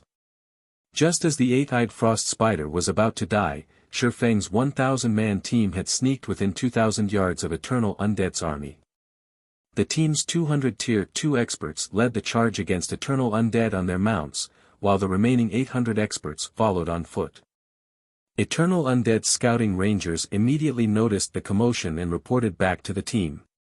Boss Wind, we found Zero Wing's members. They're charging toward our team, the Oracle beside Miserly Wind exclaimed as he read the scout's message. What? Have Zero Wing's members lost their minds? The news confused Miserly Wind. How many are there? It's a 1,000-man team, the Tier 2 Oracle said. A 1,000-man team. Miserly Wind chuckled. Zero Wing sorely overestimates itself. It dares to charge at us with just 1,000 players. Do they think that Eternal Undead is a guild of pushovers? Tell our players to finish the boss quickly and prepare to greet Zero Wing's team. This is our guild's chance to bolster our fame in the Black Dragon Empire. We mustn't let Miracle's members take it from us. Among his 3,000 players, 1,500 were experts and 40 plus were Tier 2 players. Miserly Wind was not worried about Zero Wing's assault at all. When Zero Wing's 1,000-man team was less than 500 yards away from Eternal Undeads, the latter finally defeated the eight-eyed Frost Spider. Under Miserly Wind's command, Eternal Undeads members then fell into a defensive formation to greet the enemy guild. Attack! Our chance to get rich has come. Miserly Wind shouted when less than 100 yards separated the two forces. The battlefield glowed with countless lights as spells and arrows flew to meet Zero Wing's Tier 2 experts as they led the charge. Kill them! Fierce Snake bellowed when he saw the incoming attacks. He brandished his battle axe, slamming it on the ground before him. The earth split, and walls of rock and dirt rose up before Fierce Snake, stopping the spells and arrows that targeted his players. Zero Wing's other Tier 2 players didn't bother to dodge the incoming attacks either. Like Fierce Snake, they blocked every attack without fail. Although some of the incoming attacks included Tier 2 spells and skills, they posed no threat to Zero Wing's Tier 2 players due to the basic combat device's effects. With little to no effort, Zero Wing's Tier 2 players stopped one wave of attacks after another, soon reaching Eternal Undead's defensive wall. The defensive wall Eternal Undead's MTs had formed was practically non-existent to Fierce Snake and his comrades. With a single attack, each of Zero Wing's Tier 2 melee players sent multiple MTs flying. In the blink of an eye, Fierce Snake and the others broke through Eternal Undead's defensive wall and pounced on the ranged players like hungry lions pouncing on a flock of sheep. Eternal Undead's Tier 1 players lasted no more than a handful of hits before Zero Wing's enhanced Tier 2 experts, and the enemy guild's Tier 2 experts were no exception. The difference between their basic attributes was already massive, and after including physique, reaction speed, and several other aspects, Eternal Undead's members stood no chance against these Zero Wing experts. Even though Eternal Undead's healers frantically cast their healing spells, they couldn't stop the rapid drain on their allies' HPs. After a brief moment, over 500 of Eternal Undead's players were dead, their bodies transforming into streaks of light and fading from the ice jade forest. How is this possible? Miserly Wind's eyes widened in shock, paling as he watched his guild's experts die, one after another. He had never dreamed that his guild's experts would be so weak against Zero Wing's Tier 2 experts. In fact, not even Eternal Undead's Tier 2 players survived more than a few hits from Fierce Snake and his friends. However, Miserly Wind didn't know that Fierce Snake and his team had the combat power to rival peak experts. Naturally, 200 peak experts would have no trouble slaughtering 3,000 ordinary experts, and only half of Eternal Undead's team consisted of expert players. Upon seeing Zero Wing's remaining 800 players draw near, fear overwhelmed Miserly Wind. 200 of these players had already devastated his team. If another 800 players joined the fray. Retreat! Everyone retreat to Miracle's teams. We'll be safe once we meet up with them. Miserly Wind shouted in a panic. Chapter 1962, Bait. As soon as Miserly Wind gave the command to retreat, Eternal Undead's panicking members calmed down and ran towards Miracle's last known grinding spot. Although Zero Wing's members were strong, Miracle was a veteran super first-rate guild that rivaled super guilds. Not only did the guild have its fair share of experts, but those experts were also far superior to those in Eternal Undead in terms of weapons, equipment, and combat standards. Most importantly, Zero Wing would not dare to fight Miracle in a large-scale battle. As long as they met up with one of Miracle's 1,000-man teams, they'd have protection from Zero Wing. Like madmen, Eternal Undead's remaining 2,000-plus members split up and ran for Miracle's teams. Fierce Snake and his companions were momentarily stunned as they watched their enemies flee. The battle hadn't even started 10 seconds ago, yet their opponents were already running for their lives. Boss Wind, I've contacted Miracle. It's sending its teams to our location now, the Tier 2 Oracle informed Miserly Wind, who wore a twisted expression. He could empathize with his leader. Of the 3,000 players their guild had dispatched, half were expert players, yet the moment they collided with Zero Wing, they had lost more than 300 of those experts. The guild only had a little over 4,000 expert players in total, and nearly 10% had died in the blink of an eye. This was a heavy blow to their guild. Notify everyone and tell them to lure as many Zero Wing members to Miracle's forces as possible. We cannot let Zero Wing off the hook after killing so many of our guild's experts. Miserly Wind growled as he glanced at the enemy players chasing him and his teammates. We'll meet up with Miracle and surround Zero Wing's team, slaughtering every one of its players. Their guild had lost too much in this battle, but the lost levels were only secondary. The lost weapons and equipment was far more important. The guild had used a lot of resources to acquire these items for their experts. Meanwhile, before they had collected a notable harvest from the Ice Jade Forest, they had lost so many assets. They had to get payback. Understood. I'll have the others maintain their distance from Zero Wing's members, the Tier 2 Oracle said, nodding. When he glanced back at Fierce Snake and the others, who still pursued Eternal Undead's players, he thought this was a good opportunity to recoup their losses. Let's see if Zero Wing can deal with a stronger force. Zero Wing was famed for its wealth. Its members were all very equipped. Since Zero Wing's members here had such high attributes, they definitely wore top-tier weapons and equipment. Although Miserly Wind's plan would increase the team's casualty count, it would be worth it if they could claim some of Zero Wing's weapons and equipment, bolstering their guild's main force. After saying so, the Tier 2 Oracle informed his teammates to slow down deliberately.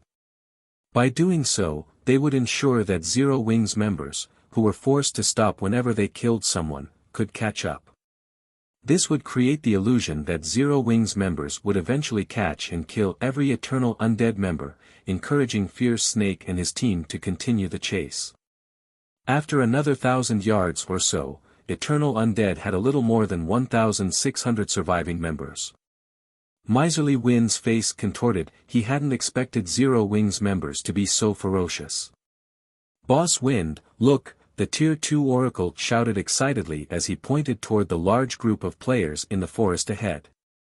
Good. Have everyone get ready. When Miserly Wind saw the Miracle's mounted members, the sight rekindled his hope. This moment will determine whether or not our guild can progress in the Black Dragon Empire.